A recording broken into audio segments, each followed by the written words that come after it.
think I'm just catching the bottom here. Yep.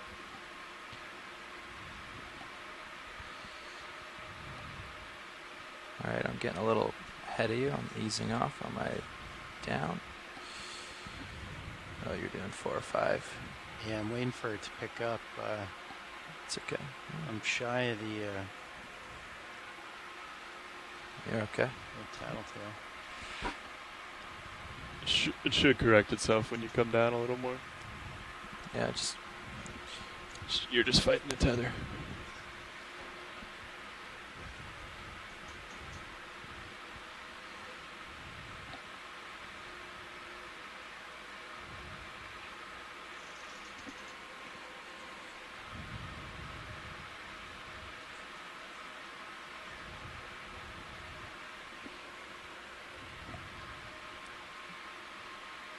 looks like you're catching up.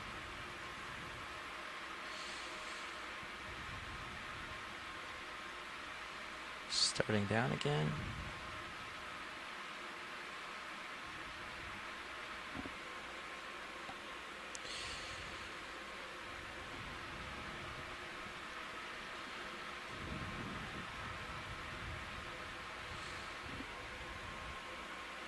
Okay, I should be at about 15 now. Okay. Just in time for us to be just about stopping. So once I get down here on the bottom, and actually I'm gonna back towards you just a touch. Looks like I'm getting a little puppying off a little. Once I get on bottom here, you just get a altitude above me or a delta above me about 15. Copy that. Because you've got more bottom underneath, so you don't have to worry about your altitude so much right now.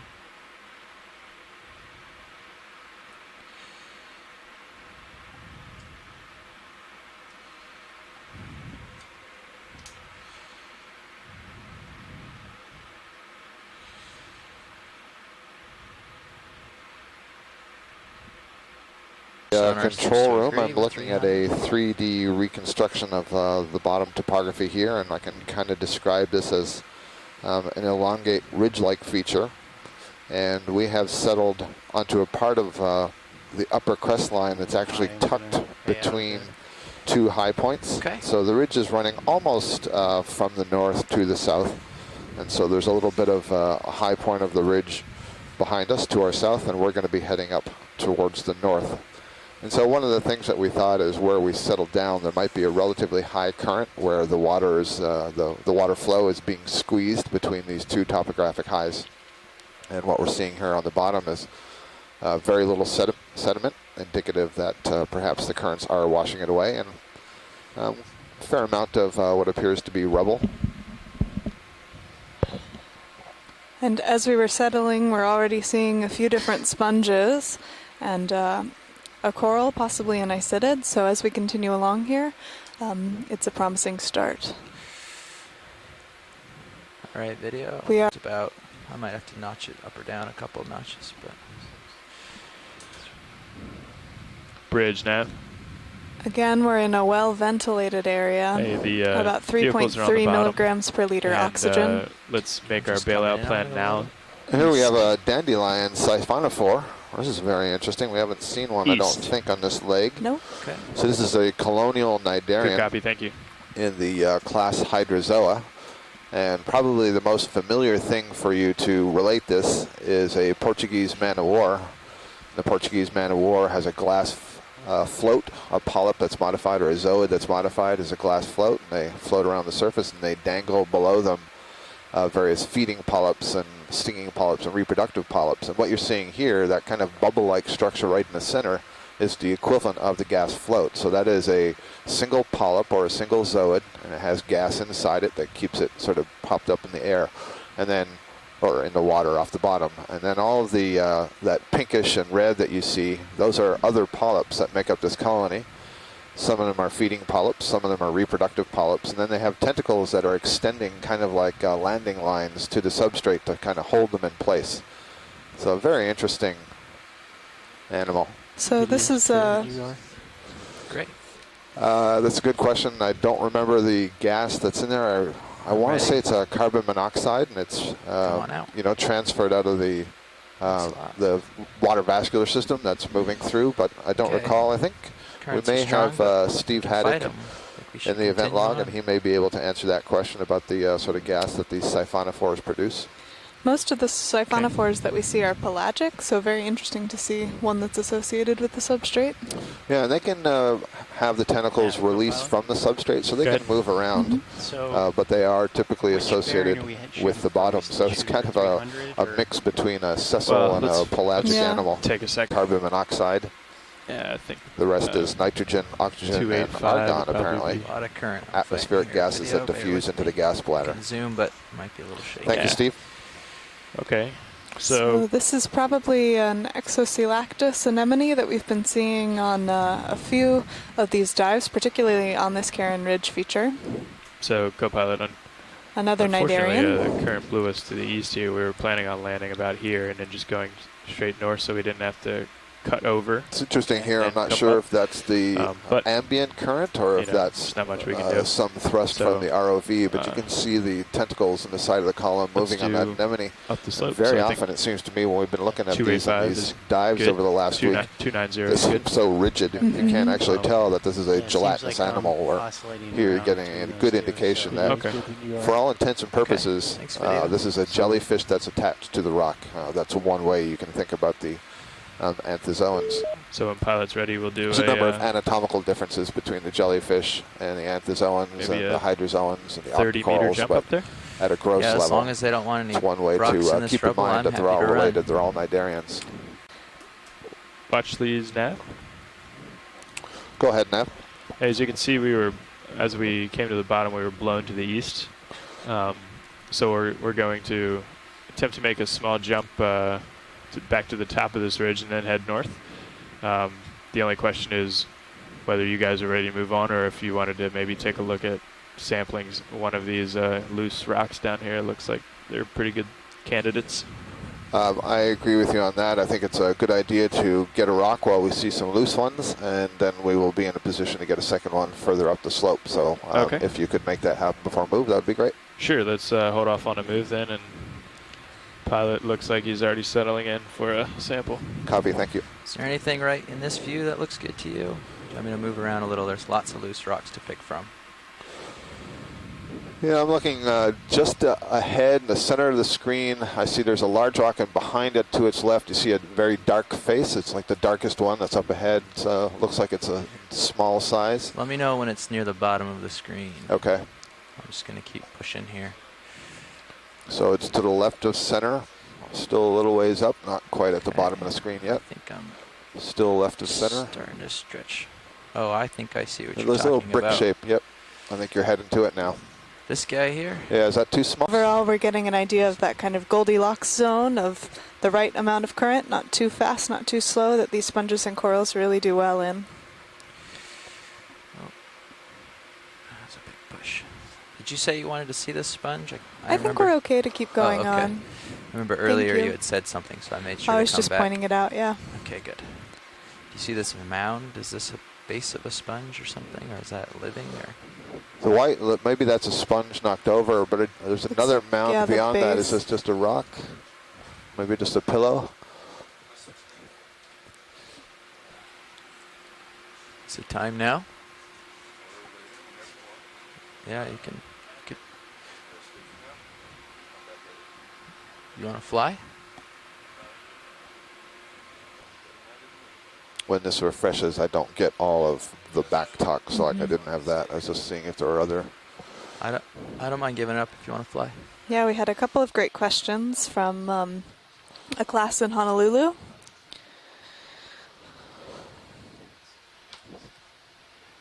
Show you the relationship between the two vehicles and the ship, as well We as a landed little screen east of this. showing Yeah. our depth and some So other we would information about the get ready heading for a ship and move? Correct. position of Huh? the vehicle. Let's do it. We're going to do nav had the, or sorry, co-pilot had the slope at 290. Chris Kelly at the University of So we're gonna Hawaii do is our 290, deep sea sponge 40 expert meters joining at us 0.2. today, That's and what we're he's thinking to jump up saying here. that this might not Oh. actually be a Poliopogon sponge, but rather Semperella, which is a different genus.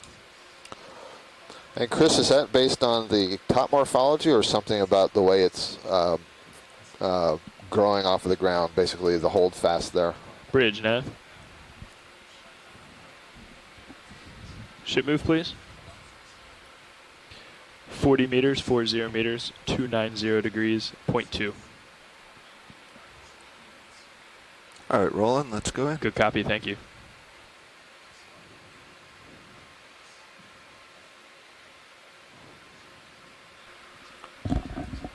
Pilot, co-pilot? I remember Co-pilot? this Looks like texture your from aft lateral Mhm. is seeing this faulted. sponge the other day. It reminds me of We'll leave it linens faulted or until I'm done with the cheesecloth. sponge.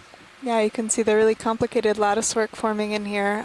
Sponges in this group Hexactinellidae are made up of a tiny series of spicules, which are little silica fibers that kind of look like jacks, and they come in a number of different shapes, and they all kind of get glued together in this really complex structure, and then the Anything tissue you wanna grows look at, over video? that. Nope, I don't see anything special on it. Base or anything else? Just a full screen. Alright. Including I the believe I base. see some brittle stars at the base like there. there's a And we were little shrimp noting there. on a dive maybe Oh, two there, or I see three it on the dives right. ago Yeah, that let's get the full screen, then we'll get the on a shrimp. few occasions when we had a close look at the base where all the spicules attached to the substrate, it looked like there were a number of very small brittle stars Okay, tucked let's go in for there, the and shrimp. we made the conjecture that might be a good little nursery habitat. There's also a shrimp crawling down the side of the sponge. You can see that what I described as a nest of spicules there against the rock, and as you can see in the upper center, one of these brittle starry echinoderms, the ophiuroids. And so there's probably plenty of them crawling in amongst the spines there. And then this decapod shrimp. Okay, video's clear. Okay, floating out. Anything else anybody wants? No, that I was think just we're kind of happy, weird thanks. because we had extra time as we get the ship move on. Video, I knew that was on that screen. I had to put it somewhere briefly. It was just our DVL numbers. Sorry, on the high pack screen. So one of the tracks, one of the questions is the lat long that's in the chat log accurate? So basically the feed that we're putting into the event room that comes from, I'm guessing the ROV screen. So what's the accuracy of the position that we get for the ROV on the bottom? Well, it's tracking down at depth is a little tricky. We have two methods of doing that. We have our DVL, right? Pilot, you can correct me if I'm wrong, but our DVL is our inertial, well, our fins and, yeah, DVL is our inertial navigation system. So we use that. We set the GPS at the surface and then use that for navigation at the bottom. But here on the high pack, you just see our USBL tracking, and that's why it's jumping around a little bit. It uses acoustics to try to track the vehicle, but as we all know, acoustics over 2,000, 2,100 meters is a little tricky getting back up to the ship, but the accuracy here, the track lines seem to be tracking pretty well. They're within 15 meters or so, and they do tend to jump a little bit depending on, they might hit a temperature gradient or something on the way back up to the ship or down, but it's fairly accurate here. I'm not sure what your feed into the event log is. What is the... It'd probably be the ROV's position based on track link. At full depth, Yeah, it's USBL. we'll probably be corrected on this, but at full depth, I think we have about 50 meter accuracy 50 meter? on the USBL, but that's at like 6,000 meters. Right. Yeah. Oftentimes we have better than that, but sometimes we'll have as bad as 50 meters. I'm with Nav. It looks pretty accurate today. Okay. And looks like we're having good tracking. Sorry, the dive products that are uploaded after the dive, are those smoothed out data? Correct. That is a smoothed out summary of our course throughout the dive. Terrific. Thank you. So when we try to drop the targets, we do it manually. So if there's a bad track and it sends D2 way over here to the west, we'll drop the target where we think the vehicle actually was, or if it's very accurate, we'll drop it directly where the vehicle was. But we try to keep everything as accurate as possible, and for the most part, they should be pretty accurate, pretty easy to go off of in future dives or for post-dive calcs. Excellent. Thanks for those answers. Sure. Thanks to our navigation officer here, Chris, and our pilot, Bobby.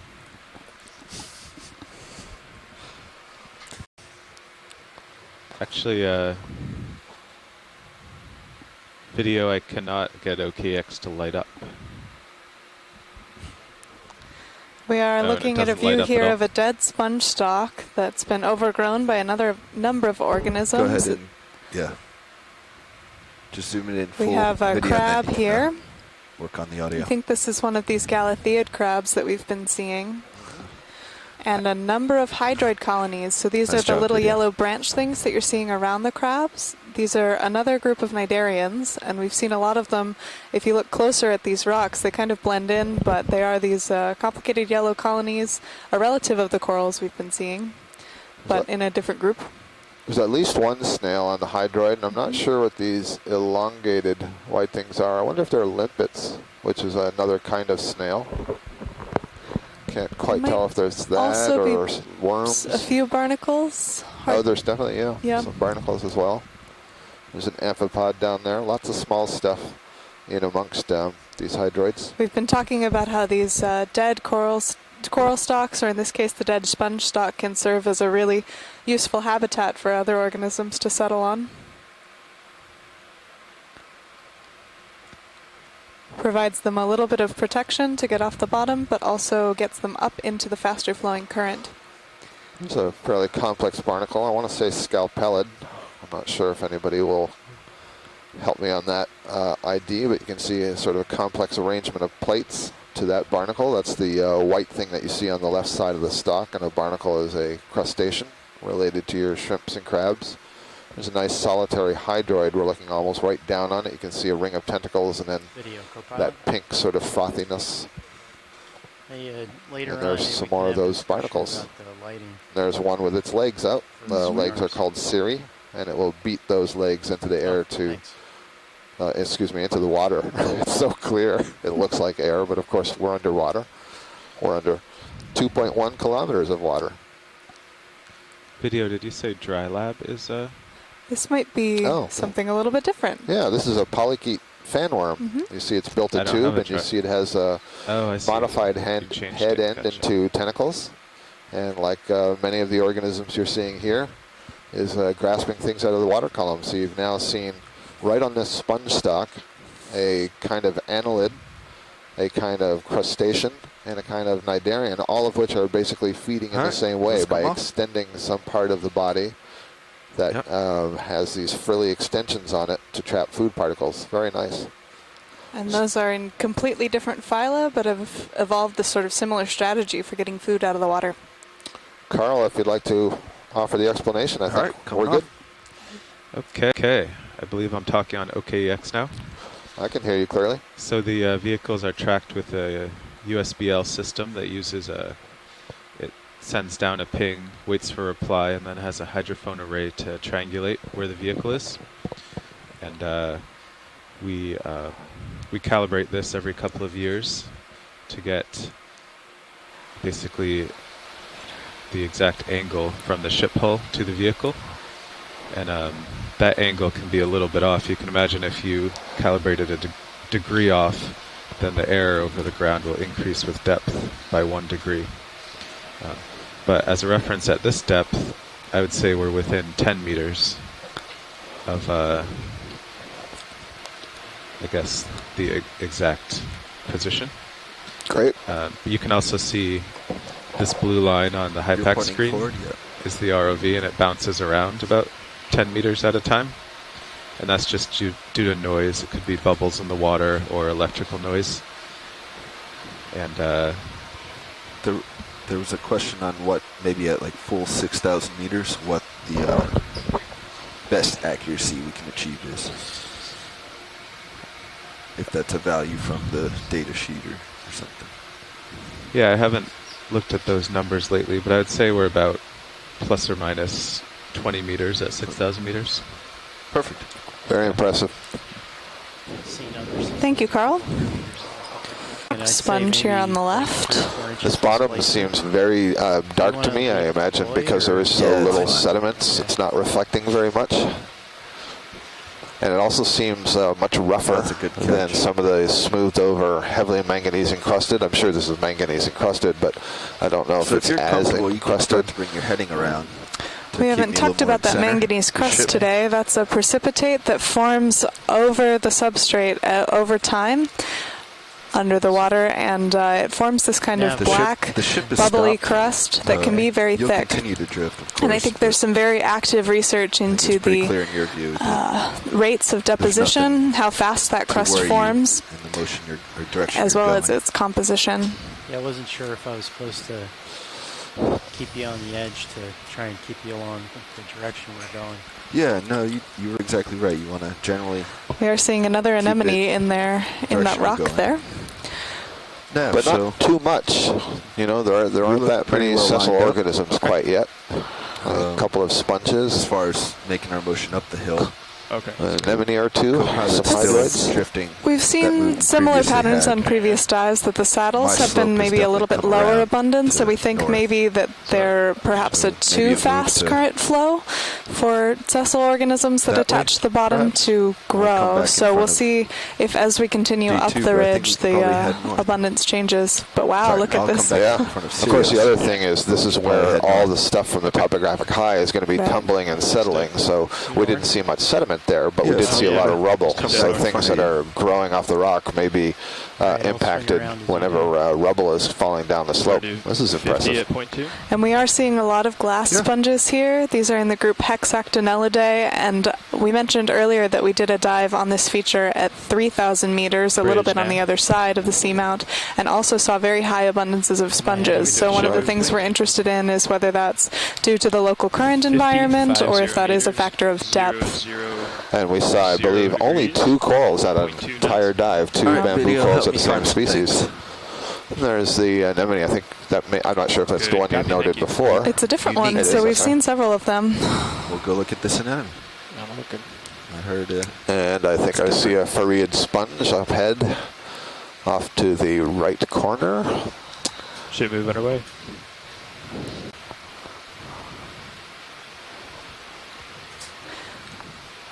And we do think that we have an image to ID this from a little bit earlier. We, if you have a look in the Sirius camera that's on stream 2, you can see that the D2 is kind of ahead, video. stuck out way ahead, and you see that tether, the way it's coming, streaming back towards the camera. That tells you that D2 is kind of more or less at the extreme end of its rope, and so is waiting for the vessel to kind of catch yeah, up video. so we can continue on our way. So that gives us some time to have a look at the bottom. There's something very small also just behind it, a little stalk. Today. Well, I I'm think not actually right now seeing I'm the kinda far off the mesentery bottom. lines inside the wall of Far this one, away, which is far kind of away. interesting. Yeah. All our lights are on. Chris Kelly suggests that this looks more like an actinostolid anemone. Yeah, it's a little bit different than the ones we were seeing that we were referring to as Exalactus. A few more seconds on this and clear this. I would one, so agree. Science needs more. I Also think that's the- probably good enough for them. We're The good, margin thanks. is a little bit different. Yep. There's a little stick in the background. I can't tell if, just on the back right, Yeah, it looks I like can't the tell current's if that is tugging and pushing the tether coral or east, sponge or... tugging my heading. I wonder if... I see it's got what appear to be pinnules, but it seems so fragile that it must surely be a sponge. I wonder if it's a little cladorized sponge. It is very small here. Very, very small. Videos- Only 3 branches Videos on the and sponge 'cause the, spines coming off those. The spines. Sure. look, Come on. That's good. Thank you. full wide. See if they're. This view giving us a good idea that these features really are huge mountains that are under the water, and you're exploring Sirius this with is us for the very first time. This is an unseen Yeah, if area, I so went thank you very down much for too joining farther, us. I'd be level with D2. Delta's only 10. Copy that. You're good. The altitude's different rolling because we're on a slope. It's not a good number to look at.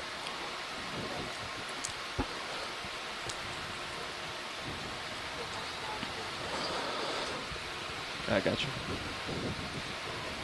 Really impressive view for our geology team on shore that are following. We have a number of geologists that have been joining us, and we'll be doing some of the analyses on those rocks that we've been collecting. Another sponge here, a broken sponge stalk in the back. And this is a Bolosoma sponge. On the right, this large stalked one. And the rest might be this Poliopogon or Semperella.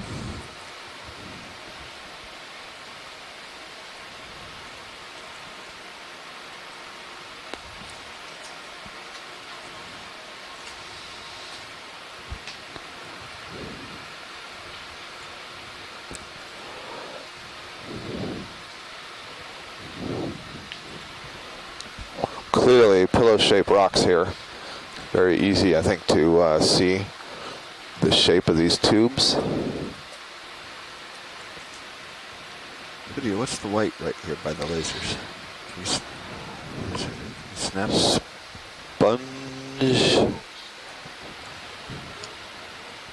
Yeah, okay. Sponge Yeah, base I'm or thinking a something. sponge base.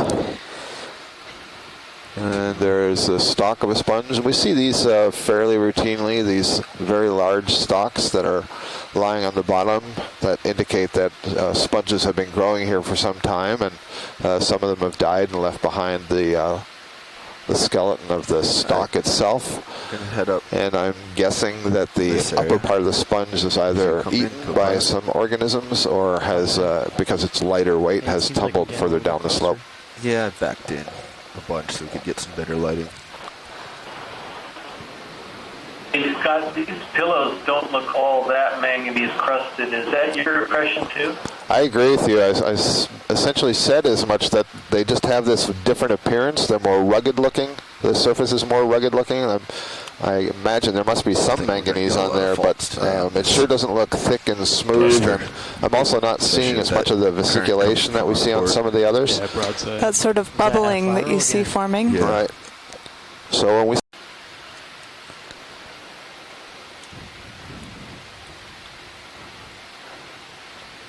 Jasper Contour, a geologist at the University of Hawaii, was pointing out yesterday the difference in temperature from these deep sea waters to the magma eruptions that are flowing.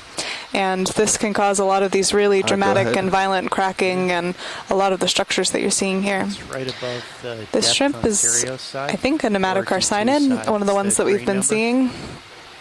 And they have these very long thread-like legs that they use to attach to the rock, and that's where they get that name from, the nematocarcinus. We actually saw one of these the other day that had a parasite on the side. Yeah, I think we saw a couple that had parasites, which is interesting. I don't believe I see any evidence of parasites on this one. So once video's happy with that, if we could just sort of move over to the right and just look at the surface of the rock.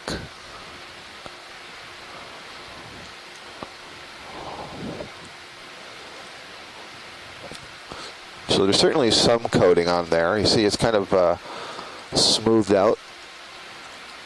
I think I see a bunch of these very small white tufts, which are probably foraminifera, which is a single-celled organism that is capable of building tube-like structures. Yep, you see their little tree-like structures. And we are really not seeing a lot of that crusting. Yeah, not as thick as it appears on some of the other rocks that we've seen. There's a little sponge tucked away down there in the side of the rock. You And can- I think, sorry, Mackenzie. You can tell also because of that sharp angle that's still left Yeah, on the rock sharp that there's not angle, yeah. as much of that crust formation that has kind of rounded out the shape. Exactly, that's what I was going to say. Where there's a very heavy manganese coating, everything seems a little bit more rounded and smooth. And this seems a little bit more angular and rough, and there's still various ridges in the rock. And that would suggest that the process, the eruption that formed these pillows is not as old as some of the features that we've been looking at on previous dives. So that's kind of interesting. And the one way to really know that will be to do an analysis on the rock, and we did pick up a rock towards the beginning of this dive that will be taken back to shore and put in a geological observatory, I believe in Oregon. Chris will have to remind me about that, where it can be essentially loaned out and studied by various geological researchers to do different kinds of analyses on the chemistry, on the isotopes, etc. of that rock, and to learn more about its origin and the time of origin for posterity, and then can be borrowed or examined by various specialists in the field for identification or other purposes. Yeah, So is this the Semperella-like sponge that we saw earlier? Chris was noting that this was a little bit unusual. But we haven't seen the vase in the middle, Yeah, I if we can think. get a quick look at the vase-like whitish gray By that, sponge you mean the rotator angle? tucked No, down I there. mean, You were talking about those museum collections too, and I think we both know from personal experience that those can be valuable even 50 to 100 years later after the collection is made, Absolutely. as more and more Watch the one with the information is lasers or gathered. the one to the The one with the Sometimes it's lasers. those, sometimes it's those old collections that are, even more valuable. You get some insight into Right. places that people have gone, but we haven't been able to return to. I guess as I get closer on. And that's in still part too what far we're in doing front. here today with these sort of Is that too far? explorations. We've got this amazing imagery, If you look and at all of ours, this it's imagery only will about also go into a 15 meters database, ahead so of a you. digital database, okay. I was and kinda that judging by database the can be rotator. accessed by scientists Yeah, as well. To get copies of the images, to get copies of the video, to do analysis on the video. Camera, please. Probably that pilot. Other camera? For our viewers at home, the lasers, the two red camera eye. dots that you see in the middle, are 10 centimeters apart, We're going about to tilt 4 down to the inches. sponge below the lasers. I think this is a different sponge for the day at the very least, Lunchtime, I if have to get out. and not see newer you. than that. Bridge, can we come to So an this easy is stop another here? glass sponge I and recognize this sort of Thank you. bugle type sponge with the Looks like he was ruffles. already set with the ruffles and kind of the tubes kind of poking yeah, out maybe. from the Oh, sorry inside. about that pilot. You've got that very rough appearance on the outside of the sponge. And Yep. I hope the event log comes back soon. Or Chris, if you want to weigh in. I don't remember Co-pilot, the can you come up genus about 5 meters? of this kind of sponge. And then just tilt down. You might have to reach over and do it on his GUI. Or yeah, change the camera back. Did we get a good still of that video? We did. It looked like there may have been a sea star or something on the rock up to the All right, left. let's continue on. Science just mentioned a potential sea star on the rock. Or the that orange thing? thing on the rock there? I'm Yeah. not sure exactly what it is. Crab on the rock. Yeah, there you Maybe go, a crab. Andy. That's good. Gonna have to snap on it. Yeah, just a quick look. So keep coming down on crab. your rotator. It's on a hydroid, I see. So it's a squat lobster, Yes. Galatheid crab on And, another hydroid. Okay. A couple of dives ago, these Yep, kinda hydroids use were it down among the like the most other one. common things we saw, and I believe that So was the also in pressure- that saddle where we were seeing the sponges. So we're seeing a similar sort of community here in the lower part of Okay, this there you go. saddle. You still want to come up a little. This is our first crinoid of the day on the right. So And we are seeing a lot of these nematocarcinid Yeah. shrimps. This is Again. something that is So- very different than the features that we were seeing south of Johnston Atoll. On this Karin Are you Ridge, we're seeing suggesting- a lot of I'd decapod keep shrimps. it around 12 or more. And then, you can look at your rotator angle, but just keeping him at Go ahead, snap. a safe distance from you, no matter where you are. If you need Another to come up and over nematocarcinid, him, the do thread-legged shrimp that we were tell just them to imaging go ahead, earlier. especially if the ship's moving. Okay, that's an ID. And your hefty video, let's come on. We'll see a lot of those today, so we'll mention them, but we've heard even from the shrimp biologist that she's got enough imagery of them. Roger that. Thanks. We'll continue on. So you have your rotator again, pilot. So, co-pilot, when you were Unfortunately, really far I off don't the think we face, have Mary with us it's okay to today, have so that we'll have delta to a little wing lower. it You with have about the 9. crustaceans the best we Yeah, I can. saw the She's taught us dipping well, down though. with She the- has been calling in. That's Mary Yeah. Wickstein. And that's fine. that mean we because just you're can't so see far away anything from new? him and so Yes. far off the slope, but once you get in close like No, that, you we're all wanna for being increase stumped your here, Absolutely. so- In fact, that last sponge that we were just 13 looking at has keep stumped that Chris. camera down at him. Literally. He says that one has me stumped. Well, we did get some good images of that, Chris, so we'll be able to look at that more closely following the dive. In depth 6 meter from where heave we right now, first or landed. 4 meter heave. You won't get a 6, but if you do it. And is 4, this, it's pretty let's high. have a look at this yellow stuff. See if this is something encrusting or some large sponge that's fallen over. Looks like a flat sponge. Yeah, it does. Looks like a flat encrusting sponge.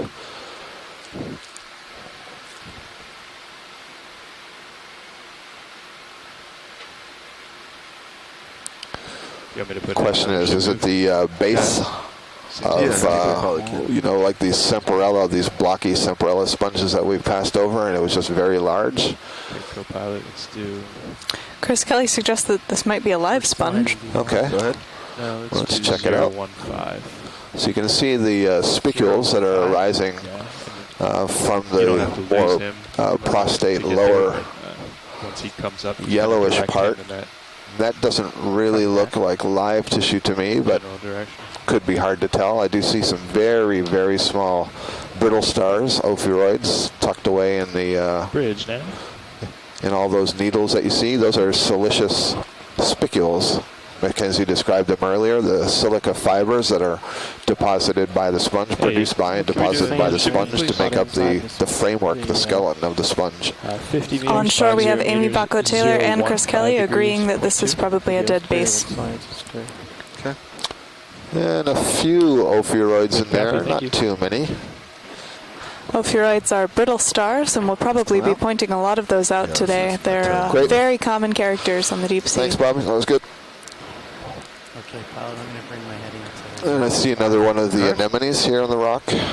And Chris makes an interesting point that if that's the size of the base, it must have been quite an impressive sponge. Indeed, a little bit of a ledge or a flattening part of the slope here, but I'm going to bring the general heading that we're taking, we are gradually sort of moving up a slope. It's not a terribly steep slope today, but there may be parts that we encounter where we do kind of a sudden jump. Another dead sponge base there, and you'll see a dead Tretopleurus sponge stalk, that yellow. Downhill. Yeah, we had a little dip there. Looks like maybe a little bit of a line of sponges going off to the upper right. It's interesting that we are seeing such a high abundance of these hexactinellid glass sponges here, as we also saw in 3,000 meters on this feature. Yep. We will see if that continues as the day goes on. So, Another you can see now, Tretopleura. I since believe he's there was so a far out crinoid there, on that last one. You can bring your delta down to give him a little more. I'm sure we'll have a Tether. chance to get a view of those Well, once you crinoids get a little in bit closer, later you'll and wanna talk back up, more so. about them. They are in the echinoderm phylum. They're a happy relative balance. of your sea stars. Copy that. I'll bring my delta down to around 10 then. Yeah, something like that. Just give him a little more, waiting for the ship to move. I And once also you get closer, you know, you can keep it at a happy balance. So. am also, my altitude is about 1.5 now. So Yeah. I don't want to go too far below that. Right, exactly. So we just went over a little dip in the flat part, so it's definitely something to keep an eye on.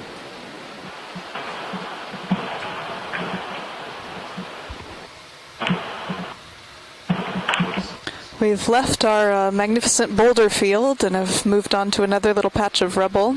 That's right. I wonder if that was what I've been hearing from the geologists, one of these pillow mounds. So basically somewhere near the site of the eruption or extrusion of that local event, the pillows kind of pile up on top of one another, and so can increase the steepness of the slope in the area.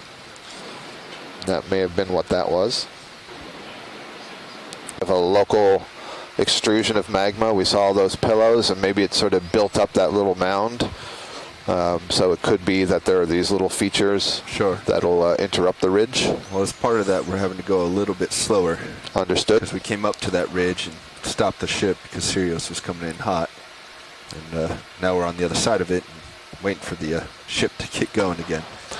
So Well, sorry for the delay. No problem. No That's worries. a good observation to make. We were sort of describing the way the systems work in concert. That Go is ahead, the Dan. surface vessel and the two vehicles that are in the water. And if you see on the sonar or you see visually that suddenly there's been a big change in the steepness of the slope, you have to start to go much slower because you don't want to drag the vehicles into that slope.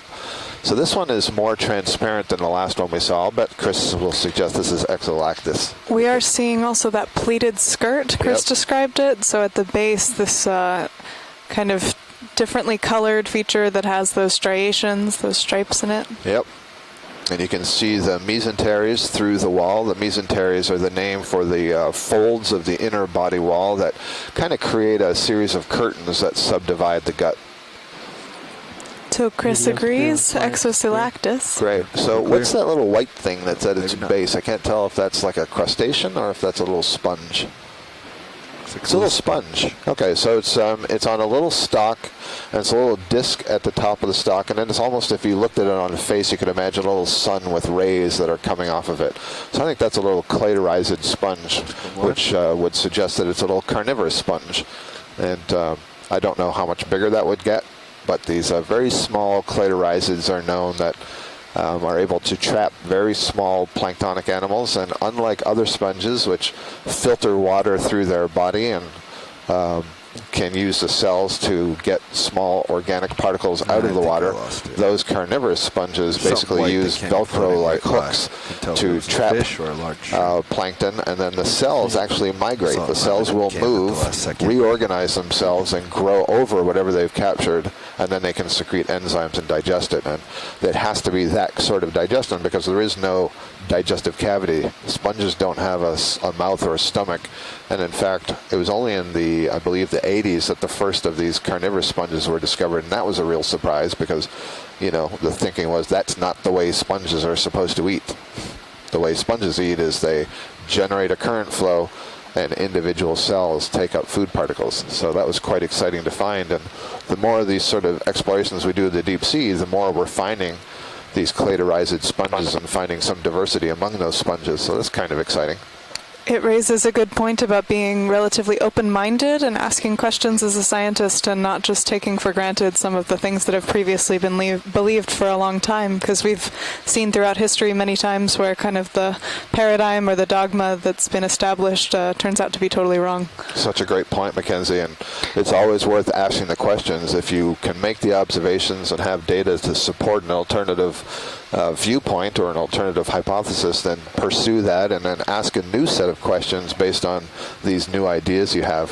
And that's basically the process of science. Is you make the observation, you come up with a possible suggestion, and then you test it and see if the new data, the new observations support or refute that new hypothesis. Yeah, I'm not sure what stock it was on, but that's exactly what I saw. Yep, right there. Thank you. I guess now from this view, I think it's a sponge stock, then there's no sponge head to it. Oh, well, unless it might be a Tretopleura. I think it actually is. So this is a Tretopleura sponge with a crinoid.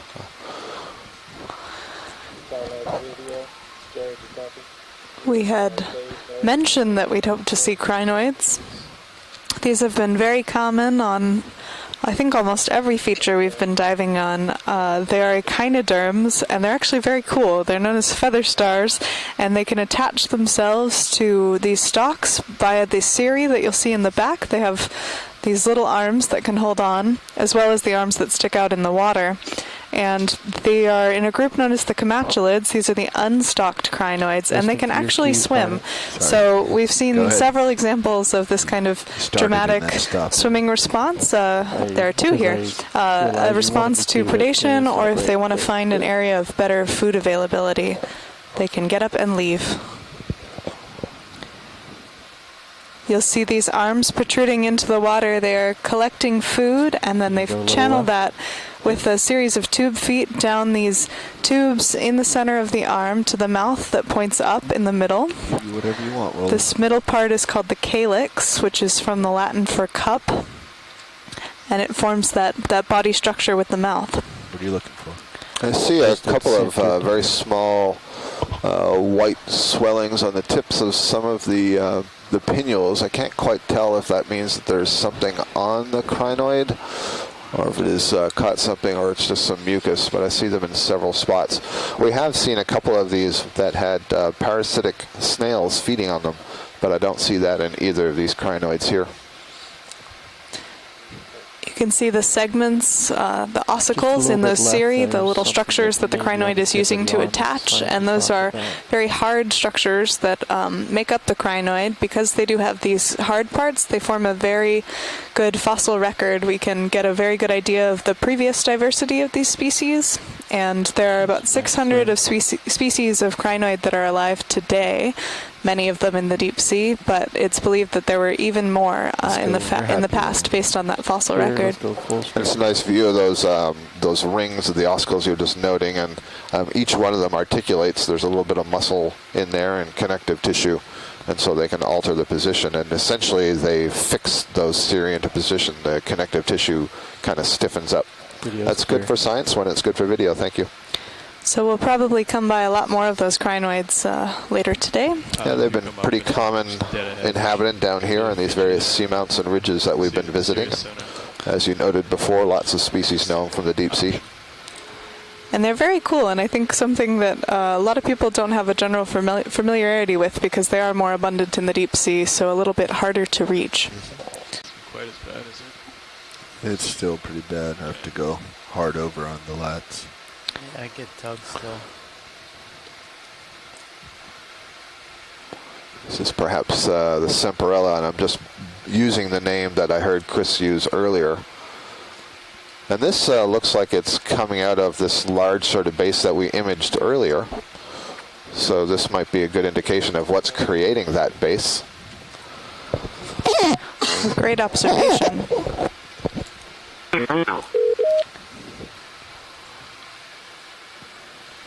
Okeanos is rejoining the conference call with the Go ahead, Iridium video. phone. Thank you. I'm going to dial in a backup line here. Yeah, so this looks a lot to me like what we were imaging before, where we only had the base, all these spiny spicules, this kind of nest. Almost looks like a toupee to me. I won't go Take farther lasers than out, that. co-pilot. And lots of brittle stars. You can see the very That young is ophiuroids Yeah. crawling around in there, and then you have the sponge arising from it. So this may tell us that it's this sponge that created that last holdfast. Go in. So I'm liking this idea of the ophiuroid nursery based Yeah. on all these observations that we're seeing, that maybe this might be a place where the juveniles can have a little bit of protection Right. under the spicules there. So, of course, one thing is we don't actually know that these are juveniles. They look really small. It's possible that this is just a species that's really small, but it is intriguing that many times now when we've looked closely at these bases, we see these ophiuroids tucked away in there, and boy, some of them are pretty small. And we've mentioned that sponges are great areas for feeding for a number of associate animals. We have these ophiuroids are probably taking advantage of the microorganisms and things that are concentrated on the sponge because it is a filter feeder that's collecting things out of the water column. You can see an amphipod Yep. on the side there. So in the background, pilot, that's good when the video's ready. There's a couple of flat colonies, kind of candelabra-like, Video lyrate. happy. Would like to get a look at those. That'll be new for the day. That's really neat, that sponge, and I wonder, you know, is that a regrowth, or is that Because the base is yeah, so large. the base is so large relative to the sponge. So to remind you, this one did have us a little bit stumped. Chris Kelly knows that it's in the family of Deferonematidae, but we're not sure that we can get that to genus or All right, species. let's go ahead. So I'm thinking this is going to be a bamboo coral, but it's possibly a primnoid. All right, now stop. Go ahead. You can see again an indication of the current moving from the left of your screen to the right of your screen. It's from west to east. So this is a primnoid that's got some funny growths on it in a few different places. This is, I think, Mackenzie, our first octocoral. Is that right? First octocoral of the day? We may have seen one landing, but yes. Okay. So this is in the subclass Octocoralia of the class Anthozoa, Looking the at flower bulges animals. at the bottom of the screen. These are cnidarians. We've been seeing anemones, so this is a cousin of the anemones. And you see there's two interesting swellings there on this colony, and that's quite unusual. That's a swelling of polyps, and I don't know if it's swollen there because there is something underneath it, for example, a polychaete worm, or if there's something like a parasitic barnacle that's living on the inside. There are these From my barnacles that perspective, it are looks known like a lot of extra to live on some of polyps. these corals, but sorry, overall, the colony itself belongs to the family Primnoidae, very common deep sea family. We've seen them on many of these dives. And this is a planar form, that is, it's branching basically in 2 dimensions. It's not 3-dimensional, it's not bushy. Instead of, it's Ready for quite full flat. screen? Yeah. And it's fan-like. Thank you. Do you think this could be one of those Norella? This could be. Definitely So, could be. co-pilot, it seems like you're pretty much settled out Not there. quite enough Shouldn't have information stopped. there to tell from that 8 view, and I was minutes ago. really concentrated on those swollen areas, which are quite Sorry, interesting. video, I just slipped a little. When pilot's done, Okay. we'll do another shoot. So, move to Chris, get I up to understand you're only waypoint seeing or only 2, hearing 015. us now and not seeing us. Copy that. It was basically a primnoid that was a lyre. And there's two of them here. And by lyre, medieval instrument. Wasn't the coral it claimed to String be. instrument. No, it was lyre shaped. Yes, that is correct. And was it on stock? Yep. Go ahead. So it's And then probably Calyptrophora angularis. Calyptrophora angularis, is that what you said? Near description. The one stock lyre. Okay.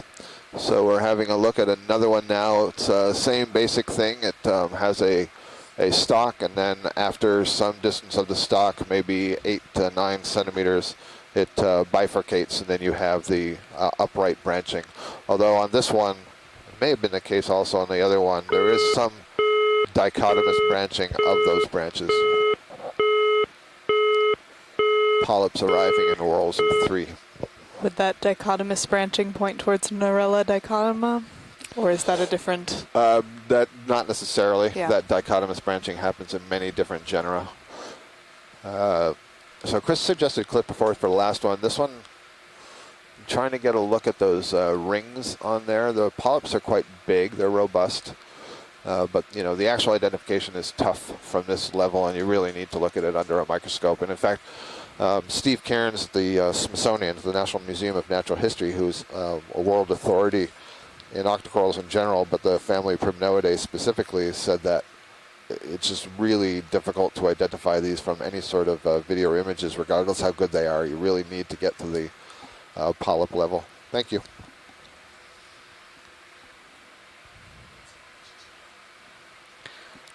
So in addition to exploring on these Ready for dives, another we've also been able to make a number of biological collections that will allow us to get some more of that taxonomic resolution, make sure we're really getting the right IDs on some of these species. This coral up ahead that's bifurcating, just the 2 branches, Yep. this may be different. Going for it. Thank you. Nice to start meters, a little bit out of that saddle that we started in.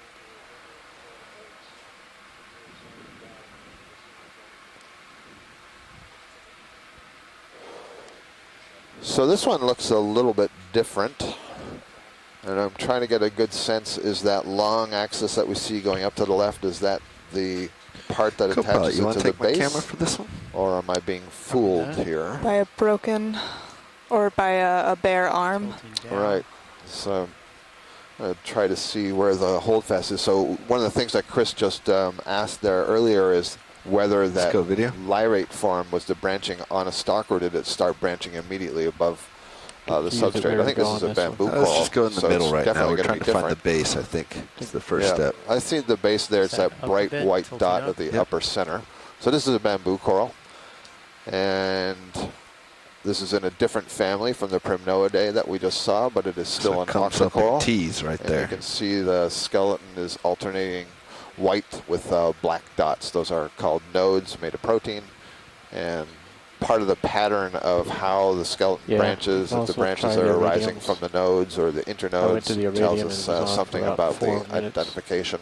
But then there's a Yeah, I number was of on other there for about 4 characteristics. minutes and it went Can away. we focus on the closer polyps?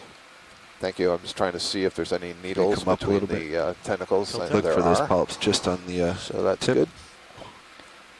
So Scott, we collected one of You're these rather bamboo up. corals Yeah, of that's what I'm probably a different species yesterday, Yeah. and upon preservation in the ethanol, it turned black. Absolutely, it did.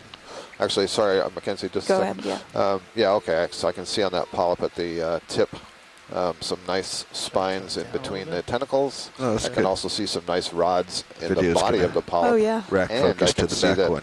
the growing awesome. edge of the branches. hmm This is nice. You can see those rods in kind of a crisscross fashion.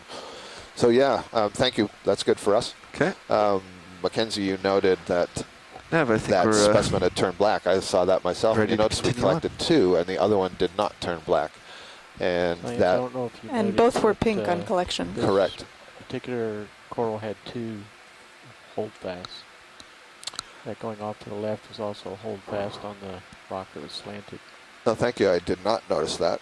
I thought it was one holdfast with branches going in 2 different directions. And it creates that So little we'll bit of see this as we- segmentation there. I'm looking for the second one. Is that it right there? Okay. Stand by. So this is tipped. That's what I was wondering at first. If there was one Here's a tipped better over, angle anyway. it looks like it's Go attached ahead. at the top, I and think then we're gonna another go one ahead and put the growing ship straight in. up. It has. Bridge now. It looks like this might be an Huh. example of one where that rock at the top has fallen over, and Hey, then can the we do coral has shipping, changed please? directions to grow up, and Yeah. then 45 kind of grown meters. other That's supports. 0.15 funky because, yeah, what degrees, Roland 0.2. is saying is that there's a holdfast right at the bottom of the Uh-huh. screen there that seems to connect, Yeah. but then there seems to be one on that rock and maybe wide a even a little bit third Two more. little one. hands. Copy that, thank you. How Yeah. odd Video can is come that? partial. I can't quite line it up. Yeah, there we go. So All right, maybe well, part of the Copy that. skeleton that is adapted for support.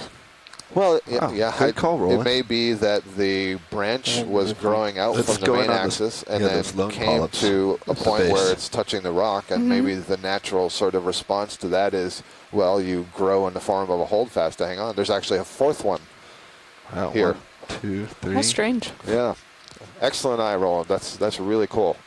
And So now we let's have look at the bottom right four, of maybe the one that's 5 going different off to the bottom holdfasts right. for the See same what's going colony. on This there. is also a really nice view of where that tissue starts. You can see the white skeleton on the right, and then the pink tissue the one of you were talking the about, Roland? colony Yeah. itself, starting a little Now bit just closer to the tilt left up that see branch. the other two And I'm also footholds seeing up that the close. branches are arising from the internodes, that is the A white good tubular eye. part, and the branches are, at least the ones I saw, coming off at the distal part of the internode. That means farther Okay, from video's where clear. it begins to Yeah, grow let's attached to the come wide then. rock rather than really close. Well, the one we collected yesterday, we didn't collect it, we just imaged it. The branches were coming off just past the node. So this will be a different species than that. Well, that was a cool observation. Tina Maletsova on shore is one of our onshore scientists is suggesting that this might be a sign that they can regenerate from pieces of a coral. Yeah, good point, Tina. So we've had this question asked if we, and I believe what we're seeing there is an indication of the colony basically stabilizing itself by making new holdfasts. Sometimes you just never know what you're going to see when you get a close look at these things, and we learn a little bit more each time we get a new observation. Mm-hmm.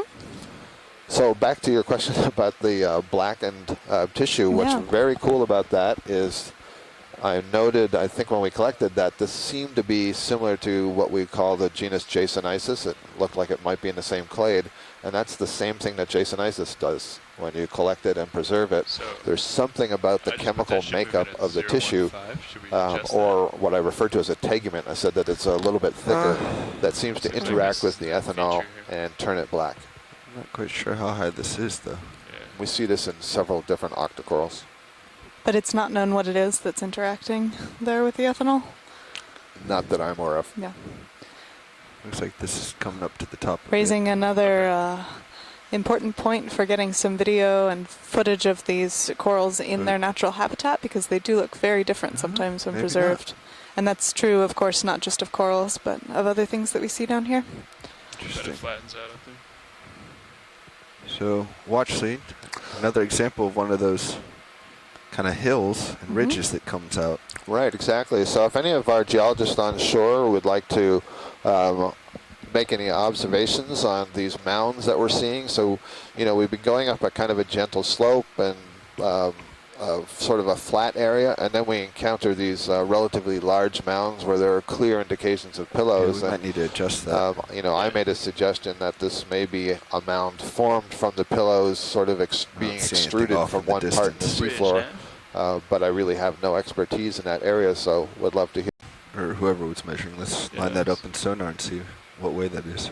Seems like it's around due north again. We are in the Karin seamounts today, and we see a decapod shrimp. This might be different than those nematocarcinids because it is swimming. Yep. Perhaps this is our friend Plesiopenaeus armatus.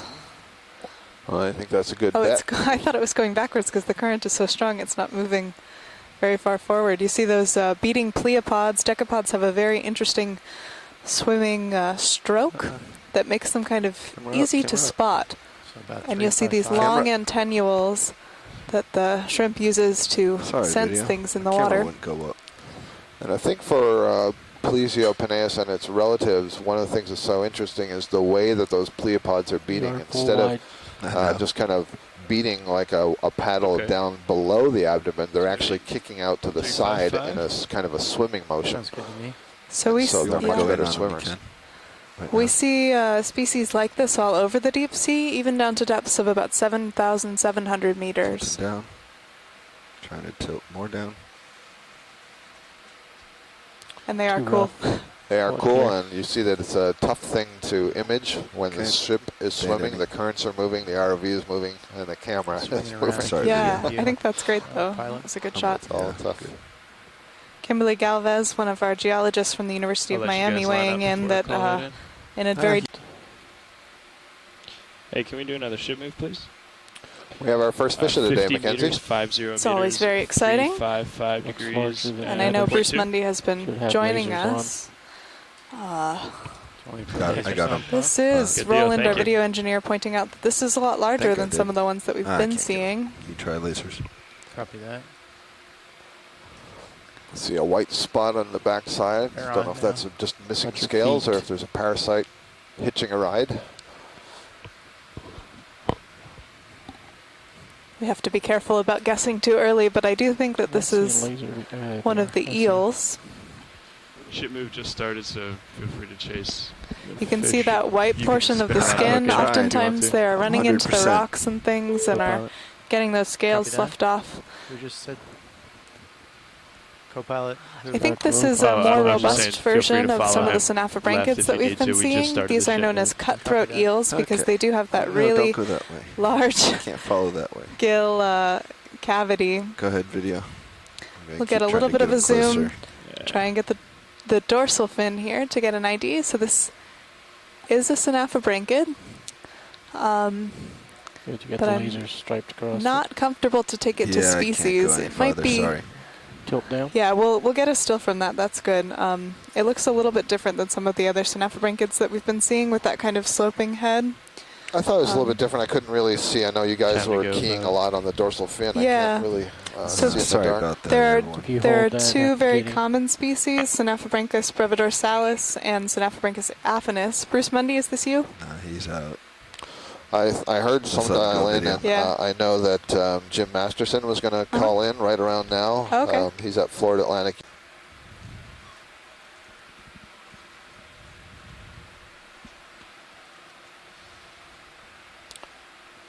Unfortunately, Bruce missed the one fish. We'll try and find another one for you, Bruce.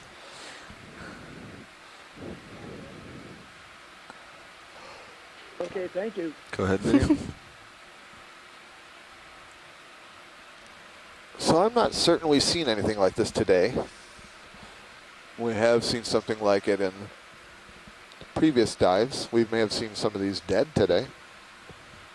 This might be that Just look Faria. at the top section. Is that what you were suggesting? Yeah. Yep.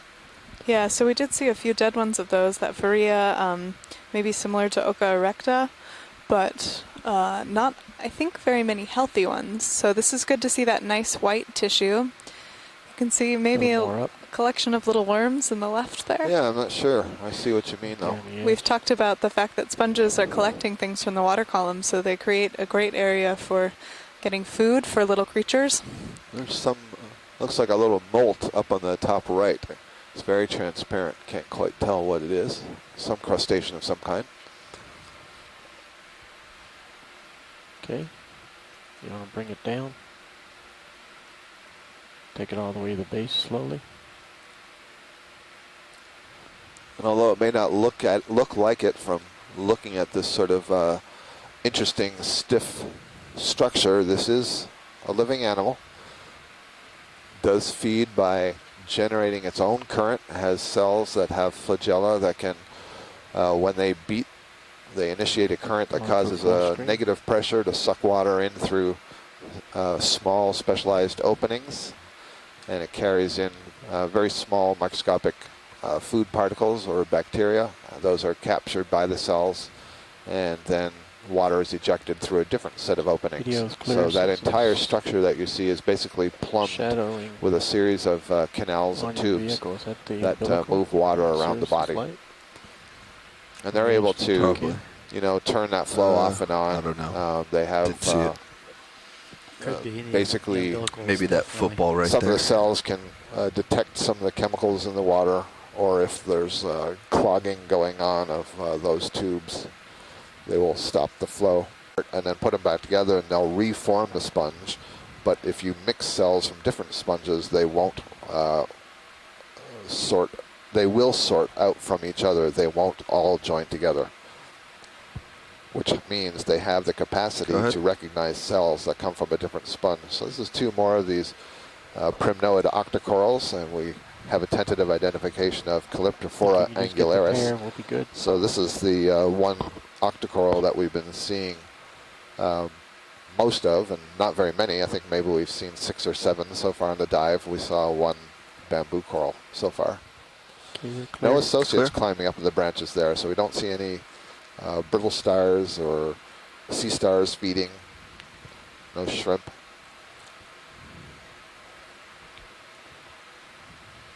A large sponge here.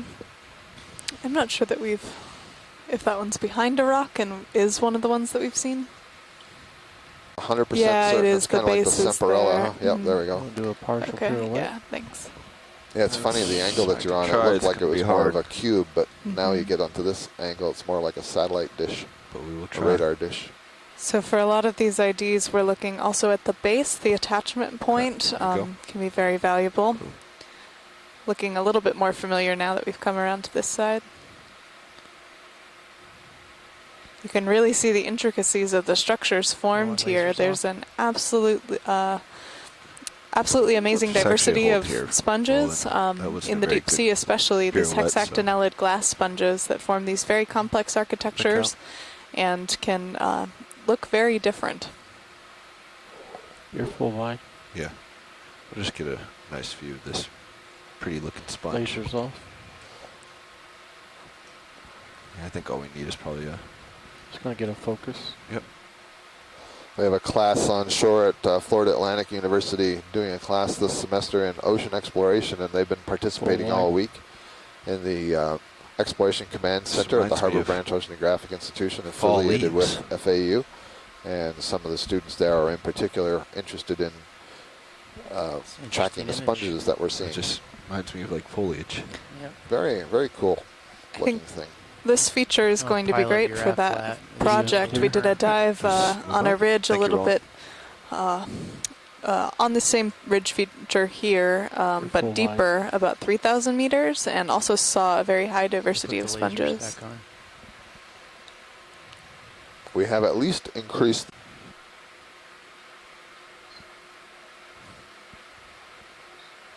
But as we get closer, it's looking more and more spongy. I think so. Yeah, in fact, we've seen this one before, and it usually has hydroids. When you see that color of the stalk, it's usually overgrown with many, many small hydroid polyps. And there they are. Yeah. So what do you think? Is this head been looks like a lost? tube. I think it's a Regenerating? lost Caulophacus based on that curving of the attachment Pretty point sure at the it's a top. But it looks like it's Oh, done yeah, I okay. agree that's a sponge, I but agree it's with you. Interesting how it looks But like it a still tube looks worm. like it's alive at that upper surface. So there you can get a Yeah, close-up just of the hydroid continue to polyps, pan and you up can it. just make out the tentacles that ring the upper part. Huh. We would like to say hello to that FAU Lifelong Learning Society. Thank you for joining us. Yeah, I hope you're enjoying some of the views that we're seeing here today. You're exploring along with us, Right, the first people ever to see the bottom here on There you go. this ridge on the Karin Seamount Group. Here. We're about, sorry, go Yeah, ahead. at 2,128 meters depth. Yeah, about 700 nautical miles to the south of the island of Oahu. And we've been seeing some very interesting geology, some pillow lavas, and I think you've been maybe watching for a little bit, so you've seen these as well. We've seen So I swung lots of around. The stills and try and get it down to species. We did get a nice lateral side view that should give us a lot of the characters that we Pretty use to keen snap identify on these this. fishes. But hopefully we'll see some more of those also as we go on. Yeah, Mackenzie here is a fish expert on the team, and one Okay. thing I have thought is Those that barnacles? the number and diversity of Yes. fishes that Yeah, we've been okay, seeing that's what the overall has white been things are. surprisingly low. It has. So a nice shot of that barnacle here with its legs out. Yeah, and you just saw one retract its saw legs, are all called the white cirri, things. quite quickly. And you can see these Thought it legs are might be actually something. branched. If you look closer to the body, which you can see in that one that's stuck out right now, you can actually see part of the body, which is, you don't always get to see because it's retracted a little bit, but they come out, and they're called biramous limbs. Biramous referring to the fact that they kind of branch into two parts. And these are, we saw that shrimp swimming a little bit ago, and we were talking about the pleopods, the swimming legs, and that's effectively what these are. These are just highly modified pleopods.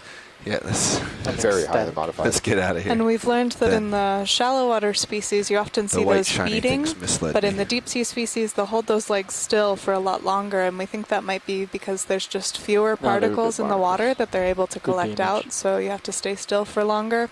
Also, you don't have that energy needed to keep those legs beating. Here's our coral coming up on the upper left. We'll zoom in on this stalk here. I think this is a stalk of a sponge now dead. Looks like it's another sponge stalk. Yep. There's one little bulb coming off halfway down. So I wonder if they can regenerate if they stay up long enough. Yeah, Bobby, the upper left corner, you'll see there's a the farther. Yeah, there's a pair. I was interested in the farther one actually. There might just still be a couple more of these. Similar from this distance, and we saw a lot of those on our 3,000 meter dive on this feature. I was going to note that on the previous one. Hold on. Okay, thank you. This is another one of these primnoid colonies. So we've seen now several of these. And it looks like a little apelacophoran. Yep. So these are mollusks, similar to your snails, but they don't have a shell. We're talking about that little yellowish brown curled structure wrapped around the branch there. They're specialized parasites. Excuse me, not parasites, predators, I'm sorry. And known predators of coral. Sorry, oh yeah, so they are feeding on the coral. They have a radula, similar to your snails, that is scraping the polyps off. Yeah. And we've seen them really clear branches. A little cup coral down there. We've passed one earlier, but haven't gotten a nice view, so this is great to see. Yeah, this is our first scleractinian of the day, so this belongs to the order Scleractinia, which are the stony corals. This is the stony corals that build up the shallow water coral reefs that you enjoy in tropical water, so that's a solitary form. To the left, if possible, we think maybe there is a bamboo coral. I'm not sure. It might be that thing that's extending off the side of the rock. So we're heading back down slope. Bryozoans. And we don't talk very much about the bryozoans. They're down here. They're hard to identify, but they're another suspension feeding group that basically can form colonies in a lot of different kinds of shapes and sizes, encrusting and branching. And they have a ring of tentacles called the lophophore, which they use to capture food out of the water column. So indeed, this is another bamboo coral. This is, I think it is. If we can get it all a little bit closer, that would be helpful. Nope, it's a primnoid. And so the question would be, is this a cluster of branches arising from one point, not the stalk? And I think it is. So this is a different primnoid from what we have been seeing. We've been seeing these sort of candelabra-like shapes. And let me describe the polyps. As we look at them now, you can see they seem to be a series of rings. And what you're seeing there are the sclerites that all octocorals make. These are calcium carbonate concretions that are embedded in the tissue. And in the primnoids, those are typically in the form of scales of some form. And in this species, those scales are really large and oriented as a series of rings around the polyp. And the number of rings and the shape of the sclerites are what we use in identification. On this rock, you'll see a number of little tree structures, those little yellow fuzz here, and those are more hydroid colonies that we've seen earlier today. I don't think we'll be able to get it. As well as what looked like another Galatheid crab. Swing arms can definitely go down a little bit. So let's go back. I'm going to bring you for the dark background. So it's a beautiful view. You can see the tentacles, the fuzz that sticks out of the upper part of the polyp. There's 8 tentacles, which lets you know that this is in the subclass Octocoralia, and you can very clearly see those ring-like sclerites, the rings of sclerites that form plates.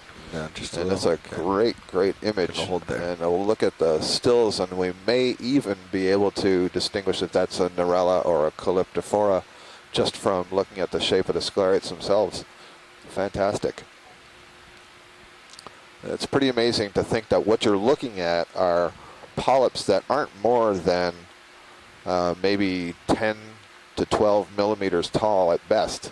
And we're looking at these on the skeleton at 2,130 meters under the surface of the ocean, 2.1 kilometers, and just get this stunning image that's the result of some really nice piloting, great positioning of the lights, video, focusing. It just looks easy, but it's not.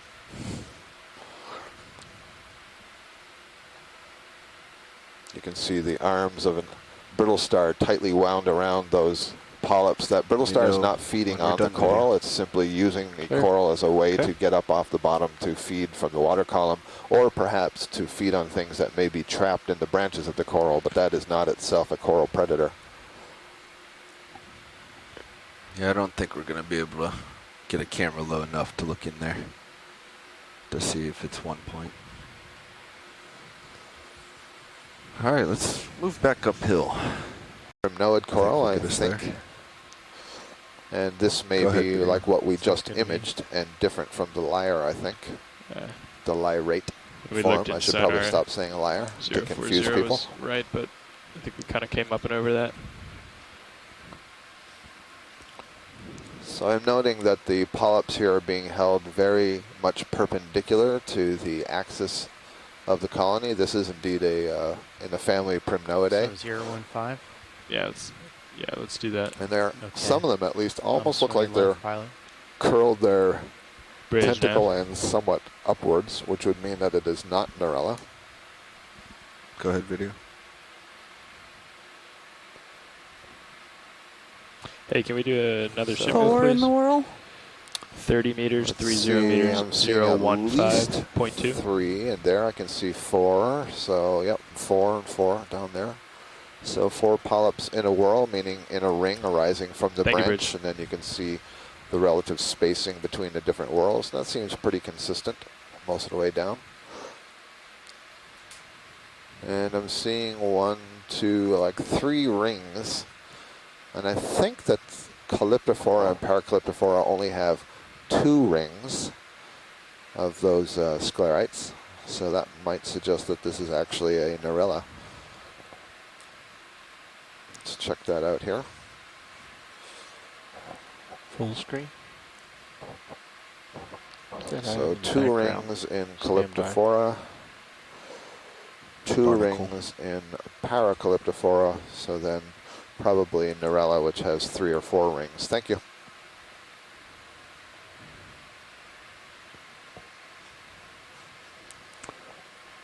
There is something, a species, we'll have to wait for Chris to get back, who knows these Hawaiian primnoids, or Amy, Video's but I clear. think it's Narella macrocalyx. And I do believe it branches like that very close to the base. And those look like relatively large polyps, which would go along with that name, macrocalyx. So that's a possibility. So we have Kimberly Galvez and traveled farther from the original deposition site where they were originally formed This one right here. in that eruption event. But as we've also been noting, they don't have a lot of this manganese crust that forms over time. So that could be an indication maybe that Not it's heading that a direction, relatively newer feature. Thank you, Kimberly. Yeah. Tina Molitsova is helping me here with the primnoid identification. She said another thing that you can use to separate out the different genera species is the number of rings of polyps per 10 centimeters of colony. So that's helpful. Thanks, Tina. You'll notice the value of having the onshore team. We have a very wide variety of expertise today, about 21 people in our scientist chat room, as well as people that have been calling in. So we thank them all for their time. I see Andrea Quattrini here in the event log, who's also got a lot of experience looking at deep sea corals, and has sailed on the Okeanos Explorer a couple of times, and is familiar with lots of this deep sea fauna. She's suggesting possibly Candidella. I didn't think I was seeing enough sclerites for it to be Candidella, but that's another genus of primnoid. But they do have polyps that stand quite perpendicular to the axis of the branch. So something that our viewers might not know is that these discussions are actively continuing at the end of each day. We send a number of images around, and we have these email chain discussions of some of the identifications of a lot of these species, trying to get an idea of what we've imaged here. And these data will be really useful for the NOAA Deep Sea Coral and Technology Program, as well as the Marine National Monuments Program, because we are today diving in the Pacific Remote Islands Marine National Monument.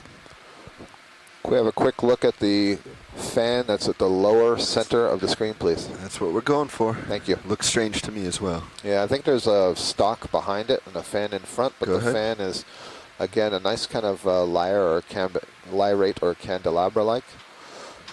So let's just ascertain that that is two separate Start with colonies, the or is base. that one? I think it's one. That is very weird. We haven't often seen Maybe that not. difference in the length Yeah, it of looks like two. You might have to No. pirouette All right, let's around. come wide. Come wide, please. It's going to have you pirouette around to show. There's too much current to do any. I was Nice suggesting we have pirouettes. some kind of buzzword bingo and see how many times we say something like that Doesn't is appear to very be weird. branched off. Again, indicating that this is an unexplored area, so we are all seeing this for the first time and are coming across a lot of questions. Shrimp at the top of Go ahead. it. And I see, indeed, Oh, sorry. Another nematocarcinid shrimp up there too. We've been noting those in high abundance today. so this is interesting, and I wonder if this means that the side branches have broken off of this colony, or that for some reason the center of the colony has just experienced accelerated growth. My feeling is that those middle branches are broken. So I suspect that this was a taller colony. Yeah, you can kind of see, especially those 2 or 3 right in the center or left of center. Notice how they seem to have snapped the top. So I think this was a bigger colony, and something has caused some breakage of the branches. Also looked like it has some blackness going on the tips, like Oh, sorry. Thought you meant that dark patch there dying or coming back something, up. or something rubbed against it. Some of the polyps don't look in all that good condition. And I don't know if this is a dying colony. It looks like there's, I'm not sure if it's sediment accumulation or what, that's on the back of some of these polyps. And you can see that these ones are not standing perpendicular. A lot are sort of pointed downwards, but that could just be that they are in a different species and different genus. Kind of head down is very characteristic of the genus Neurella. Mm-hmm. Yeah, so it seems like the right side, or certainly these taller branches, the polyps look a little bit cleaner and healthier than they did on the left side of that colony. So it's possible, for example, a rock came tumbling down and broke off some of that colony, or there was some kind of predation. All right. Full screen. And I also see that joining us in the event log is Asako Matsumoto. She is probably another genus in the family Primnoidae. We're just going for And this IQ one roll. has Let's go in. the polyps more or less up. They're thin and tall. You can see how scaly they are. And note here, there's more rings of scales along the polyps. So this is a really nice comparison to the one we saw earlier. This is almost assuredly the species Candidella gigantea. You see the polyps arising in whorls of 4. And so this is one of the known unbranched primnoid octocorals. And it's kind of interesting. There are several different kinds of octocorals that Video when you're grow happy. as an unbranched colony, like Let's a whip. continue on. And if you don't take a Okay, bit of a shoot, close it's look, stopped. it could be hard Why to don't we get distinguish another them. And some of them are estimate of fairly the slope distantly here? related. What do you think, co-pilot? Looks to me like we're pretty much on it. Maybe Okay. a little bit to port, or a little bit to starboard, I mean. Maybe like 2.5, 2.0. I mean, we don't have to face Yeah. directly into the slope. We just Could want we? to make sure we go Oh, it's upslope. another anemone. Never mind. Let's do north. So this is our second look at this Karin Seamount feature. We did I'll a do 30 dive meters north. about a week back at about 3,000 meters, They and we're follow seeing a me, little bit find different out community here today. A Bridge lot more now. corals, and still, though, that same high sponge diversity of these hexactinellid Hey, glass can we do a ship move, sponges, please? such as this one in the center here 30 that we've meters, imaged a little bit 30 earlier. meters, 000 degrees, 0.2 knots.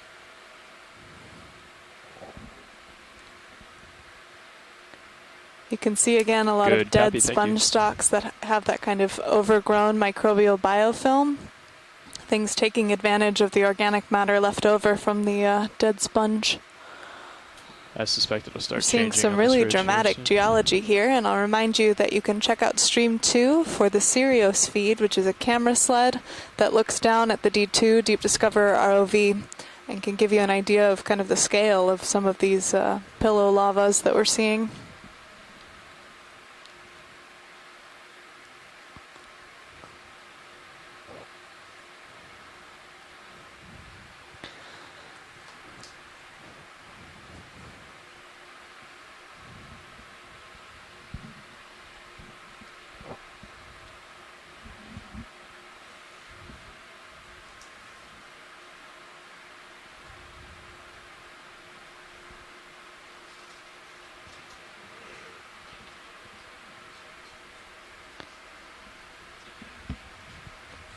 I think these large sponges, maybe in the genus either Poliopogon or Semperella, have been our most abundant characters today on this ridge.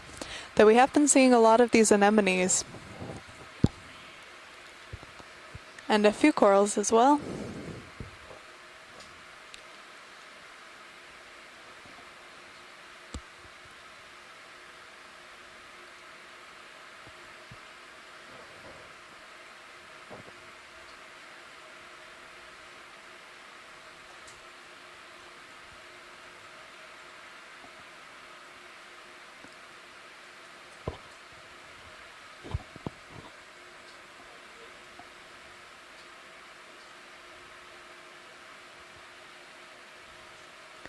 We've been kind of alternating today between these amazing pillow lava flows with these large boulders and the kind of rubble fields. And we were talking earlier that this might be due to erosion around the large pillow lava flows that creates a more rubbly-like surface. Video, let's just snap for ID.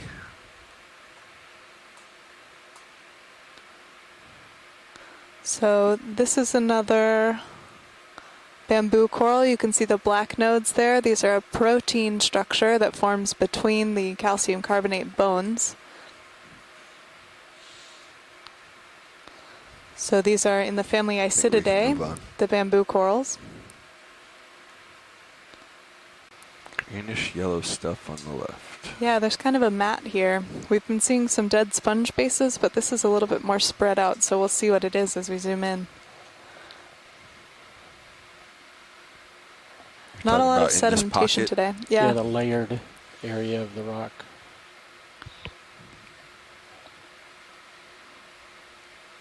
You can really see the striation in the rocks there. These kind of lines. Should start at the top and slowly pan down once you get stable.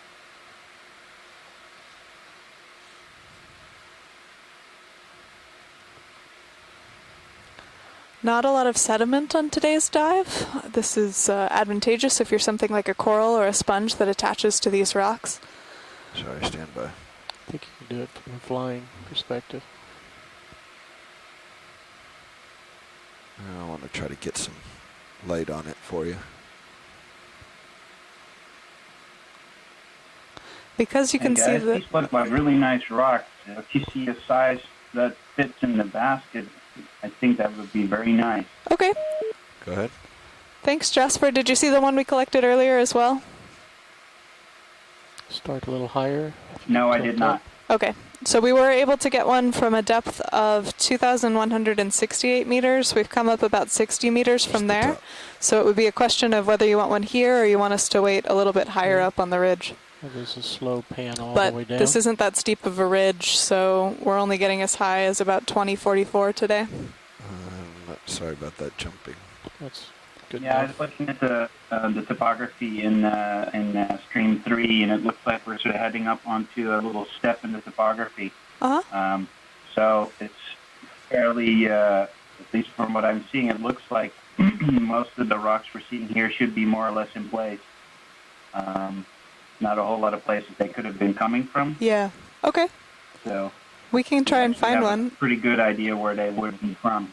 Would you have a comment at all on what we're seeing now? This kind of striation in the rock? Pulling out. keep going off to the right.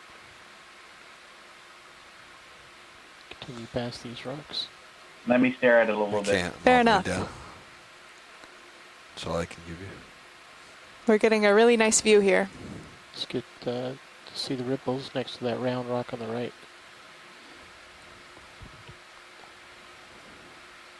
Can we see that, or is it too low? I'm trying, but You can also get it from HD2. It's got a good image view of it. that's all I got.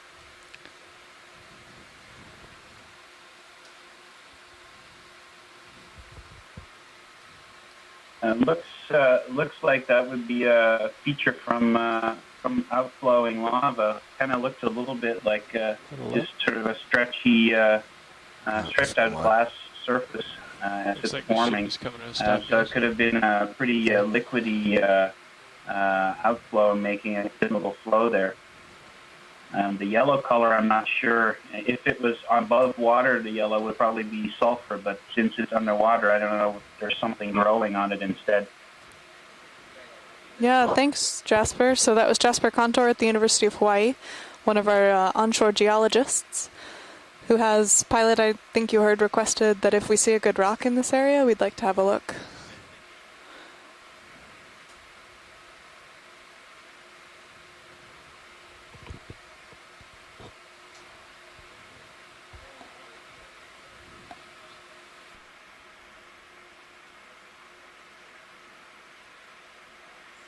Oh, sorry. Yeah, I copied that. Maybe that kind of angular one in the middle below the lasers.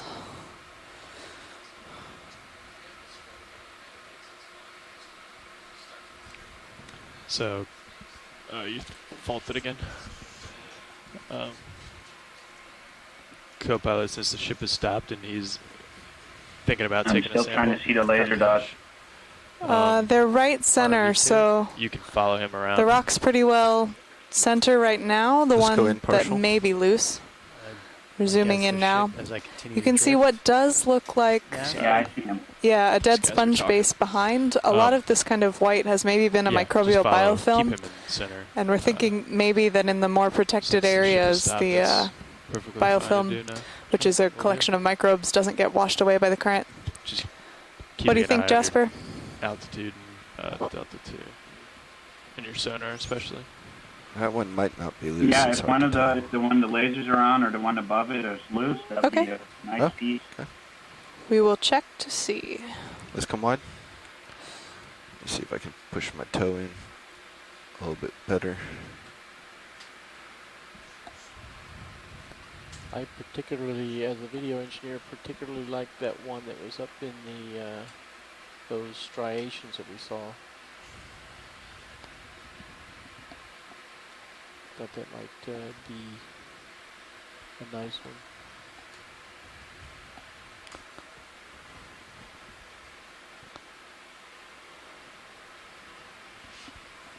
Yeah, Roland, I think that was a good one. I think whatever's loose and reachable would be great. You want your other camera, Pilot? Yeah, if you're okay. Giving up yours. I'll keep an eye on you guys.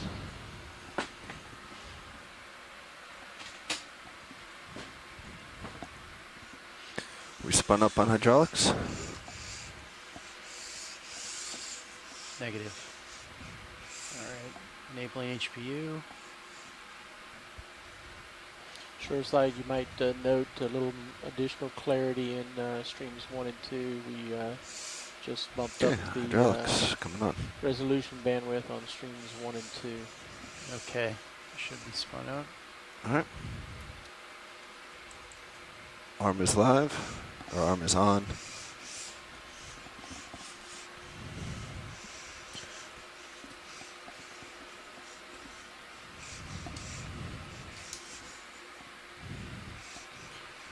And arm coming live.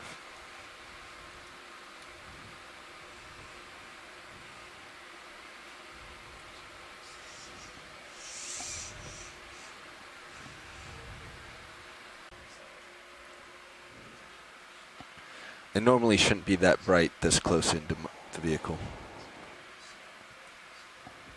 Go ahead, video.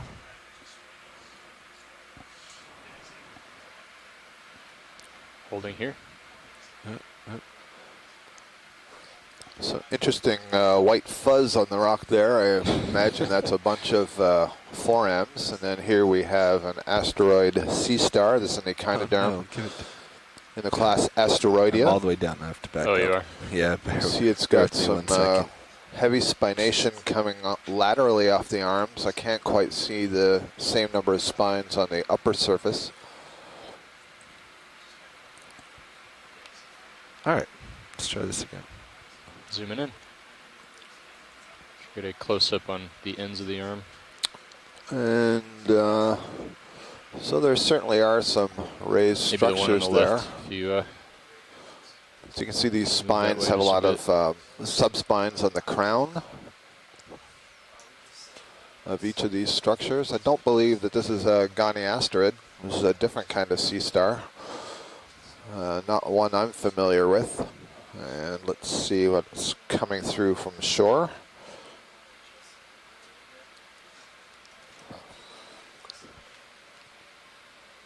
Very interesting. hard to focus on. Yeah. Is there one? You want me to come wide? You might just get a little dizzy, but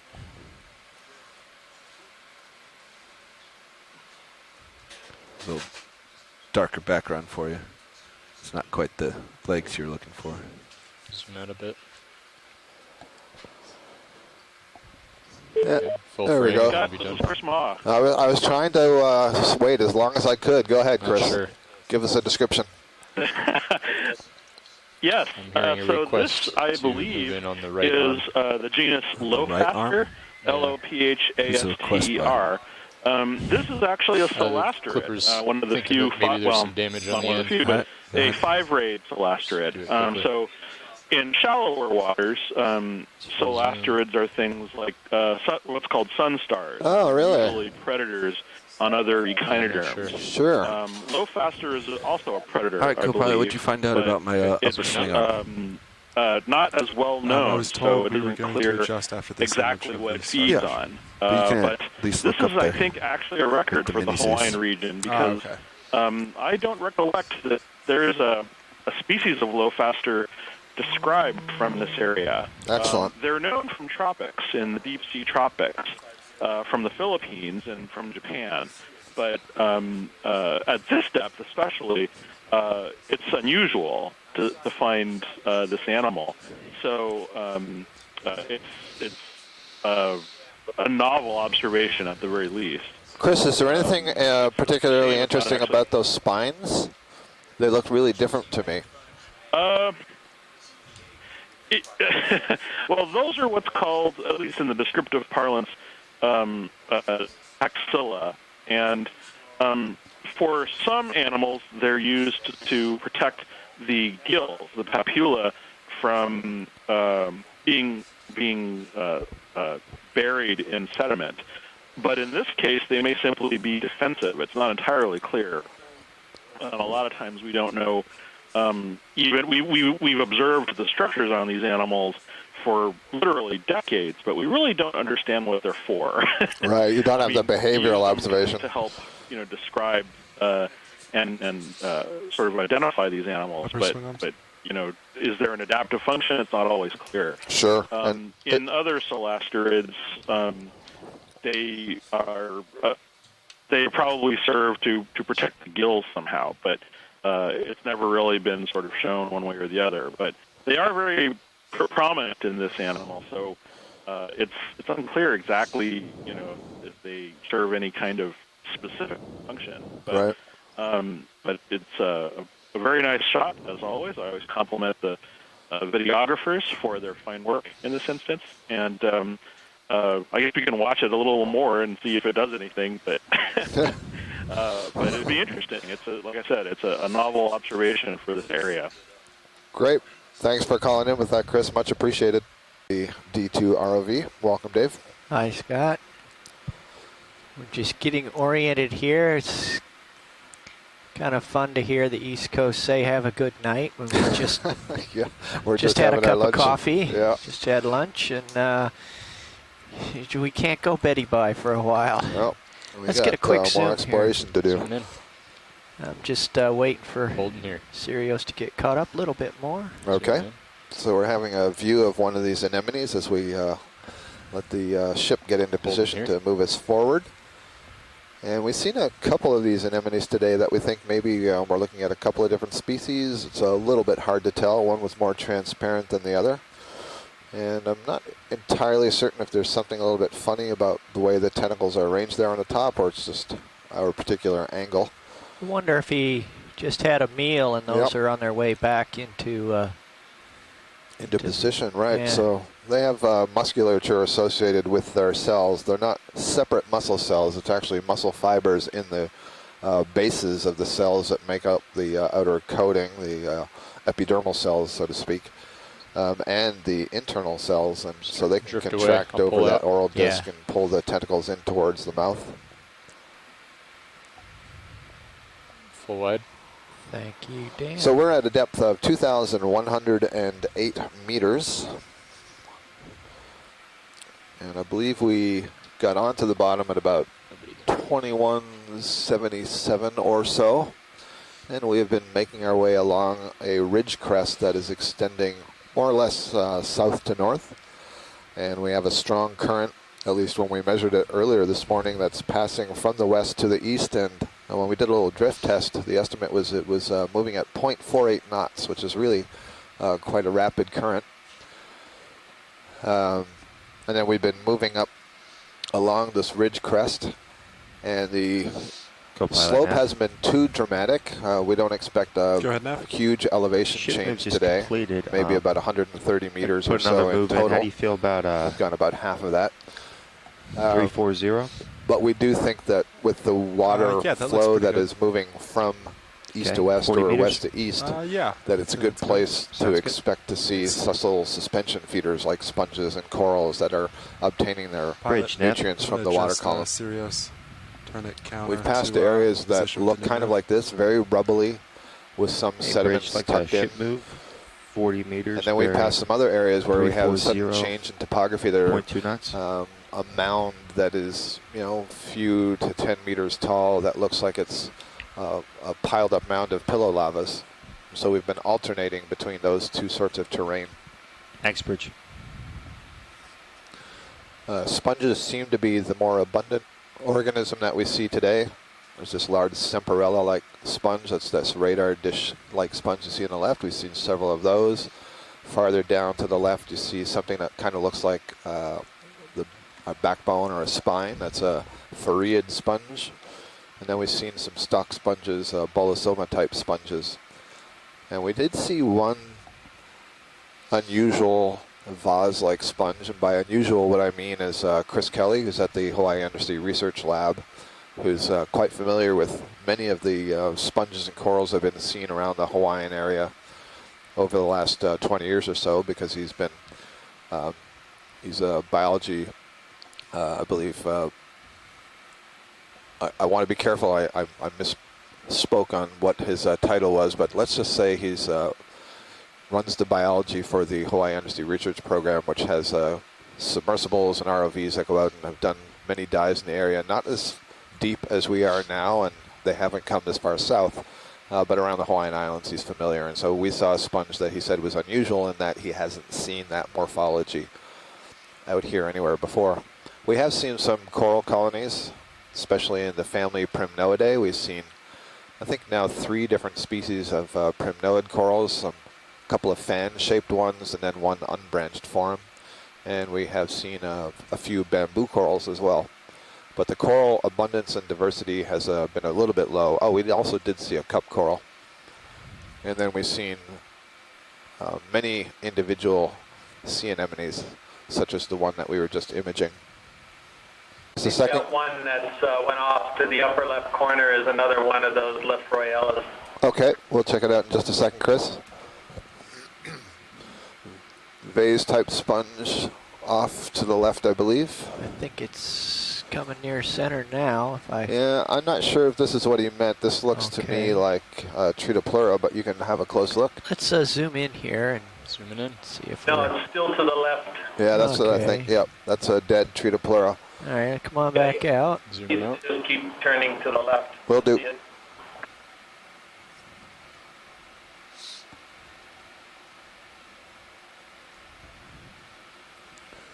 you mean this really large form, Chris?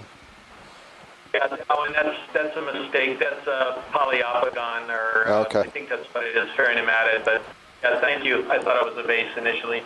Got it. So it looks like a polyopogon sponge. You'll probably see that when we pass on the other side, it's got a little bit of a concave face. We've seen some of those today. So we did see, as I said, this unusual sponge, this kind of vase-like morphology, and hoping we can see another one of those today. I see a crinoid down there on the rock.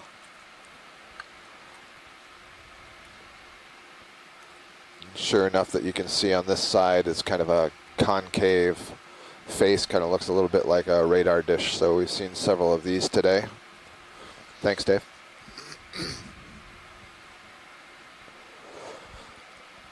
And so that heading right now, it's about 229, 230. So you're looking down to the northwest as the ROV swung around that way, and now it's bringing its head to face more due west right now. And as it continues to turn, it'll look more towards the north-northwest, which is the trend for this feature that we're following. So we've just sort of wandered from the east side, where the slope drops off down to the east, and here to the west side, where it drops off to the west.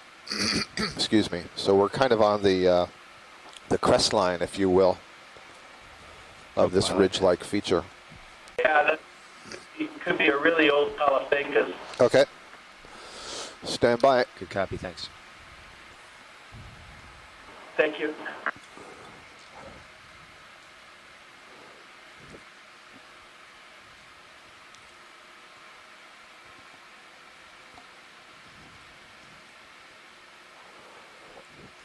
So Chris suggested this may be a Caulophacus sponge, and what I've learned about those sponges over the course of this leg is that they have a large stalk. They look kind of like a toadstool mushroom, where the head of the mushroom has nodded over onto one side. Excuse me, and that's what this kind of looks like, where the stalk is inserting in behind the face that we're looking at right now. So this is kind of an interesting face to this sponge. Lots of little knobs or tubercles that are extending from the other side. I suspect that the water flow may be into the concave side that's away from us. Can we tilt down a hair? Or you Yeah, when I tilt down, we can see. Again, these sponges are suspension feeders. So inside the body that you're seeing there, there's basically cells are arranged to form a series of canals or pipes. And at certain intervals within there, you get these swellings where there are sets of cells that have flagella on them that beat to generate the current. And actually, as I'm saying this, what I'm describing is a kind of a typical demo sponge, but if this is a glass sponge, the morphology is a little bit different from what I'm actually saying. This would have more of an open architecture on which the cells are lying. But you can see that net-like network that's over some of these tubercles, these warts, these bumps that are arising from the sponge, and that's evidence of some of the sponge spicules, these siliceous spicules, and where they look a little bit thick and, pardon the word, spongy, that would be the sponge cells that are aggregating. Okay. We can come out on D2. Thank you, that's good for us. We have an ID, so when it's good for video. Yep, I think we're fine with that. Okay, lifting off. Zooming out on Sirius as well.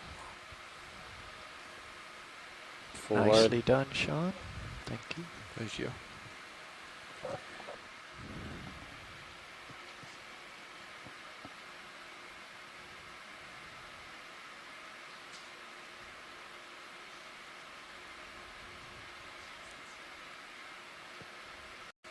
It's an interesting white thing there. It's like a starfish. I think, yeah, Is we this should. a sea star, Dave, or is this a sponge? It's Sorry, a I starfish. This, let me check my drift here, and we'll better look. Sponge disguised as a sea star. Oh, it's a sea star.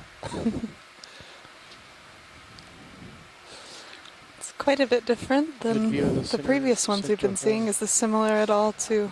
Well, I wonder if this is one of the mixasters or the, you know, the slime stars, because it looks like it has an awfully Yeah, big this opening there in the Hymenaster. center. Yeah, looks like a, Come in, an Roland. osculum of some kind.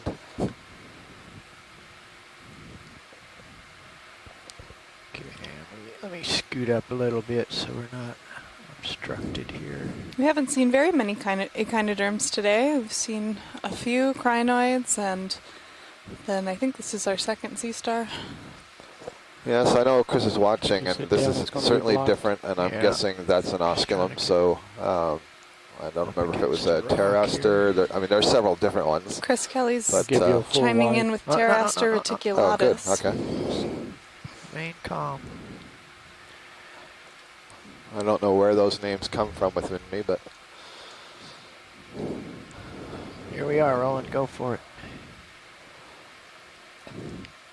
very nice. You can see this is very different from the sea star that we were just previously imaging.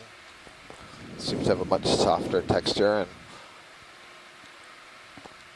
but you do see a number of these little star-like structures, and I'm going to anticipate that Chris may call in and describe them soon, but in the last one he was describing how some of these spines, they're borne on these little stalks and are used to protect the papillae, which are extensions of the tissue of the sea star that are used for gas exchange, and that may be what you're looking at right there.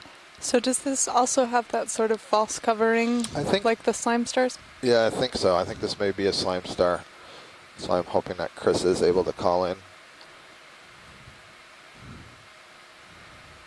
You'll see the opening on the top is unusual for sea stars, but it isn't the mouth. It's a way to ventilate the rest of the cavity that's below this kind of hood. Go macro on the Hey, upper Scott, foot. long time no see. Go for it, Chris. Okay, so I think I would agree with Chris Kelly's assessment that this is Pteraster was reticulatus, I think he said. Yep. That's the one that we saw before, and I think that's the one we're seeing. It's possible it could be separate, a distinct species, of course, because there are many fine points to telling these things apart.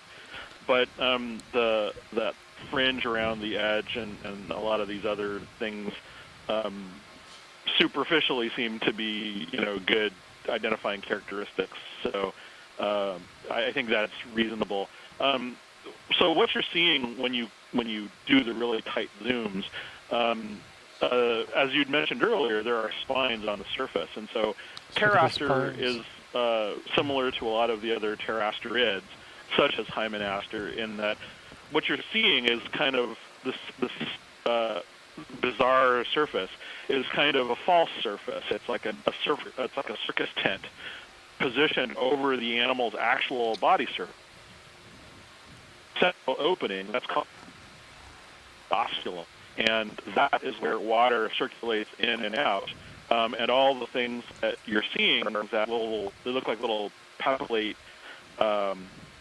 structures with kind of round sheaths around them. Those are expressions of the spines. The circus tent is held up by these tall, sort of stalks with spines on the tips, and those spines hold up that circus tent, and that's what you're seeing through the body wall. The top of the body wall are those little spines. Video's good. And so the animal itself is, it probably produces mucus also. I'm not entirely sure to what degree or how that mechanism varies between species. But it's clear that something like Hymenaster can produce quite a bit of it. And also, in answer to your question, you had mentioned where did they get the names from. So, as with all animals, these all hail from descriptive terms, and of course their names are broken down from the Latin. So, Pteraster is actually in reference to the fact that a characteristic feature of this animal there are spines that line the tube foot grooves, and those spines are held together with a web, like a wing. And so the wing in Latin means pteros, like pterodactyl. And so it's the webbed star, pteraster.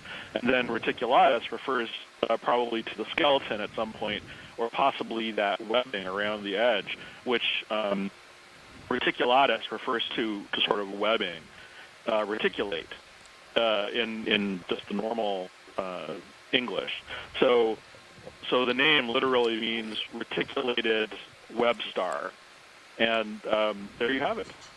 Now you know. Thanks, Chris. Thanks. So thanks for stopping and taking a look at it. Hey, let me just ask you one more question. So you were describing the spines that hold up the sort of the false back, and when we were zoomed in there, you could see what looked like inflated sacs around the spine. So am I correct in interpreting that as one way I'm thinking about is those umbrellas that you open up over a little table to protect yourself from the sun.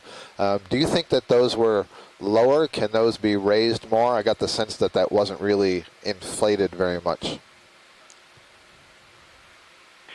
Oh, that's a good question. I don't know to what degree that sort of, what's called the supradorsal membrane. Okay. To what degree the supradorsal membrane can be opened. I suppose that with more water, that it wouldn't take much for the animals sort of swell up more. And keep us going on 350. But then again, most of the animals that I've seen of this species tend to be in jars that have been dead for 10 years. Right. So, it's fascinating to contemplate all the subtleties of their sponge or hollow brilliant of their biology now that you can, just watch it in their own home. Sure. But yeah, there's all sorts of things. These are considered, I think, a lot of pteraster especially, feeds on sponges. So its placement in this area with all of these nice, tasty glass sponges is pretty interesting. Oh, great. But of course, it's not entirely 40 meters bearing 350. I'm not entirely sure until I've actually seen one feed. Yeah. Sorry, hang on, Chris. Dave, that is something we want for sure. Okay. Sorry, Chris. Go ahead. Yeah. Copy that. You're looking at something else. Okay. Well, anyway, I'll hang on as long as I can watching tonight, and okay. Maybe we'll find something even more interesting. Yeah, maybe we'll find another one of those inflated. Thanks, Chris. So Chris Moff from the Smithsonian. So now we can transition to maybe Chris Kelly, because I think this is maybe that sponge that we were seeing earlier that we said was kind of weird. It's vase-like, but this one appears to be tipped over. But I do think this may be the same thing. I think. So do I, Scott. I just made a note of it in the chat room, and I don't know what this is, except for it's very likely a hexactinellid. I'm almost positive. All right. Well, that looks to me like it's tipped over. Dave, are we in a position we can make a collection? Yeah, I think so. Let's please then make this our first biological collection. What I can't tell, Chris, as I'm looking at this, is that if it's actually hollow on the inside. I thought when we were looking at the first one that it was in the shape of a vase, but this one I'm not quite so certain that it's a vase-shaped or that it's a series of like collapsed ruffles. Called in Easy Stop. Yeah, perfect. Thank you. Yeah, I'm not sure either. In fact, on this one, I don't even know whether it's going to be hard or soft when he grabs it. So I will find out, I guess. If it's like the one I saw in the Aleutians, it's going to be fairly hard, almost brittle, but we're going to find out. Nav, could you see what samples we have today? Sure, no problem. What were you asking about, Roland? I wanted to record that sphere, which we have center screen already. Okay. No biosamples. And my other last comment is I believe it's attached to a very small rock at the base. Over on the right? On the left. On the left, okay. Which maybe it's going to be pretty small for your pincers. Yeah, I'll poke around. Okay, video's clear. Okay, rolling, thanks. Let's come a little bit wider on main HD. And I'll give you full until you get in there. yeah, thanks.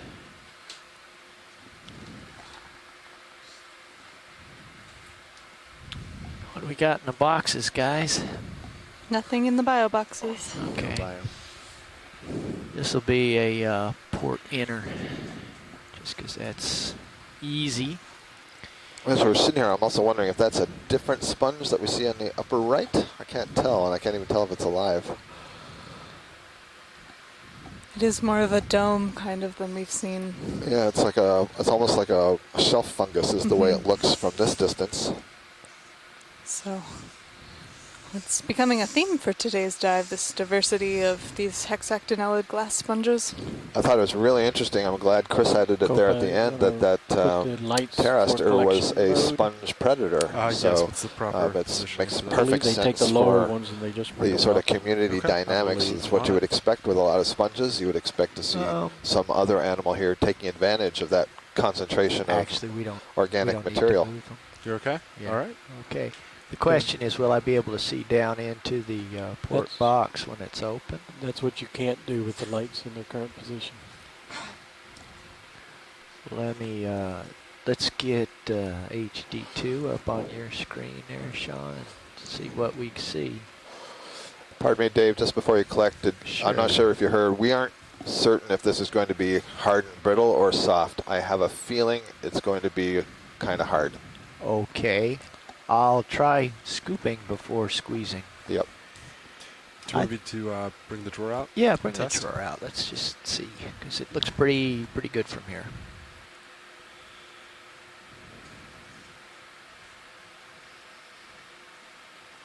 This will be our third collection of the Oh, day. yeah. We were able to get 2 rocks from a little That bit looks pretty earlier good. on the dive. Great, thanks, But this Sean. is our first biological. We'll be taking a sample for genetic leave it out. analysis to Leave it get out? a Leave it out, DNA please. You got it. identification of the organism, as well as preserving the rest of the animal for morphology. Okay, I apologize. Okay, Rolly, we can That's see. all right. So this might be in a different group of sponges, the demo sponges.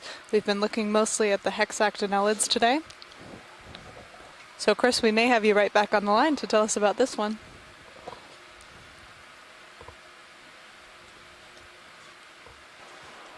Just a second longer.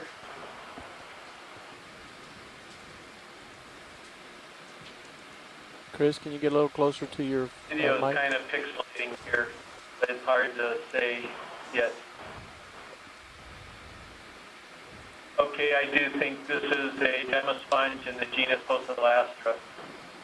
And so it's a different type of sponge than the one we just collected. The one we just collected is a salacious sponge, Hexactinellida, and this is in a different group, the demospongia.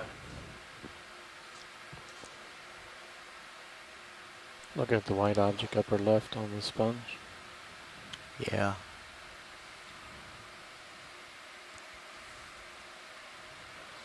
Chris, are the spicules of the demosponges made up of a different material than the glass sponges? Yes, Everything's and there are clear. also It's your different command. types of Yeah, we come spicules. out. So the hexactinellids are characterized by We all already of them did, but you may having want to a flash the very lasers across specific it. type of spicule called a hexactin, or a 6-rayed type of silicious particle or structural component, if you will. The demosponges do Video's not clear. have Have you get us hexactins, going? I believe. So they have other types You got it, I'll of put the ship spicules over. that go actually by different names that are quite different. Bridge, so yeah. it's very obvious when you look at it microscopically whether you have a demosponge or a hexactinellid. I will add that the demosponges also I'll have their continue that spicules ship made move, of 40 silica, meters, so the composition 350 of those at point 2. spicules is the same. But the demosponges also produce a fiber, which is called spongin, and that 40 meters. that fiber makes up a lot of the body Thank you, of the Rich. sponge. And in fact, there are some sponges that have just that fibrous matrix and not the spicules. And one of the best examples of that would be the Mediterranean sponges that are used as bath sponges. You probably wouldn't want to be scrubbing your skin with a whole lot of glass rods, but the spongin fibers are actually really good at holding water and are sold in some places as bath sponges, which Thank is you. not to be confused with a loofah, which is actually a vegetable and not a sponge at all. Or Smoothness of that pumice. rock. Or pumice, is a mineral. which is a rock. This is kind of interesting. Yeah.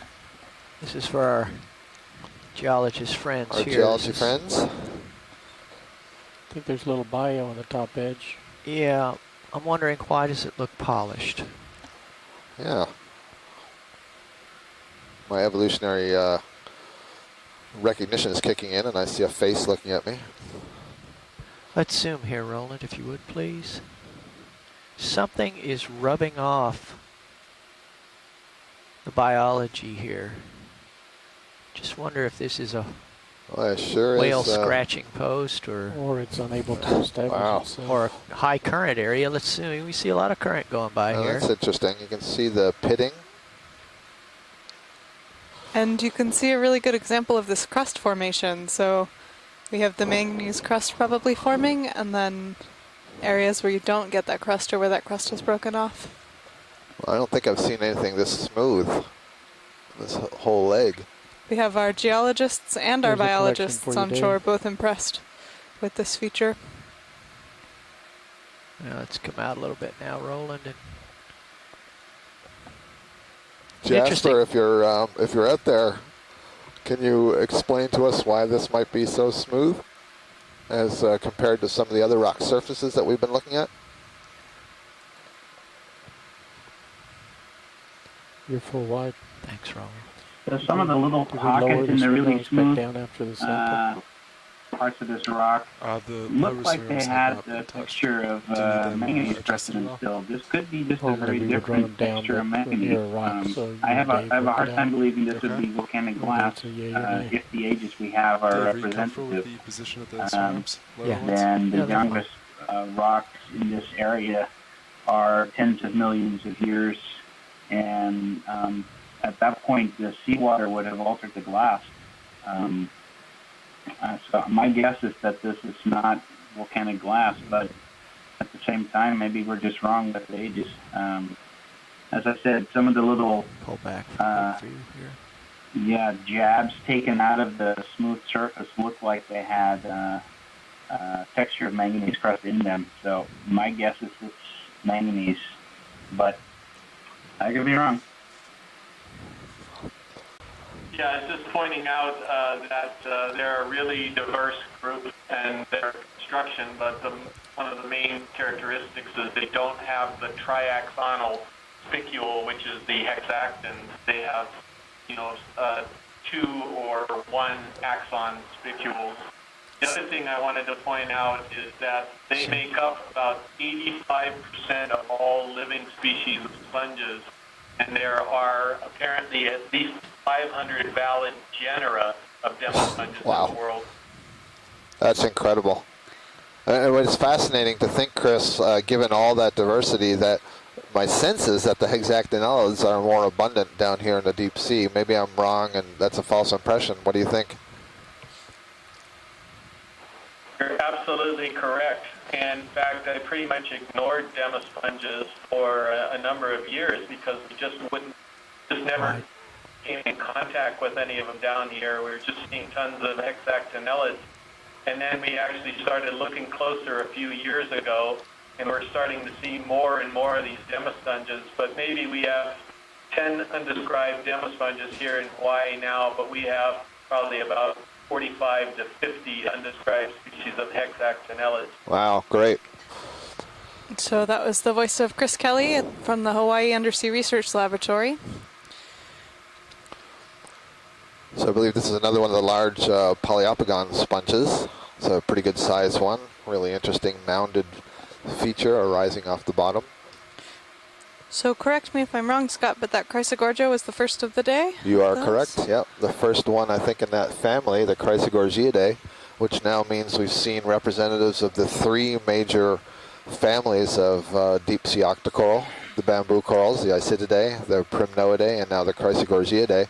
There are other deep sea octocorals from other families, but those three families have by far most of their species found in the deep sea, which is a good indication that they have evolved down here, that they have radiated. We use that word radiation. If you think of a branch of a tree and if you look at a point on a branch where lots of other branches arise from it, that's an example of radiation. So what you could do in terms of these species we're talking about is think of an ancestor long ago And descending Just from that this side ancestor of are a that whole sponge. lot of Okay. diverged Barely species, so above that's the what's called sponge. evolutionary Here, radiation. and then And what is over there. especially cool is that those three Maybe families a, all arose from a single ancestor, so hydroid just or something. tremendous diversity in evolutionary modifications and adaptations going on here in the deep sea, which suggests that there's different microhabitats to exploit, or simply that the size of the environment is such that they can evolve in isolation.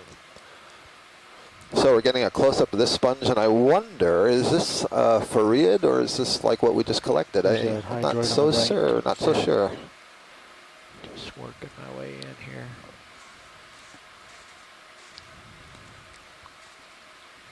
Doesn't quite look closed. It looks more like a very small Faread or Tritopleura. I would lead that direction. Another glass sponge.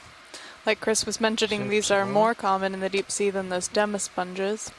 And I think I saw, I will wait till we zoom out, but I think I saw on the right side of this rock another cladorizid sponge, the little sort of lollipop. Mm-hmm. So Chris might be waiting till he gets a little view there.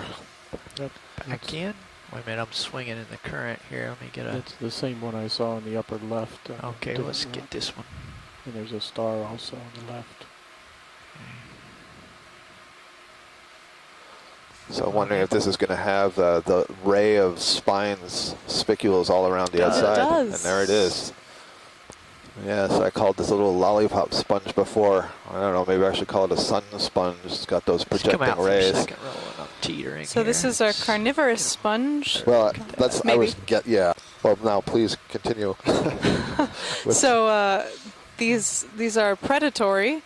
And this sort of feeding mode in sponges was only discovered, Scott, you were saying, in the 80s? Yeah, I think it was 1985. There's a paper by Jean Vasselet from France, and they found these little tiny sponges in caves in the Mediterranean, so within scuba diving depth 10 meters. But what was interesting is they're tucked away on the roofs of these cages, and so it's kind of like a deep sea environment in that they were very dark and there wasn't a lot of food in there, and they were tiny. And what I found really fun and interesting is after the paper was published and some publicity got out, I started to see, I have some clippings of some articles in, the sort of popular news of the world type tabloid newspapers about deep sea man-eating sponges found. And the part they got right is that they were feeding on animals, which is very unusual for a sponge to that time. And if you were to pick up a book and look at the definition of what a sponge is, one of the first things that it would say after it had siliceous spicules is that it has an aquiferous system, this series of channels of pipes that funnel water through it for suspension feeding. Well, those sponges don't have it. And instead they capture animals that they're able to hold onto the external part of the body, reorganize cells, and begin digestion. So Dave's or somebody has found something interesting here. We'll get back to the sponges in a little bit. It almost looks like it has tentacles. Yep. I'm not sure if this is a holothurian or a ctenophore, or we'll choose some other phylum. How do cup corals grow? Okay, we can zoom. That's Max. Oh, shoot. Oh, shoot. That's maximum zoom. So whatever we're looking at there is very small. I don't know if it's just a young recruit. As Mackenzie just said here, maybe this is just what a cup coral looks like when it starts growing. It does look like it has a ring of tentacles and possibly around a mouth, so that's a good, very good possibility. So an interesting that's a nice rock rock area. Yeah, I agree. We are at a depth now of 2,079 meters. It's a very small starfish coming laser center. Just a white dot on your screen. I can bring in an image. It's on the right-hand edge. Watch lead nav. We're seeing a little asteroid sea star here. Brings us to waypoint 3. Start heading to center screen waypoint top. 4, Very small. which is approximately 320 meters away. Oh, and our time off bottom still looking like 3:30 local time. 3:30, so that's about 2 hours and 10 minutes. Sure. I'm sorry, could you just zoom out and show me waypoint 4 again? Sure. Thank you.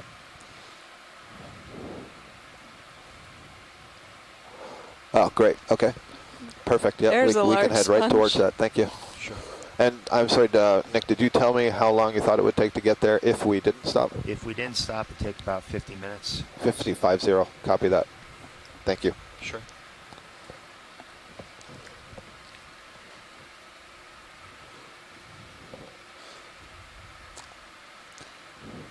So as we were seeing on our previous dive on this feature, sponges... Next waypoint, if I zoom out, you could see.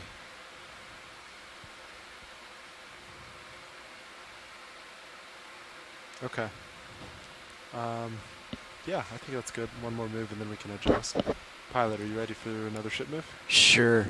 All right. Just going to poke around here while we have a moment. Absolutely. 20 miles away, yeah. 20 miles.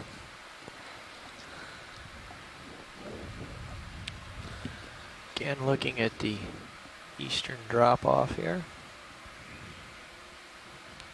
You can see maybe a slightly more prominent sprinkling of sediment here, Bridge nav. but again, not much. To put in another ship move. Peek over the edge here. Is that better? 40 meters, bearing 345.2 knots. Thank you.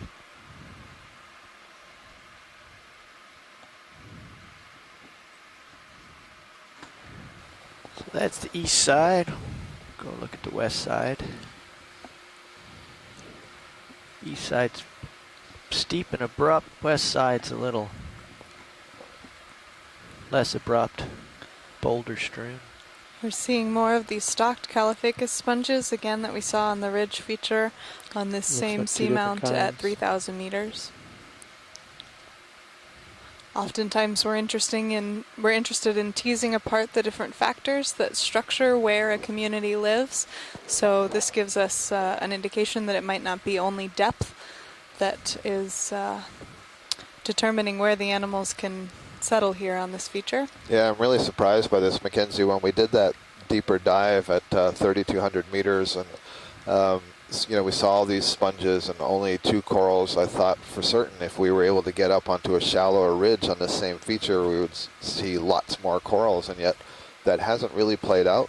We've certainly seen more than we saw down there. We are a whole kilometer shallower than we were on that dive number 3 of our leg. But in comparison, for example, to the ridge that we saw just yesterday, south of here was some, 60 to 70 miles to our south, I believe. Far more corals, and we were in a similar depth range. Shapes and sizes of these sponges. I call this one the scowling owl. What's the worm-shaped thing at the lower We're going to edge add of the that to the screen? list of names that people have come up with for this thing. Everybody sees this in a slightly different way. They're really neat. Horseshack? The Rorschach sponge. Yes, there you go. Excellent.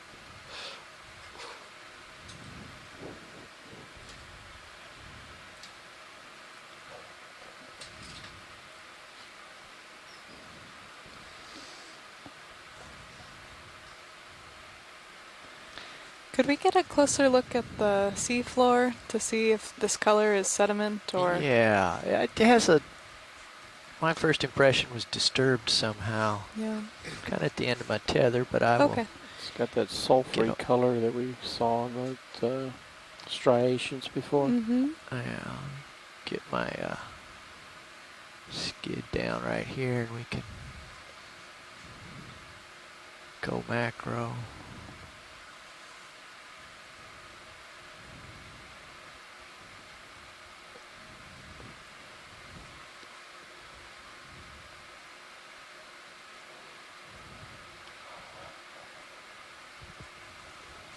Okay, rolling, we can zoom.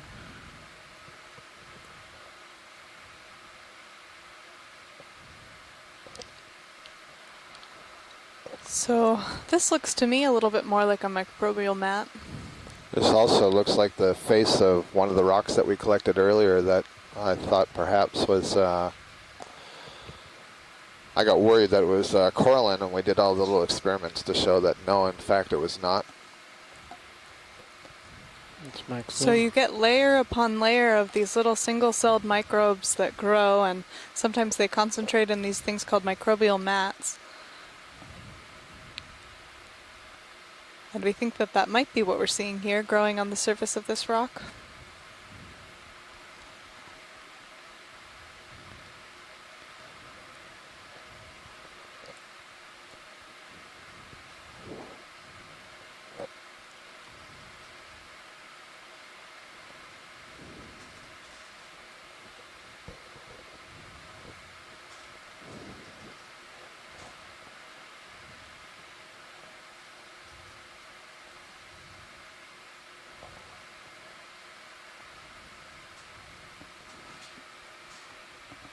I'm starting to get some tether. Let's come wide, Rolly. I'm gonna. Oh, fish. Fish, fish, fish. Where'd you see it?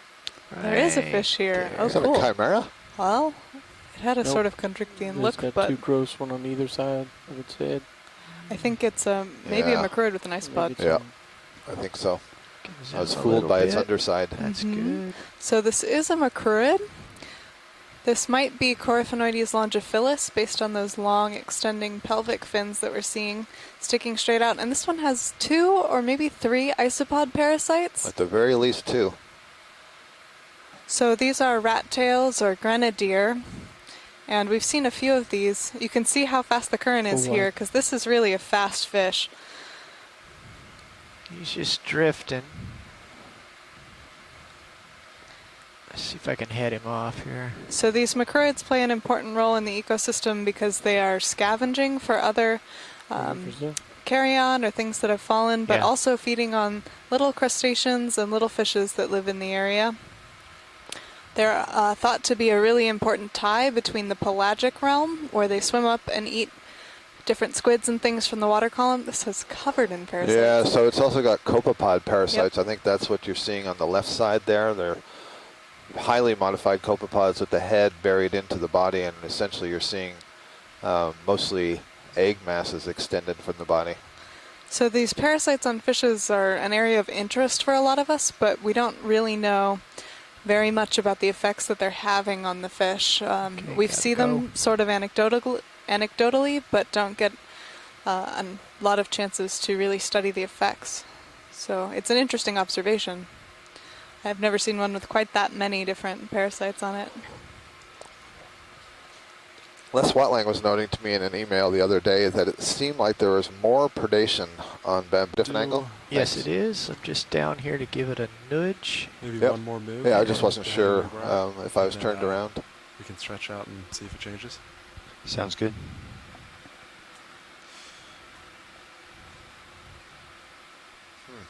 Okay, there's what's beneath. So this might be a more sedimented area that has developed some of that manganese coating. Yeah, so I wonder if that's what we're seeing. Basically some sediments underneath the manganese coating as opposed to biofilm. Yep. It smears a little bit. We were talking a lot about these sort of sedimented rocks that we'd picked up a few of and then had them break apart in the claw hand. So found out that they were really just sediment. Our pilot noting that this one smears a little bit, maybe a little more clay.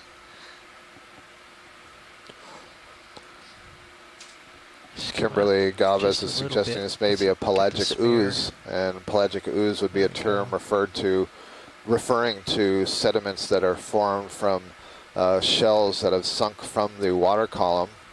Basically, the old bodies, the old shells of things like phytoplankton or protists or other organisms that are swimming in the water column, that settles and accumulates over the thousands and hundreds of thousands of years of time that these seamounts have been here on the bottom. Good shot at the And top then showing over how thin time, the the crust same is. precipitate coating that you find on the rocks can also form over the surface of the sediments if the sediments are stable enough and not disturbed. And you get a nice view there. You see on edge that there's a very thin coating of black overlying that sediment, which would be the manganese crust.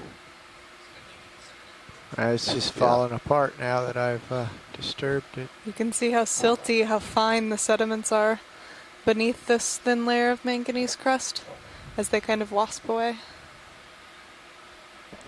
Okay, video's clear. Okay, let's come out, Roland. Thank you. Bridge nav.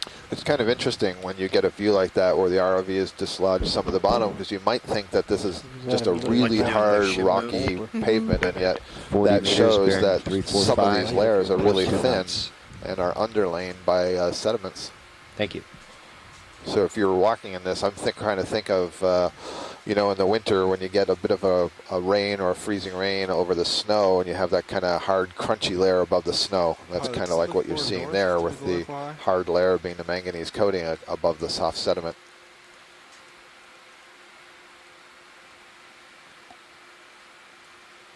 Reporting that the current is coming from a heading of 060, so the current is coming from the northeast. Earlier today, it was coming from, I believe, the southwest. Is that correct?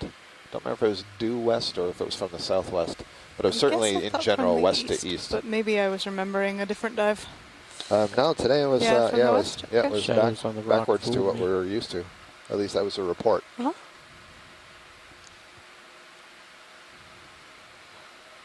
Again, highlighting some of the challenges involved in selecting these dive sites and knowing what we're going to find in the area. You get some of these features that have tidal currents where the flow can actually switch at different parts of the day.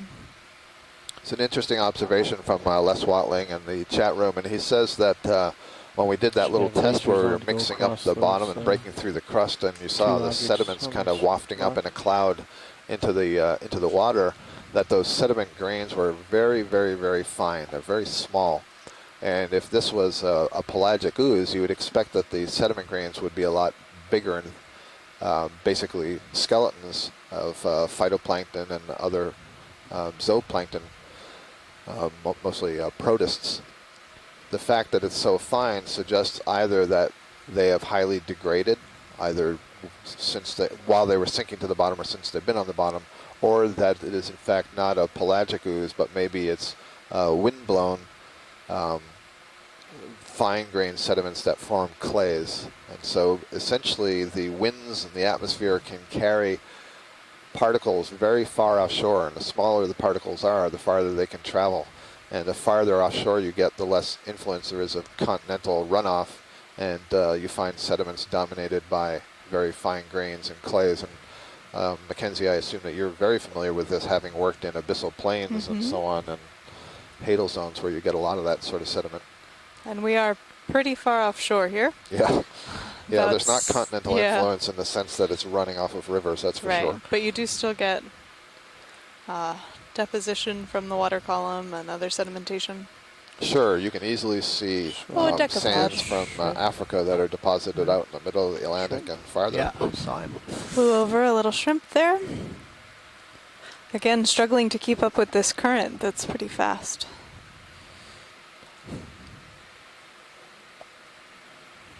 Guys going on about stuff from the atmosphere. Dust from China makes it to California sometimes. Yep. So here's the top of the hill over here. It comes from guys.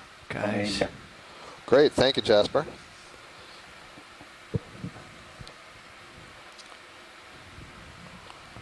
Okay, yeah, it looks like it does go. We'll follow about 345 once you turn. Yeah, you guys have just you're a little west of me.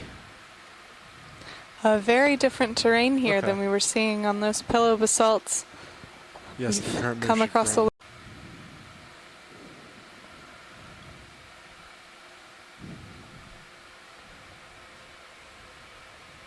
It's really pushing you hard, huh? So this No, I did that. thin layer of crust probably isn't very good for sessile organisms, those animals and colonial groups that are attaching to the rocks Got about here. 5 meters left in this move. I would imagine they'd want something a little bit sturdier than some of what we're seeing here. Absolutely, I agree with you.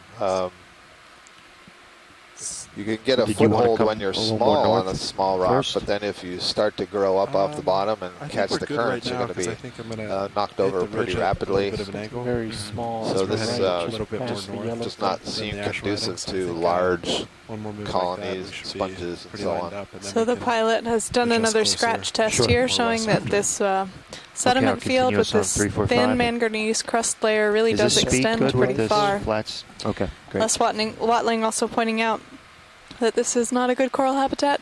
Bridge, Nav. Very fine here. And I'm not even This sure. is different. This you can see this grain size here is a little bit thicker than what we saw earlier. Calling So another good move. observation, Dave. Different 40 material meters, entirely. 345. So 0.2. before, when we disturbed it, we got these very fine plumes, and Thank you. The bottom was very sticky, very clay-like. Any more And shade? these are larger, rounder, and this looks more globulous. So I would guess that this is something like a foraminiferal ooze. If the geologists have an opinion, I would love to hear that. Foraminiferal ooze refers to the fact that it's still these pelagic organisms that when they die settle to the bottom, but in particular these would be foram shells. We talked about seeing the little tree-like foraminiferans growing off of rocks. There are also pelagic foraminiferans that have very tiny shells, almost that look like snails. They're made of calcium carbonate that they can deposit. They're just some fascinating and amazing complexity to the shell structure, even though these are just single-celled organisms. So this looks like a larger version of the thing I we saw agree. earlier. That's a barnacle. Yeah. So this is a barnacle. You can see the smaller plates around the side. I think this is a scalpellid or a verrucomorph barnacle, and I think Les Watling knows more about barnacles than I do, so he can probably give us an ID. And the larger plates that you see coming together in the center are the main plates that would open up to allow the legs of the barnacle to kick out and grab food. So this is a kind of crustacean, even though I think to look at the right, the orange rock. People who aren't familiar with the group, you might want to call that some kind of a clam or something. And that's what the early biologists did as well. Now this looks like a bit of a film. It's broken. Oh no, it's broken. So that's the inside of one of these, well, I don't know if that's rock. It's probably, I guess, sediment covered with manganese.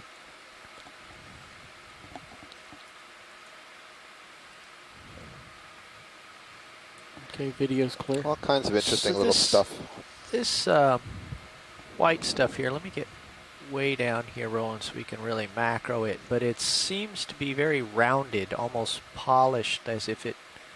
Yeah, these are unquestionably foram tests, shells of little pelagic single-celled organisms, the foraminifera. And this is a very common sediment type in the deep sea. It's referred to as foraminiferal ooze. And they're made of calcium carbonate. And you don't find them in the abyssal zones typically, because once you get below a certain point of the water column, they dissolve more easily. Ah. That's something called the CCD, the Carbonate compensation depth. Yeah. So in the Pacific, that happens at about 4,000 to 5,000 meters. In the Atlantic, it's a little bit shallower, and it's where that dissolution, the dissolving of that calcium carbonate, can't keep up with the formation of it, and that's due to the pressure conditions down there. So it and the temperature. Soluble at the pH of the ocean, and it's a little bit disturbing that we can actually measure.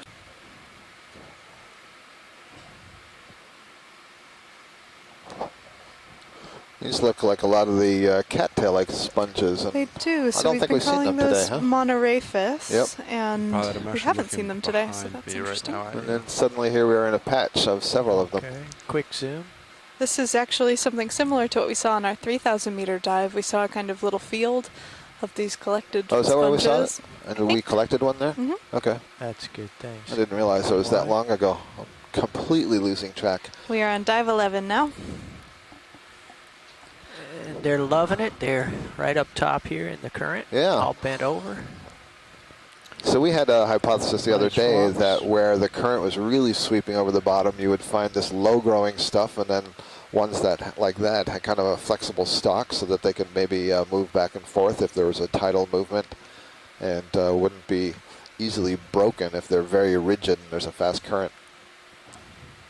And I think that holds maybe for this area where we're not seeing some of the really large fans with that high surface area that would kind of act as a flag to get knocked over in the current.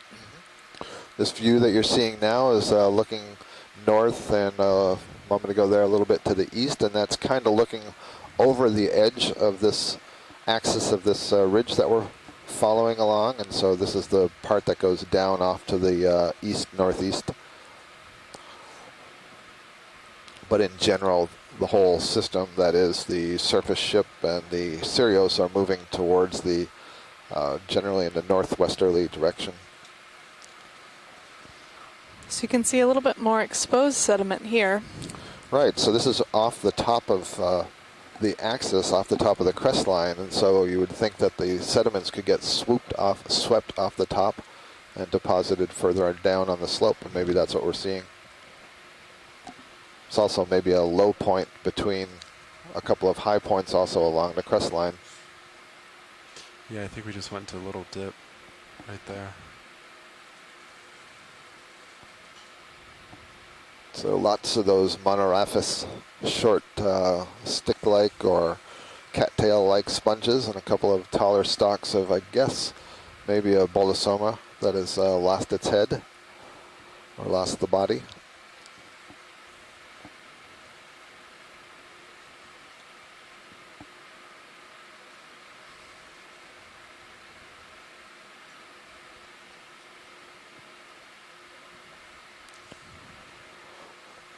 I do see the impression on the HYPACK screen of maybe a local topographic high that's between here and the base of the next feature that we're going to climb. I don't think it's got too much relief. At least it's less than 10 meters relief. If it was more than 10 meters, it would have its own contour line. We've been targeting those local highs because they provide areas of clean, hard substrate for sponges and corals to attach to, because the current flows over them a little bit quicker. Can we get a quick look at the floor here, Dave? I'm not sure if these are lineations of sediment or if there's even smaller sticks all around these sponge sticks. Another anemone off to the right. Those have been common today.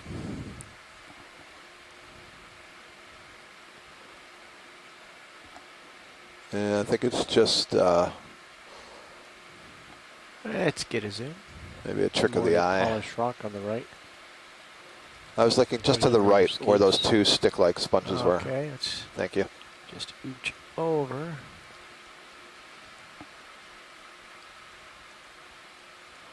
Yeah, so I think what it is, it's a trick of the eye when you're up. The kind of alignment of the grooves or the ridges that are in the rock that accumulate sediment kind of trick you into thinking there might be little sticks there, but I'm not sure. Is that a snail that's in the foreground, Yeah, just to the left of the laser? It looks like an aplecophoran I that's agree. broken off of, or fallen off, or is just on the rock. So these are Looks like a snail. maybe. Yeah, I mean, yeah, it does look like that, but it also looks a bit like a snail. It's Yeah, a a snail. So a little gastropod there. Yep. I assume it's alive because it doesn't seem to be moving. I think I see the foot. It's pointed away from us. I think a little bit of the, yeah, it'd be swept away, wouldn't it? I think I can see a bit of the siphon just sticking up there. Great. Yeah, siphon and foot. Thank you.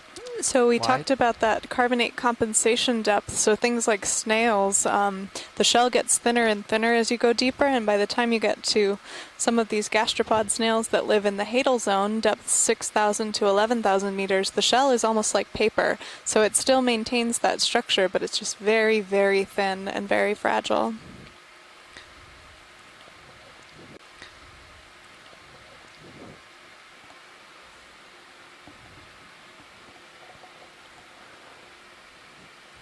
Bolosoma. Yeah, I'm starting to pick up The sponge on the Theriid. left. on my An interesting view. Lots of these Looks like monoraphis Yeah, all of a this- sudden. Look at that. They've found a spot they like. We haven't talked about patchiness today, No, we haven't. but this would be a good time. We get these small Kind of field scale of these. changes in community If you lift structure up a where we little move higher from one spot where we see, and for rotate example, right. this field of monoraphis that we weren't seeing just a few hundred meters below. So, Look at them all. yeah. My goodness. This is reminding me of Rock Pen City, except Uh-huh. it's been replaced by the sponges. So That is great. we come across areas where certain things are very successful. They're very helpful on being current indicators. You see the current is moving from the right across to the left. The heading for the ROV right now is about 320.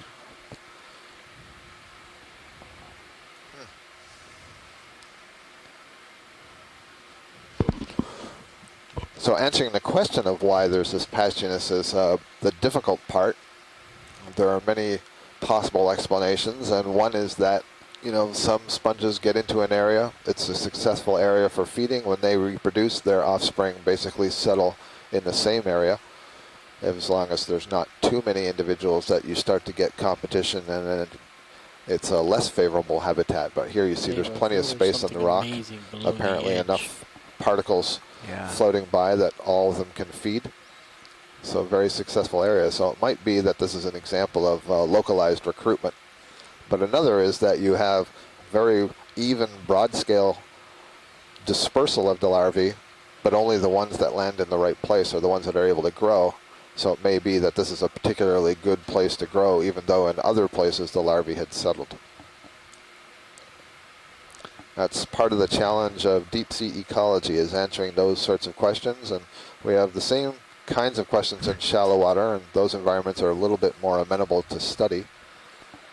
But it's the same thing Scott was talking about earlier, where you suggest a hypothesis and then test it. The fish, but zoom right now. Gather certain. As the larvae had settled. That's part of the challenge of deep sea ecology, is answering those sorts of questions. And we have the same kinds of questions in shallow water, and those environments are a little bit more amenable to study.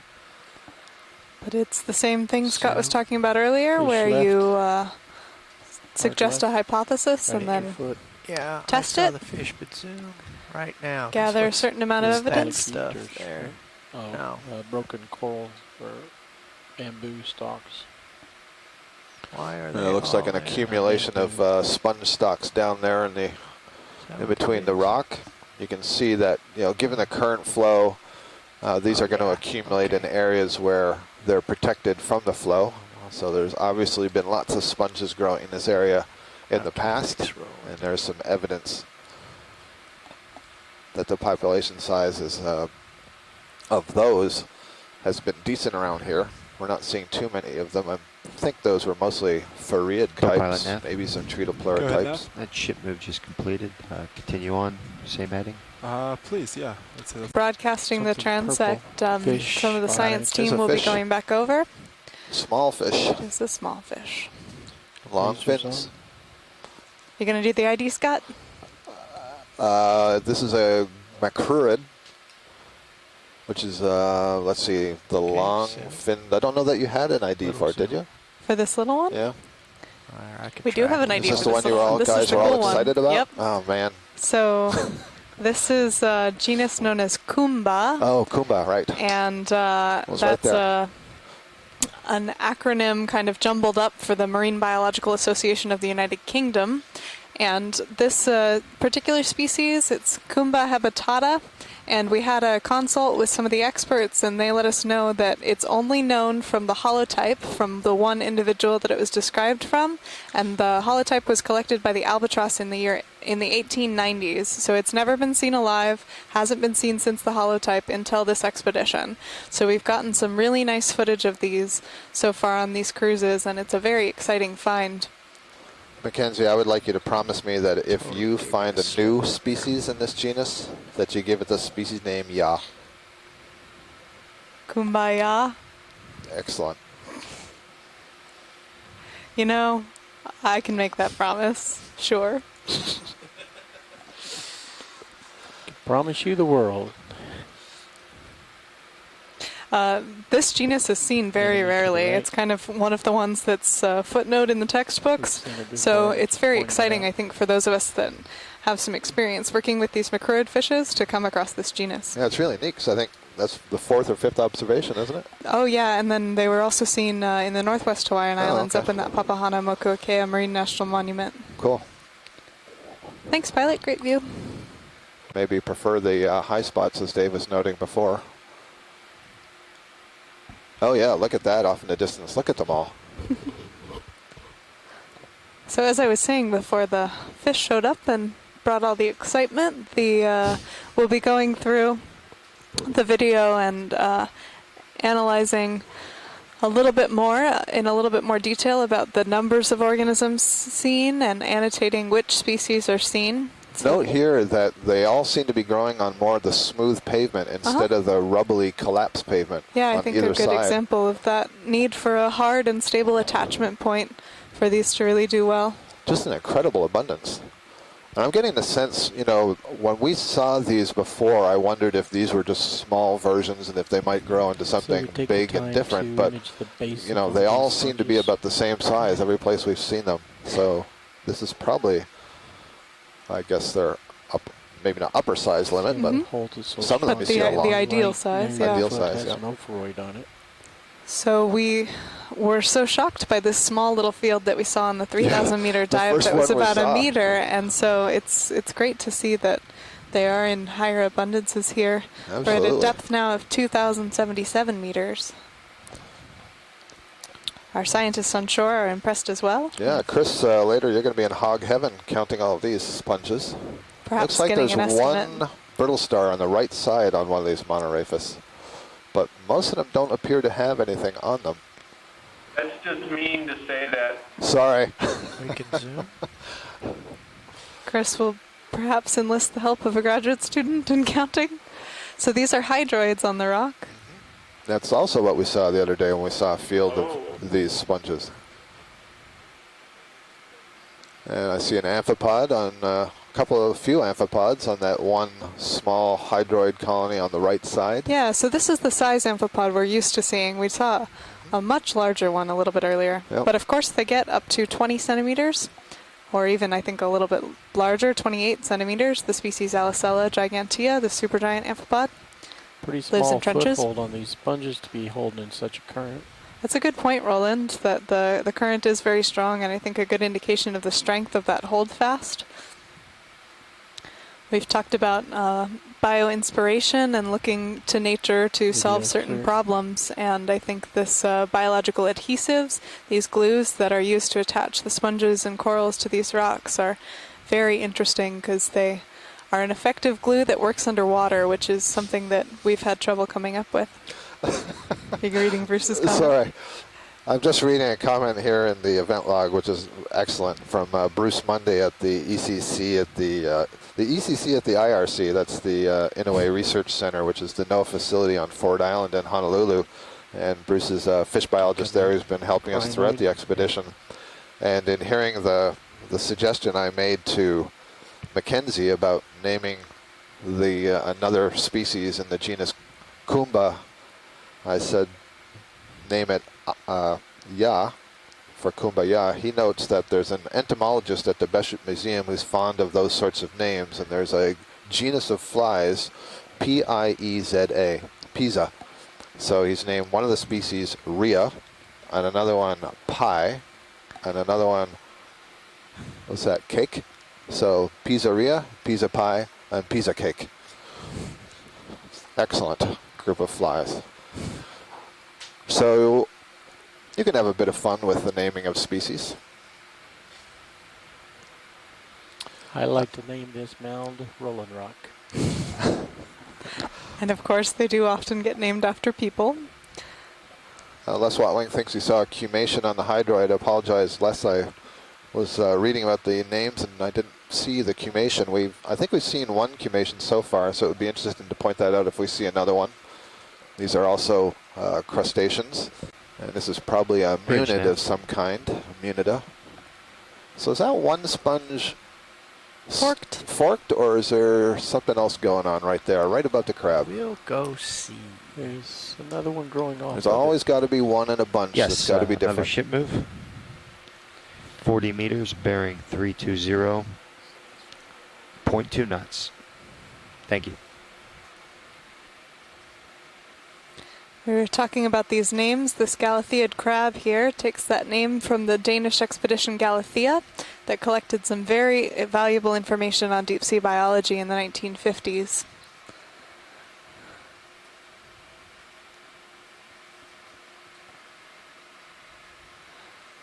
And has since taken or offers its name to a number of deep sea organisms in recognition of that work. Nice view of the ROV-D2 and stream number 2 from the Sirius camera if you want to see the ROV in context of the bottom. So here we're looking at this Galatheid squat lobster, probably in the Munida group. And sure enough, this looks like this sponge is bifurcated, or I noticed on some of the other sponges, well, let's talk about the crab first, sorry. Something for everybody here, Yep, Scott. Yep, I just got carried away with my mouth. That's happened a few times. It looks like, is this guy missing a couple of back legs? I think the legs do look like they're broken. So this is an anamurin. The squat lobsters, the chirostylons that we've been seeing in corals all belong to the same group, and they're closely related to the hermit crabs. You see that they have 4 pairs of legs. They are decapods, but they have 4 pairs of legs. The 5th pair of legs is highly reduced, and they're tucked up under the abdomen. And these are called squat lobsters because they're not truly lobsters and they're not truly crabs. They have a fairly large abdomen, but they fold that abdomen up underneath the thorax. So there we're looking at that sponge, and we can see that either that is branched or I think maybe Roland noted this when we were coming in. I noticed on some of the others, in fact, the one you can see in the back right, the right background, looks like there's a bit of the skeleton, or excuse me, the rod, the siliceous rods that the sponge mass is growing on is a bit exposed. So I wonder if it's possible that a larva settled there and is growing off that other one. Just a guess. So that's good when the video's ready.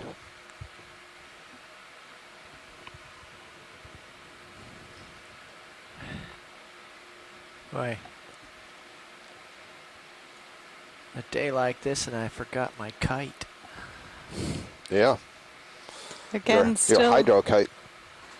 Strong current. Just make the ROV neutrally buoyant. Fly it with Sirius. Very, very few crinoids. You know, there's one we just saw on the sponge there, but very few crinoids. I wonder if with that current, if they try to swim, they just get carried away. Yep. They're all down the hill on the other side. Yeah. Literally, quite literally.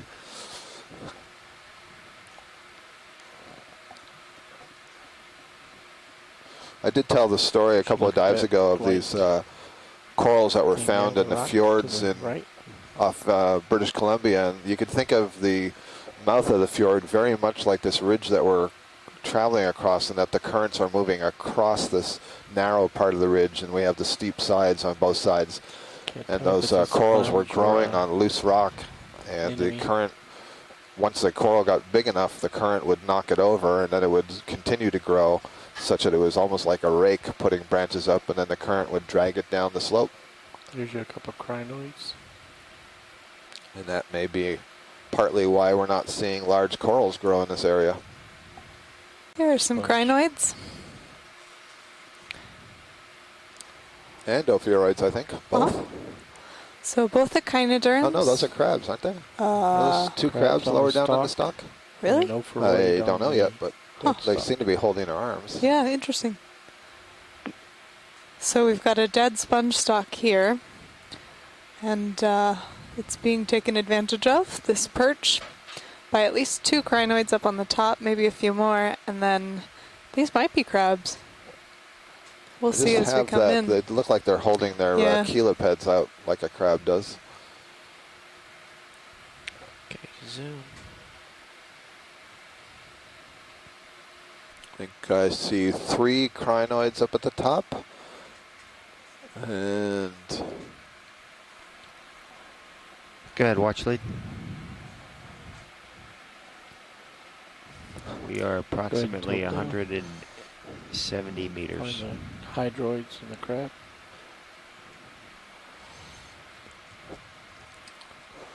If we don't stop, we could get there as quick as 30 minutes.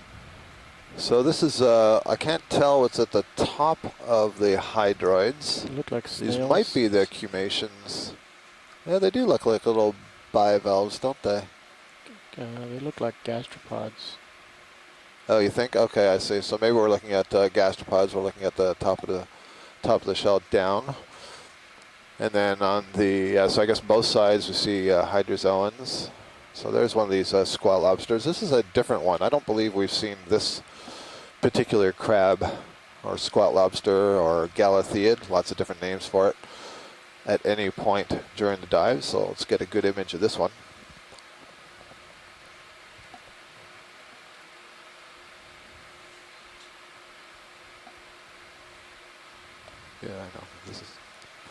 Okay, you want to go for the pair of it?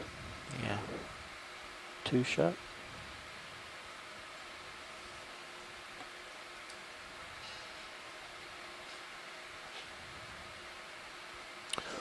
And after the 2-shot, let's get a shot of the lower one just because the angle here, if we just tilt the camera and go in, will be different for the face.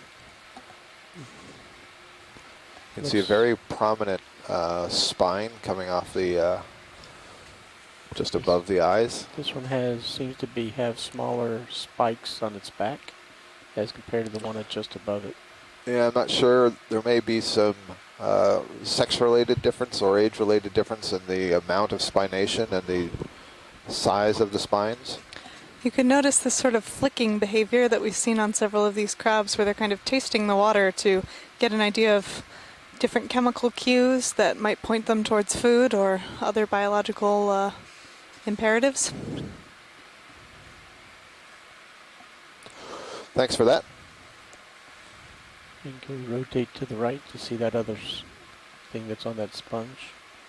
I don't think we've seen that before. It's some type of potential starfish. I think we're seeing the bottom side of a... Oh, what is that? It's a very large brittle star or something. Well, that is, let's see. Could be a sea star, could be an asteroid star, as opposed to a brittle star. Yep. I wonder if we can get around the other that's side a of the Bracingid. departure. I don't know that it's worth Dave spending time to get around there, but if you have the time. It's where we're going. Oh, okay. Then go ahead. Eventually, and I got to go sooner or later. What's my co-pilot telling me, or am I off the reservation here? You're a little off. I had to turn to follow you. Okay, well, I'll tell you what. I Let will me be, just get out of here, and I'll come around this way as I go. Yeah, that works.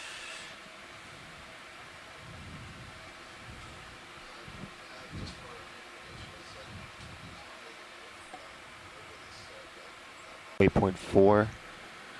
So yeah, pilot, if you might feel some tug. If we don't stop, it's about. Quick zoom. Quick zoom, Roland. I think it'd take off 5 to 10 minutes. Sure. Okay, that's what it was. So it is an ophiuroid? No, it's an asteroid. Oh, an it's asteroid. A Yeah. Yep. Sorry. Sorry. No, I was wrong. Yep. Yeah, but I gotta go real soon.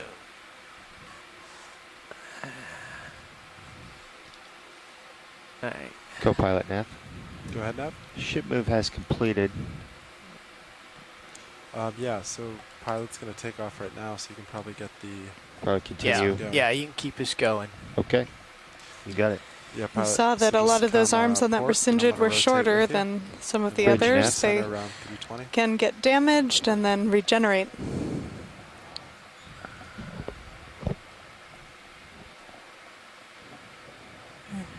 Gliding over this monoraphis field with interspeckling of some of the other types of glass sponges, the polyopogon, that big one that we just passed over, as well as some of Bridge these nav. Tritopleura, which look a little bit more like spines.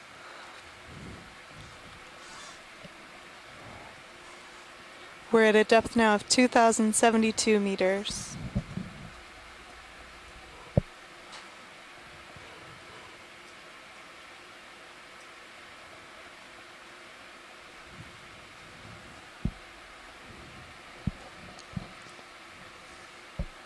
Yep, that looks good. The field continues.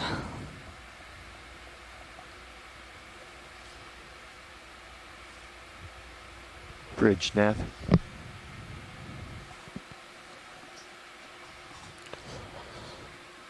Doing a good job. So I hopefully you can still hear me. trouble, I Sean. just made a comment in the event log that I don't think I went through before we were disconnected, but oh, there's more of these branch sponges now.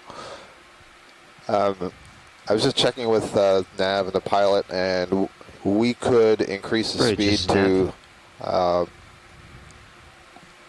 3 knots, but that's 0.3. yeah, okay. I was thinking that seems very fast. Thank you, 0.3. But that would not substantially affect the amount of time that it would save us, 5 to 10 minutes, and it would also mean that it would be much more difficult to actually stop if we saw anything. So I would like to just continue to proceed the speed that we're going, and we will get up further on this this slope. And have some time to look around when we get there. Might need to get up on your microphone there, Nick. You was saying you were hard to hear earlier. Go. Bridge, Nav.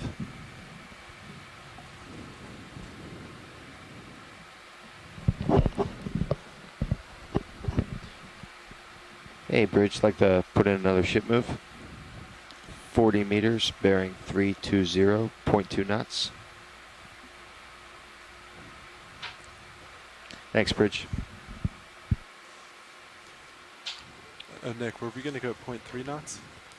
We're seeing again some differences in coloration on the rock. There's some Don't talk know if about that's due to speeding manganese up, but encoding. the waypoint's only We saw some of that a little bit earlier and got some really nice images. 130 meters away. Okay. So this may be the start of the increase in slope, or it may be just another mound. We've seen several instances that we've been traveling of these kind of pillow-like mounds that have formed, and in some cases they step up, in other cases they're just raised, and then we get back down to a plateau. But it's interesting that I'm not seeing a whole lot of suspension feeders right on the top of this local high. If you check out Stream 2, you can get a look at this rock. For sure, yeah. And it's so a meter or two high on the north side. Okay. Again, it has this polished look here on its south side.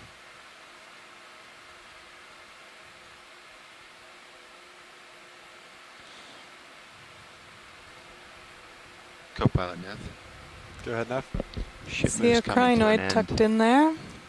320 is still looking good to me. Yeah, I would say keep it going. Okay. One of these Bolosoma sponges. Maybe a Treatopleura. So a lot of the familiar characters that we've been seeing around the area, especially in these sponges.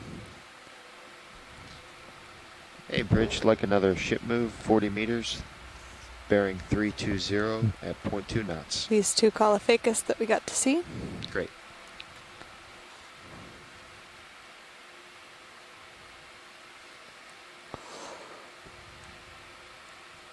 So here we swung on to the other side, and you can see that it's much less steep.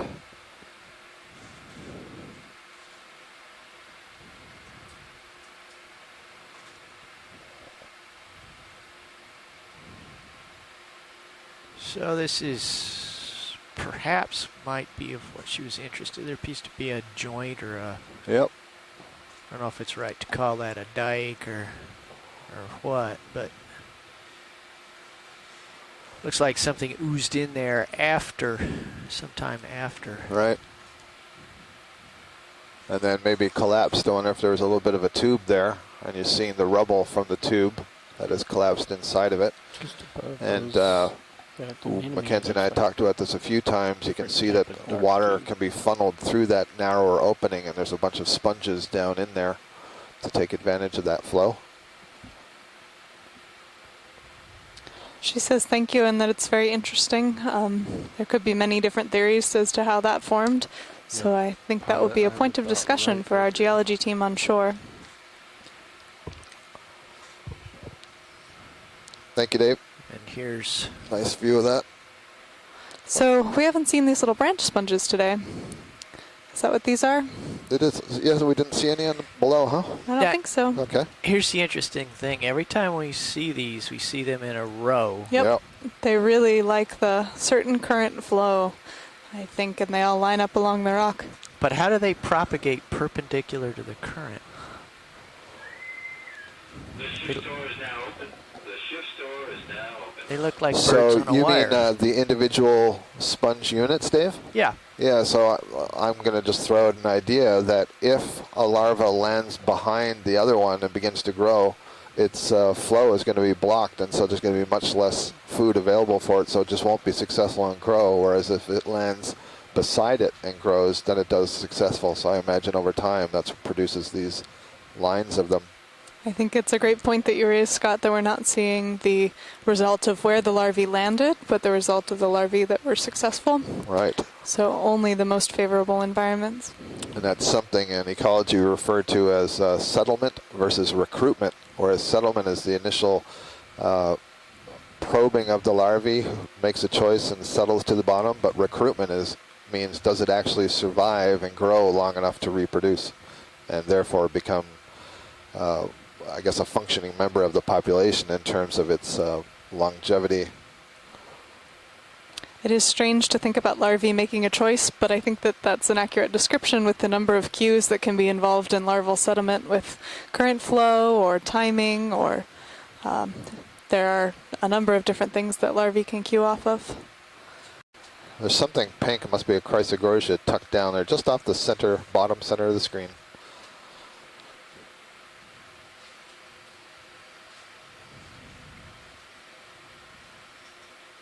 The first coral that we've seen in a while. Yeah. I think it's another Chrysogorgia chryseus. It has that look. Yep, it does. Thank you, Dave. Wide.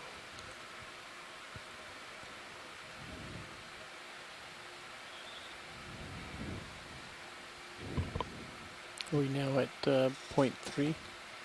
No. There's another. Oh, wait a minute. Black coral. Black coral. Quick zoom. Is it the same thing? Yep. Another Chrysogorgia here. Yep. Yeah, I can crab. see the crab in it. It's got a chirostylic crab. Crab, Dave. The other one No, I I don't gotta think go. did. I didn't notice one. Though it's hard to say, they are very well blended in that little pink tuft of the There's coral. another puffy one there to the left of the broken. Yep. dead stalk. Okay. Sure. A few more Chrysogorgia here. We seem to have found a good spot for these. This one looks a little bit different than the others. It does. I don't know if that Less- just means it's Coral younger, to the right of it. but certainly less robust. It's not exactly bottle brush shaped. It's still biflabellate. There's still two fans there. So I'm going to say that that's the same thing. And that one was pretty thin. You could see where they get that Chrysogorgia name from the Go gold back in. skeleton below they that Seems to be fine. tissue. Just checking out the cup coral there. And a cup coral. And a crab. And that's a chirostylid, yep. Okay. Thank you, Roland. Pretty large stalk of a sponge that appeared to be blackened. There's another Chrysogorgia. I wonder if those, there's another one. I wonder if they can get some, And another. yeah, if they can get some manganese deposits on that stalk, if the stalk sticks around long enough. I think And it's here's one a of little these. waste yard of them. Yeah, one of these big questions, I think, is the rate at which that manganese deposit forms. So, and also another big question is the rate at which the corals grow and how long they live. So, a lot of work to be done in that area. Caulophacus sponge here, and you can see that this has been a popular area for sponges for a long time. You see the skeletons that have been blown in to this little depression here by the current. 3 or 4 crinoids on that sponge stalk. We can zoom. I'll just Roland point it also out. pointing out that there are a few crinoids here too. I want to look at the graph. 3 too. crinoids on the sponge stalk. Oh, that's all. Lots of sponge debris and the sediment behind there, and maybe looks like barnacle plates also tucked down in there, Yeah, mixed in with the sediment. We've been pointing out how smooth the rocks are, and I think it's because a lot of the debris that can't hang on anymore is blown away very quickly. Yep. Thank you, Roland. You can really see the current here in the arms of that crinoid.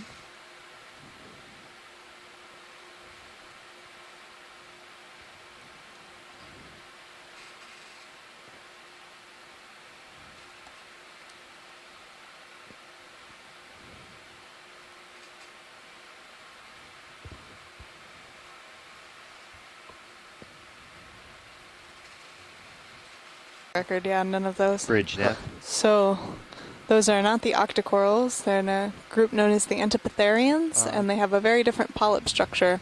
Yeah, So we'll see if we see any of those on this ridge. We also didn't see any on the deeper dive. I agree, and it's unusual because they're very indicative of the deep sea. They're a common form of deep sea coral.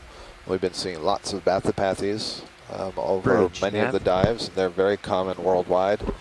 And also on belopathes, and stichopathes, and trissopathes. And we haven't seen any of those Like today. another ship move, 40 meters bearing In stream 2, you 320.2 can see the ROV Deep Discoverer D2 taking a look at this sponge with that tether hanging back out from Sirius as we pull ahead to get this shot. Oh, this is the forehead, and I can see the mustache of this fella. Nice eye. It's kind of jovial looking chap.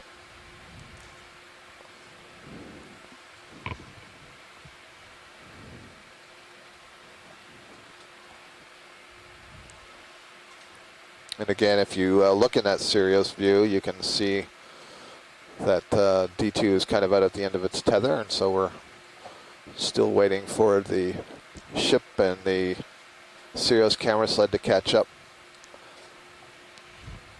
The ROV tends to go out ahead and then gets about as far as it can and slows down. Dave, after you finish this nice shot, just at the base of this sponge on the right, I'd like to get a close look at the rock. Okay. There may be a couple of bamboo coral, black corals, or just more of dead the sponge. Oh, I thought they might be. Oh, you think it was Chrysogorgia? Okay. I see, yep. But we can. Oh, that's right. It did have that kind of bathypathy shape from the other angle. So I noticed that Chris said here Caulophacus, and then he has in brackets Oxydiscus. And I'm not sure, Chris, is that a different species than some of the other Caulophacus we've been seeing, or is this the same? Because it looks to me like it's significantly taller than some that we've been seeing. Yeah, that's two Chrysogorgia chryseus fans, so that's good, Dave. On your command. Oh, sounds like they're good. Never mind. Yeah, they're okay with it. Yeah, we have been seeing another variety of Caulophacus, some of the smaller ones, and then we did see this one and actually got images of it earlier in the dive. Yes, for our ROV crews. But yeah, but it is different from many of the Caulophacus we're seeing. It just somehow strikes me as slightly different than the more common Caulophacus. Yeah, it is. It's a little more different. It's got the bumps on the round, the convex surface. Oh, I see. Larger bumps. And then we had the one that had the oscula all over the convex surface. That's an unidentified subgenus of Caulophacus. And we also had these smaller ones, which I'm not really sure which subgenus they belong to. Okay, so I guess it's then this kind, this sort of Oxydiscus-like one, where I keep seeing the faces because of those knobs that are protruding from the other side. So that's good to know.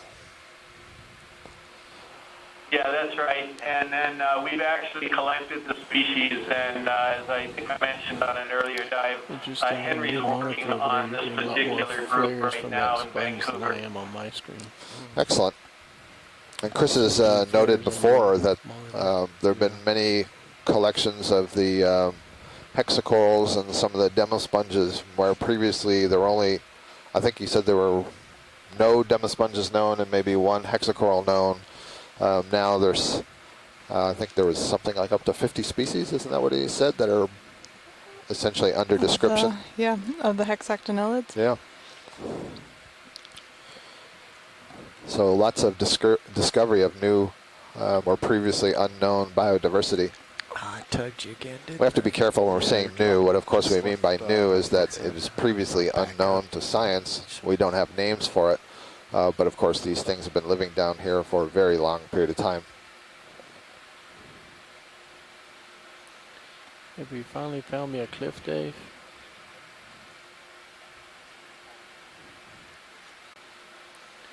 Have you finally found me a cliff, Dave?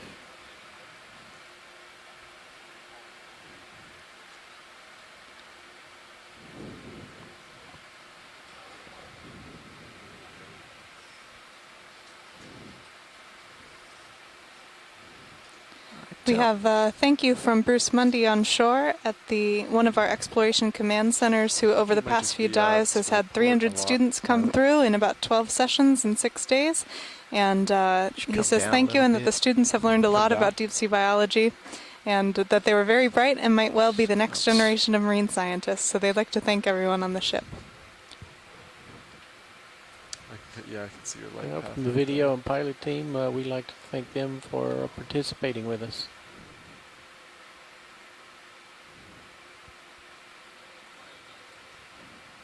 There you are.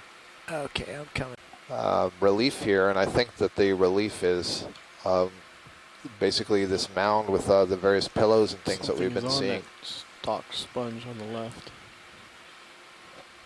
Something white or maybe it's just 2 the rocks. center divider, never mind.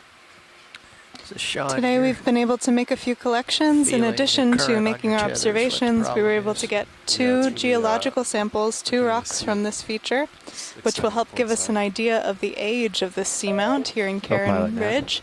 Go ahead, Nav. We were also able to collect a sponge that was unrecognized by our deep sea sponge experts, and we'll have a look at that, try and identify it. Dave, can we get a quick look at that 2-headed sponge if you're in a position? 2-headed. Yep, lower left. Thank you. Yes. Chris was noting this the other day. I think it's a Caulophacus, and it could have 3 heads. It looks like it's lost one of the 3 heads. And Chris, maybe you can tell me, is this normal for the way this stock is growing? Yeah, so this is what we're calling Caulophacus new subgenus, because it's different from any of the other ones, and we don't know what it is yet. And this is the only one that Henry is aware of that has more than 1 pom-pom on top. So interesting. The joining point. And just to make sure, Chris, you heard that? Yes, we already do have 2 rock collections. You can see these little white structures. Yeah, I think we got it while you were at lunch, Chris. These little white structures on the stalk, we think that these are more of those foraminifera, these single-cell organisms that build these little shells. We talked about those earlier when we were talking about sediment deposits. You can also see 2 unstocked crinoids. These are in the group Comatulina. Pilot ship move completed. They are echinoderms, a relative of your brittle stars and sea stars and sea cucumbers. There's a little cup coral up at the top there that has its polyps really nicely open. Something red. 2 cup corals.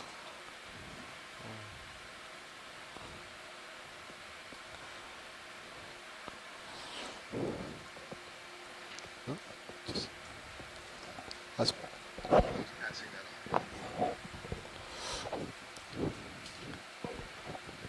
I got it. Okay. Yeah, it's clear. Yep. I got to do a little handoff here, Roland. Jump up and push up current. It's a good question. Kimberly was asking about that reddish material in the crevice of the rock. Yeah, We're not really sure. Go ahead and put in that last move now to get to the waypoint 4. You can go ahead. Copy that, co-pilot. So we're getting ready for a pilot swap here. So there's bridge nav. Some communication going on in the front row, getting a debrief of the situation. I'd like to put in another ship move. We've been making good progress up this ridge. We started today at a depth of 2,177 meters and have come up now to 2,044. Yeah, we can't be more than 5 to 7 meters away from waypoint 4. And we are at the depth target of waypoint 4, so we'll have a little over an hour down here to check out this local high point.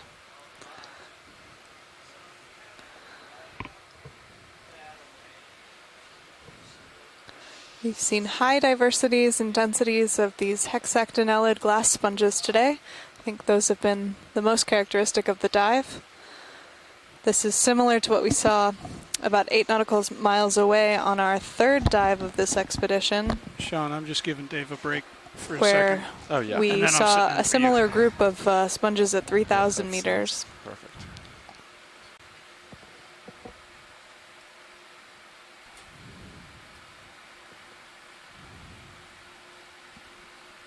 So we have a ship move bearing 320. Okay, 320.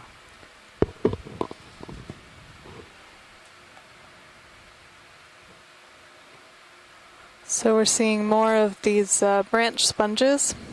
And again, a good demonstration of that patchiness. We came off of a field of those little foxtail sponges that were the Monoraphis genus, and we're here seeing a collection of branch sponges. This is something that we were unfamiliar with until 3 dives ago. We were able to collect one. Yeah, you got to be careful with all the scientists on board when you say a collection of branch sponges, because they might misinterpret that. Don't get them all too excited. We are making collections today, but this is something that we've been able to grab on a previous dive. So I can't use the word collection or... You say a bunch. A lot. Or a lot. A herd of sponges. There you go. A wall, a fence. These are a fence of sponges. Well, most animals have a special word They do. when you're talking about a group, so... They do. Maybe someone online can look up the name for a group of sponges, but a lot of the ones that we're seeing... sponges. A lot of the ones that we're seeing are solitary, so I think this high density of sponges is something interesting.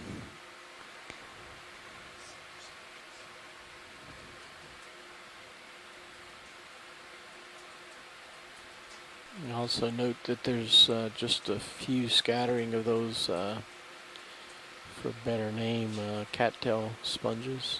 Mm-hmm. Since we've come into these. Yeah, so you do get a little bit of overlap in the patches. We're seeing some of these Monoraphis cattail, foxtail sponges. Not the fields we saw below, but they aren't completely gone. Although I think that bigger one, that's actually a Tretopleura. So I wonder if the small one's a Tretopleura. Maybe these aren't the cattails at all. I don't know. Yeah, I don't think I see any of those cattails in this image.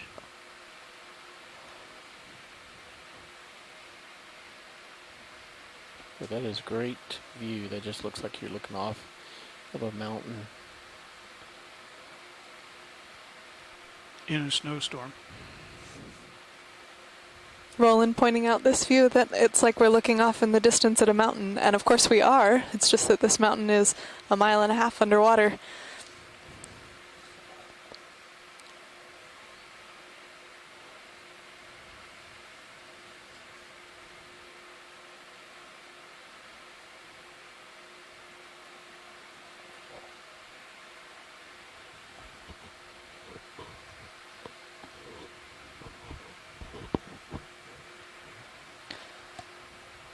What's on that curvy whip at the bottom edge of We've talked about the advantages of having the ROV and getting to cover some ground, and I think it's important to mention that if you look at just one spot, you might think that the whole community is these little branch sponges, or if you had taken that shot from about an hour ago, you'd think that the whole community was these little cattail sponges. So it's important to think of the deep sea as a spatially complex environment. You have a lot of different little microhabitats happening and a lot of patchiness in the community. I'm just floating here. So there's certainly a lot more exploration needed to kind of get a better feel for what causes that and the diversities and abundances that we're seeing on these features. Another crinoid on a stalked sponge.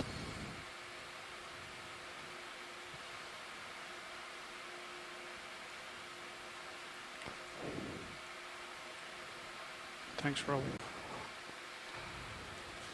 Two very large. We've got another fish here. So we've been seeing these isopod parapsites, these large white Okay, you can zoom in. crustaceans that attach to the fish. Man, oh man. Yeah. That's just nasty. You have to pull out a little bit. So this is a macrurid, a rat tail, or a grenadier, and you can see the current here is fast. It's swimming and being swept away, and these are some of the fastest organisms down here. Yeah, pilot, you might feel my tether tug. Okay. So we at least got that was a Coryphonoides, I think. Macrurid, maybe this Coryphonoides longiphilus. Excuse me, Longiceros. Longiphilus is in the Atlantic.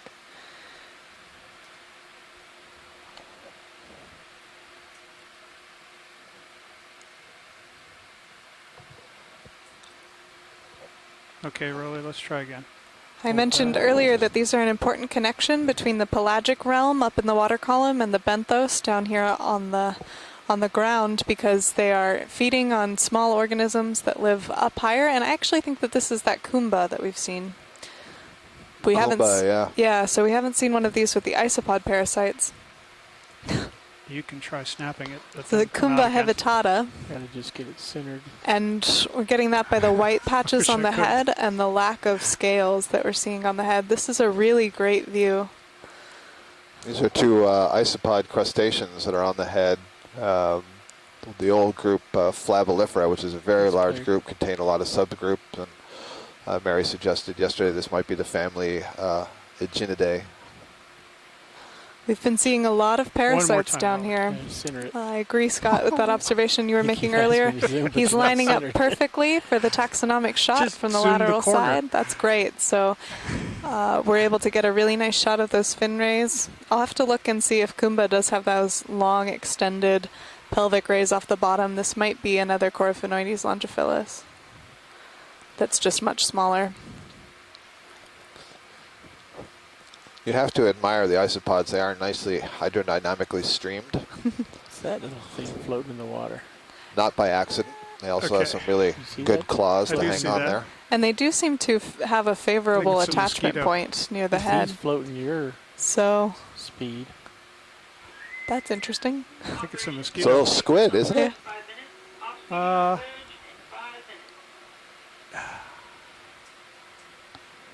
Sorry. He's up there. It's like a 2 millimeter long squid we're trying to follow.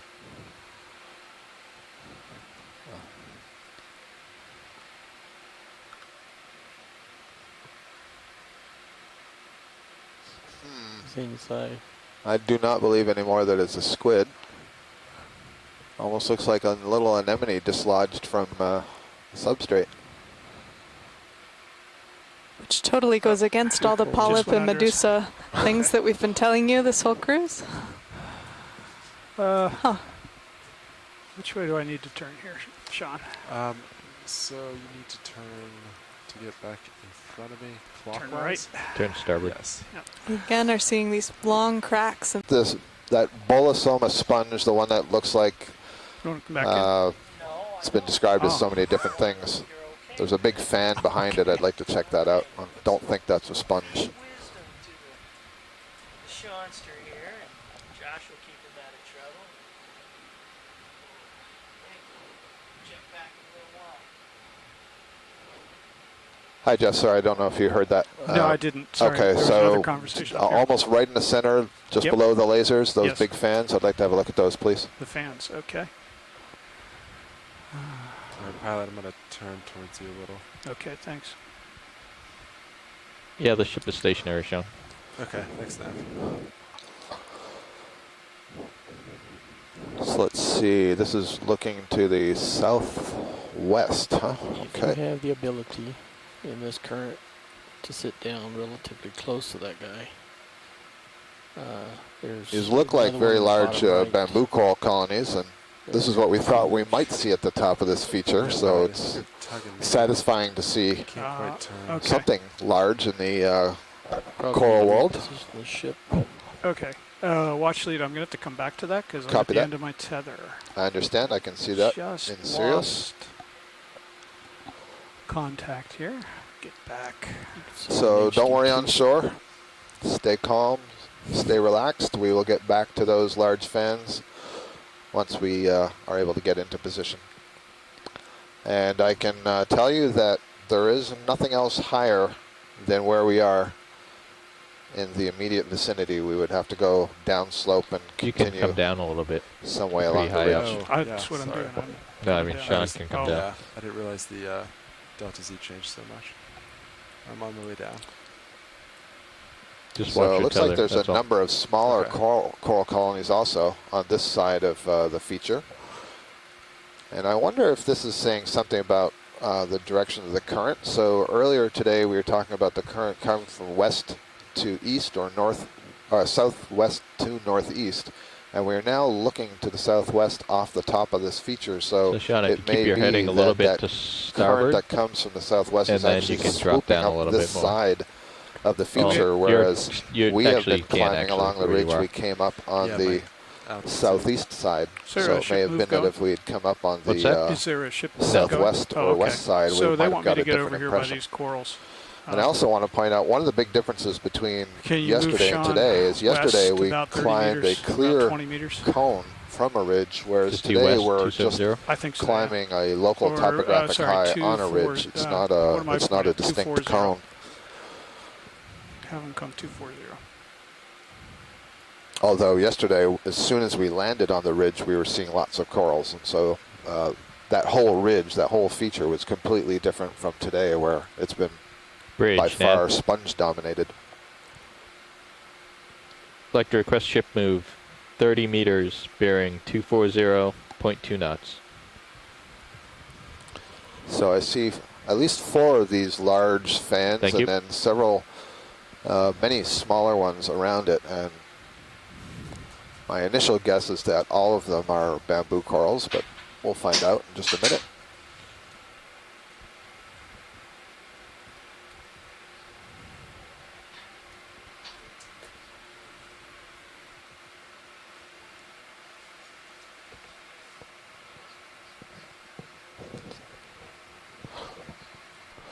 Roland, I'm sorry if you're talking to me, I can't hear you.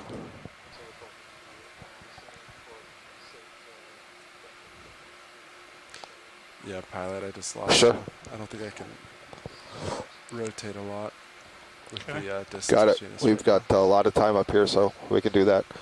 This is a really nice view. I'm seeing that there are, let's see, 1, 2, 3, 4, Okay, 5 Sean, can you take my salt for me? Chrysogorgia colonies in a row. I think they're Chrysogorgia chryseus. And Then we Rolly, have we're that just gonna have very to work with it large while I fan bounce around behind here. it, and then you can Copy see that. to the right and going Blue down the pink slope are these other We going for the pink? sparsely branched ones. Start. Yeah, we've Yep. imaged several of those Hello. smaller ones, Jeff. Yep. So this is a bamboo coral, and it is All right, branching. just tell me what you want.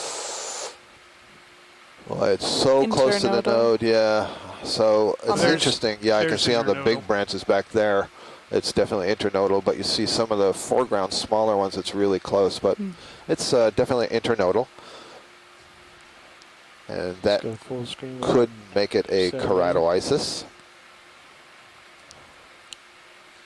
And then we have 1, 2, 3, 4, 5. Yeah, as I said, about 5 or 6 of the Chrysogorgia chryseus colonies are the ones that are kind of like shaped like a ping pong paddle almost.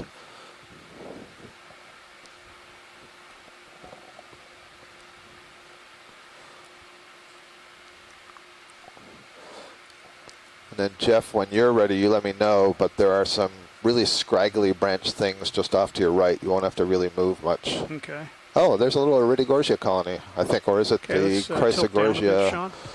Sean. Where? See right there? Oh, yeah. That's that I think it's the Averta. I'm Chrysogorgia. gonna try and So I think it was rotate right. Chrysogorgia Averta we were Uh-huh. saying yesterday that was losing its lower branches. Yeah. Tilt down some more. It has that Iridogorgia like spiral, but We've got a the foxtail Right. and the coral. So if we- yeah. I can turn a little more without losing my toe hold. so that's not one that we've seen so far. So Jeff, I apologize. I There we can go. barely hear you. I don't know if Oh, your okay. mic's on or if you're not talking It to is. me. I hear him proper. Check your levels again. Science. All right. I don't know if somebody turned all of these down. Okay, testing. There, I 1, can hear you 2, much better. 3, Thank you, 4. Jeff. Right. You betcha.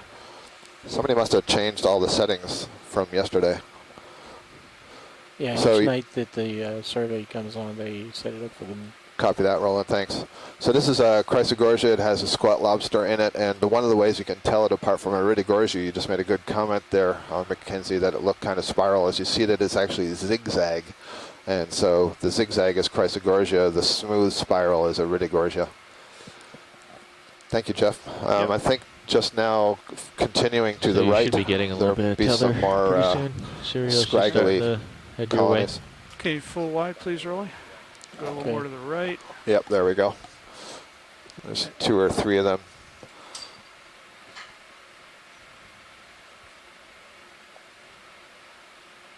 So it's interesting that as we've come a little bit off the direct ridge here, we are seeing more of these corals. Right, and again, we're on Can't the rotate anymore, right? Come on. southwest edge of this local high right, there in we the go. ridge. And when we first settled Go ahead, down on Rolly. this ridge this morning, that very strong current was coming from the southwest. So it's another bamboo coral. I suspect it's the same Chrysogorgia. It's just a much smaller one. You can see that it's branching at the nodes. Then behind it, we see just a Chrysogorgia colony, and farther behind that, perhaps another one. All right. Good stuff. Thank you. Full screen first.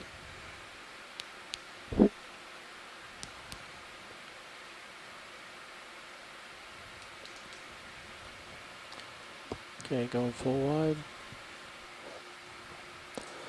So once we finish getting the shot here, so this is all the ones that I can identify that are different in this area. So if we want to go over to where Roland was looking for that nice shot, I think of that colony in the distance. Don't think the Sirius has made it there yet. Oh, copy that. So let's see what else we can see then. We're still waiting for Sirius to catch up with us. Yeah, probably. It looks like you have a little more tether, but you might be rotating into the side. Let's see. Actual, I can't tell. How about that sponge on the lowest right, just below that scraggly white coral? Okay, I can't hear you guys. Or if that's too far, Jeff, we can look to the left if you want to wait. Okay, stand by a second, Scott. Sure. All right. Where shall we go look? Wait, I've been out of here for quite a while, and you are getting... What the heck? Les Watling at the University of Hawaii was agreeing that that small one could just be a little keratoisis.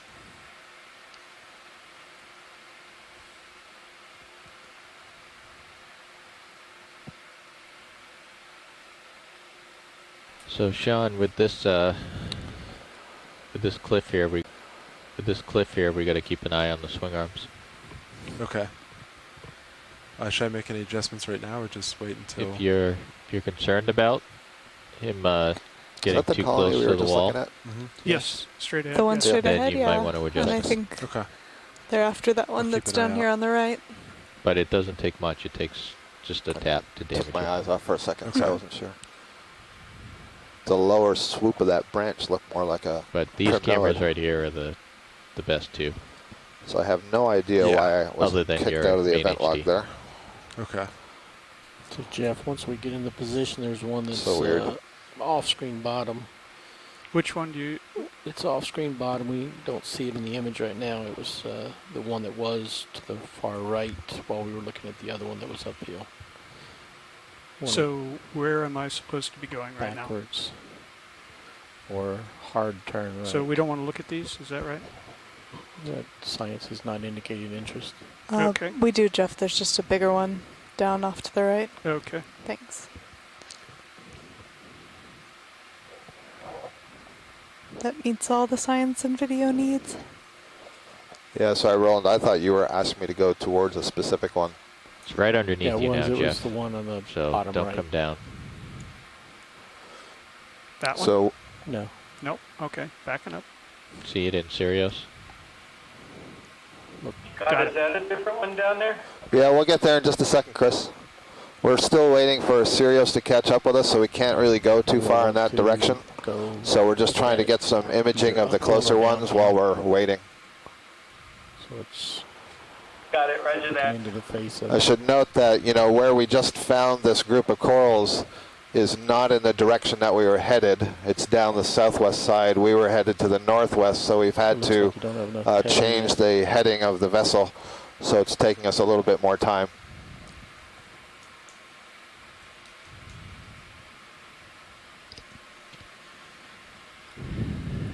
You still moving, Sean? I think a little bit. I've noticed a little change. I don't know how much more I have left, though.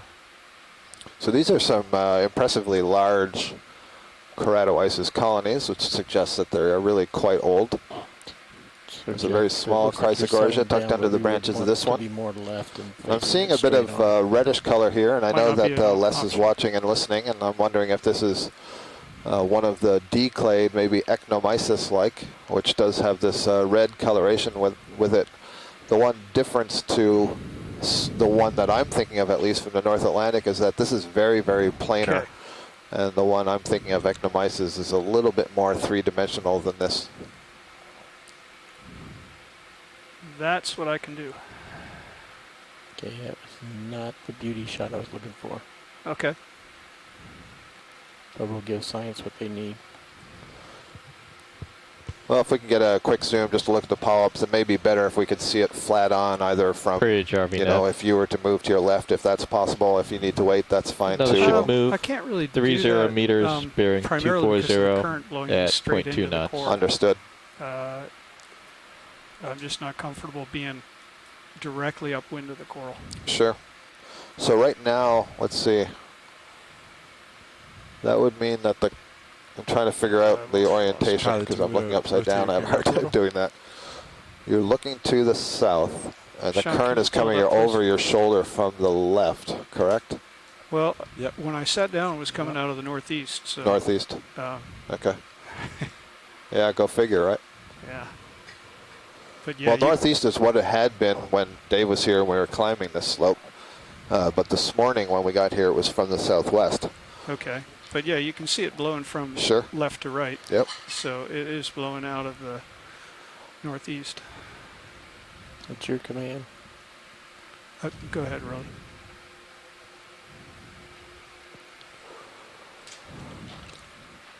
This is not a day for beauty shots. This is a day for function, at least while I'm flying.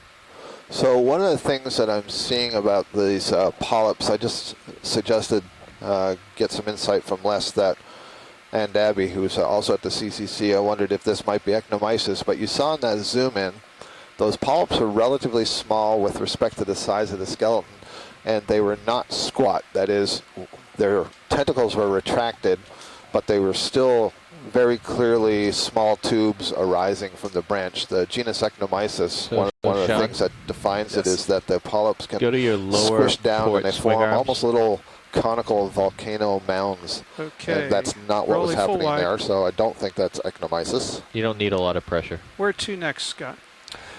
So what we're seeing is that these corals seem to be more abundant on this lower southwest slope, so we'd like to And go down a bring it little bit to the and see how left, far they lower go. one I to can the see some left. Iridogorgia just behind this one. And in the distance, Jeff, I'm sorry, almost straight ahead. But And up to the stow. left, as you Stow go around this, quickly, up to the please. left, we passed over a colony that there, looked that's different good. from these other ones. You see in and it this was camera? a fan.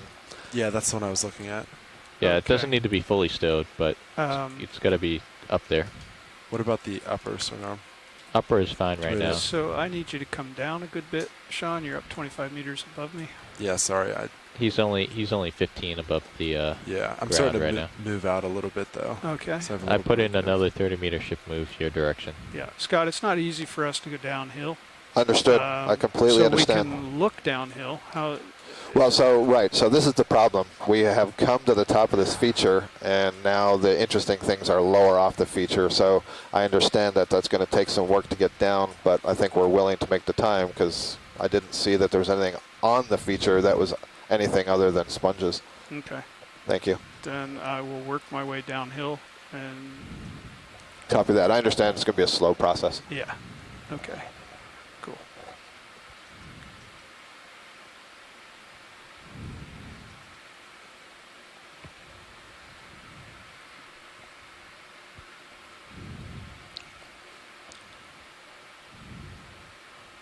And I'm still at the end of my tether.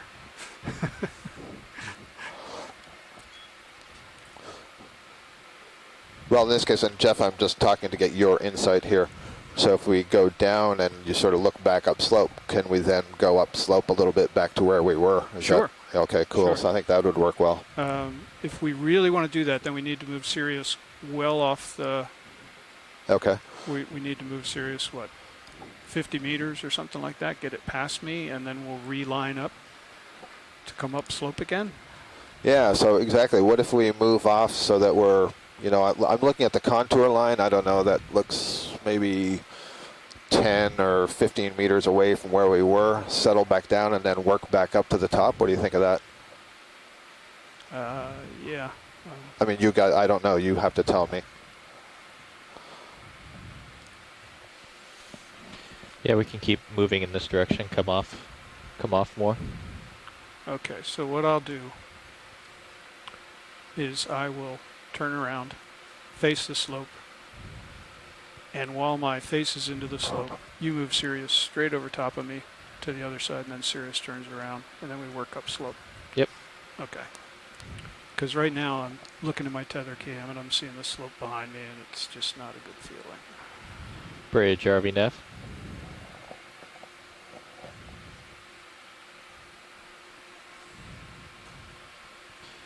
Hi, Bridge. So we'd like to add another 30 meters at 240 at 0.2 knots to the previous move. Thank you.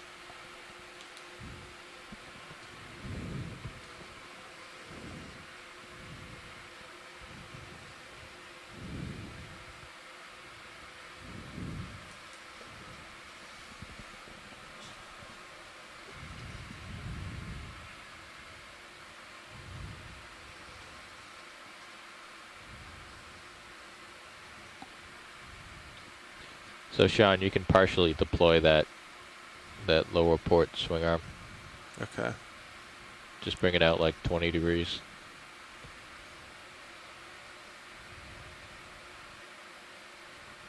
Nope, that's way too much. Sorry, I think the GUI got stuck on me. All right. That was not my intention. While we wait, let's image this coral. It's your command. How's that? It's good.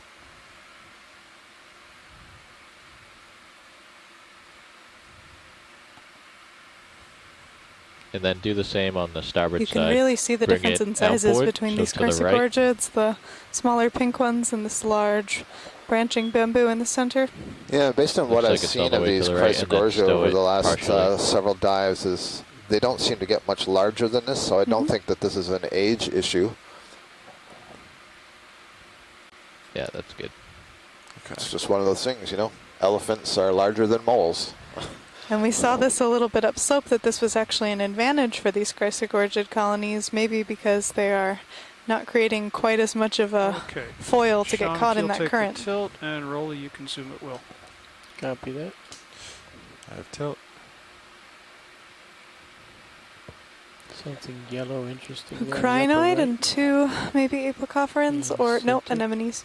So this one is different. This is, I don't know if you did this intentionally, Jeff, but this is what I was trying to see before, so well done. Thank you. This is an Isidella. So this may be Isidella trichotoma, and you can see that it is clearly branching from the nodes. And if we look a little bit lower on the skeleton, I wonder if near the base you'll see basically a triple junction is, I think, essentially what the species is named for, the trichotomous branching. And you can see actually there's a smaller one in there. It's got a couple of anemones on it. This is a bamboo coral. You can see the black nodes and the white internodes. Okay, Sean, let's tilt down and see if we can see that base where it branches three ways. And there you go. Is. Beautiful. So that is a characteristic Isidella trichotoma. Nice. I don't know what's going on there at the bottom. Is that a little apocopheran doing a dance, or is that another little branch starting to grow? You can see that sort of brownish, that's the actual tissue of the bamboo coral colony, and then the white you see at the little rings at the edge, that's the holdfast, that's part of the skeleton that's attached to the rock. So I can't tell if that's another stalk that's arising, so it's part of the colony, or like if it's something material. else there. I don't really believe it's an apocopheran, because it looks to me like it's standing up from that base. Does look like the same material. Yep. Yep, it looks like it's, you can think of like poplar trees Look at Jeff. put out new new stems whatever else from they- underground runners, I think. Yeah, that's Maybe good just for take us. a- yeah, Well, just take when a you're ready to move, full you know. shot. Yep. Move ahead, It's got a full shot. crinoid on it. Anything else on there? Seen the anemones, seen the Yep, see the crinoid. anemones. There's something swimming through here. Let's see, it's a hydromedusa, a little jellyfish. That's nice. And there we see a few chrysogorgia colonies. The one that's in the middle looks a little bit different from the other two of those pinkish colonies. So I think we have Chilled up to Chrysogorgia chryseus at the bottom and at the top, but in the middle I think we might have Chrysogorgia averta or something like it. I think he wants to look at the one above this. Above? Yep. That's the chryseus. So just above that, yep, this one. And you can see it's got a squat lobster hanging in the branches. That's what we believe may be Chrysogorgia averta or something like it. These are these chirostylid squat lobsters that have these specially adapted back feet known as dactyls, and they allow the crab to hang on very tightly into these corals, and we've seen how strongly this association is really forged. It's good for us when it's good for video. Video's good. Thank you. Okay, full wide. Anybody else in this picture? Not that I can see. There's a dead sponge stock beyond, but I don't think so. Okay. That one right above the lasers looks a little different from this one here near. It looks like it's got thicker branches. There's a whip coral there on the right. Yeah, good call. If we can get a quick look at that whip that's just coming into center. It's still to the right of the lasers. Thank you. See an amphipod swimming by here. Yep. Yeah, and then what's that one in the back there with the really long branches? We'll check that out for you, Chris. I wonder if it's something like an Acanella weberi type or something like what we collected yesterday. Okay, Sean and Rolly, do your thing. So here we have another bamboo coral that is unbranched, and the question is it unbranched simply because it's at a young age or because it's an unbranched whip? And what I'm seeing are just very, very impressive spines, sclerites arising between the tentacles. Look at that one on the bottom, that's fantastic. So there's one genus that Abby Lapointe is working with that she refers to as the Wolverine. And I know that she's watching, and I wonder if she thinks this might be like the Wolverine.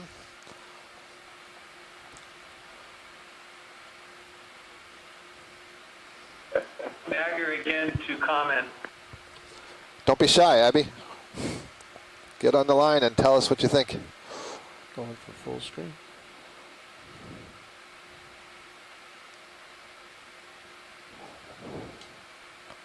Hey Scott, I really have no idea what that is with the needles.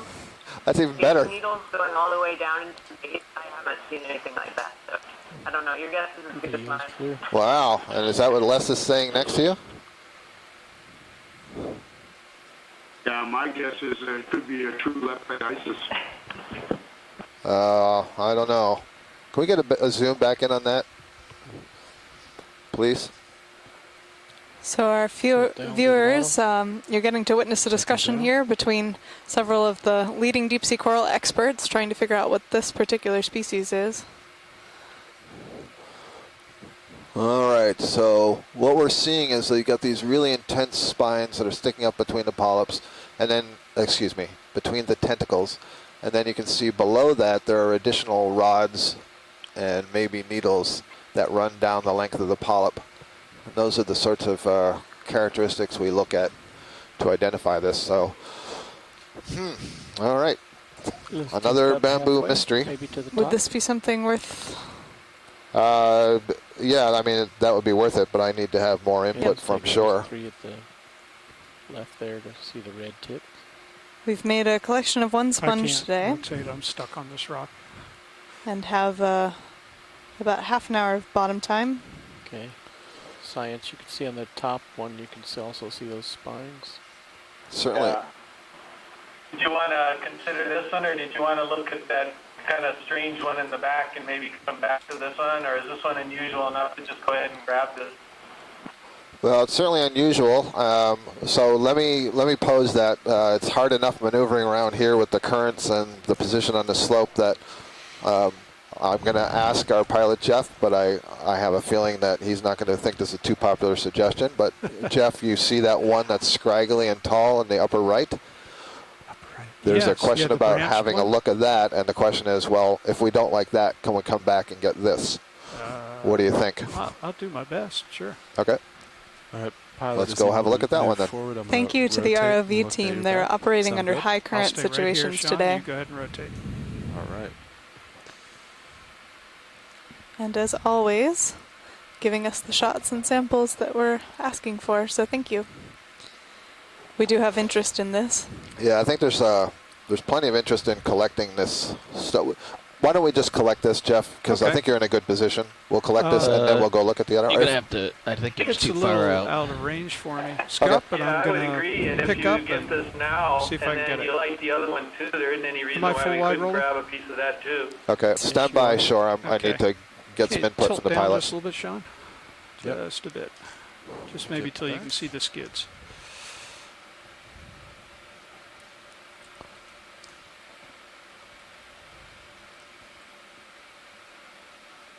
Just be aware that you do have a coral between your toes right now. Yeah, yeah. Well, I'm going to be well above that. Yep. Wow, that's really up there. How's that? Okay, yeah, come up just a bit till I just have the corner of the skid in my picture. Nice shrimp there. All right, so for Shore, the situation, that was a little bit farther out, and so we're just going to hop up.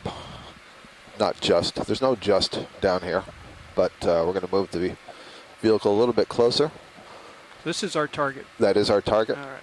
Thank you. Just checking. Or has rejoined the conference call. Thanks, Roland.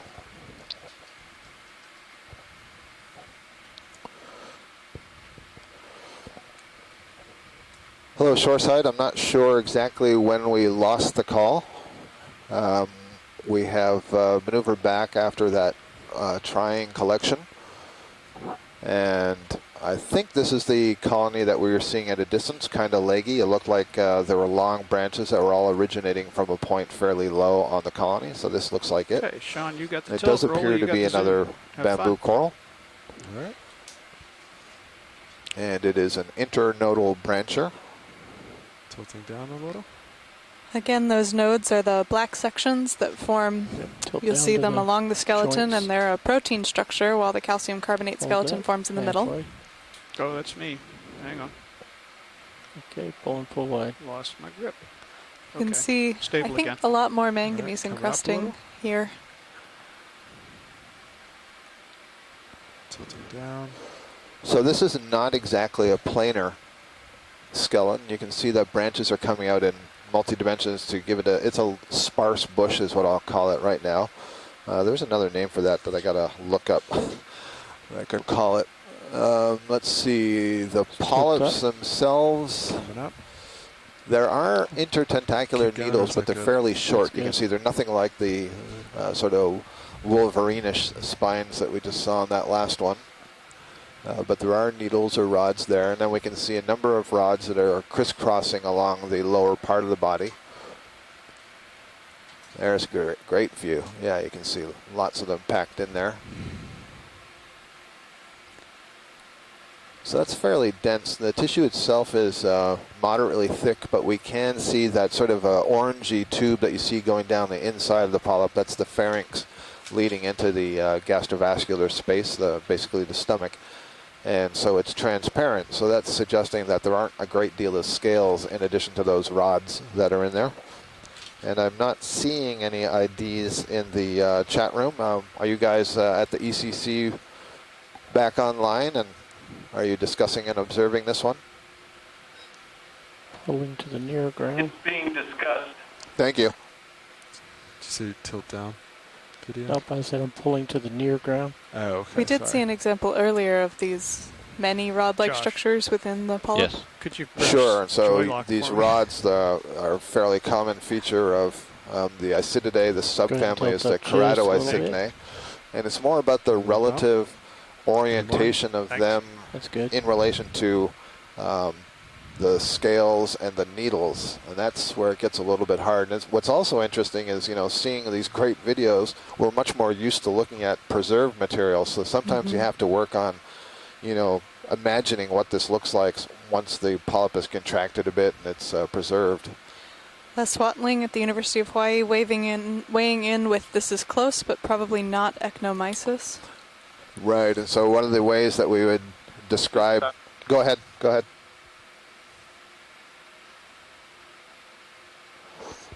Phone, I think the phone just Fear dropped we're out. not hearing you on shore there. If you're trying to tell us something, I thought I heard Les's voice for a second.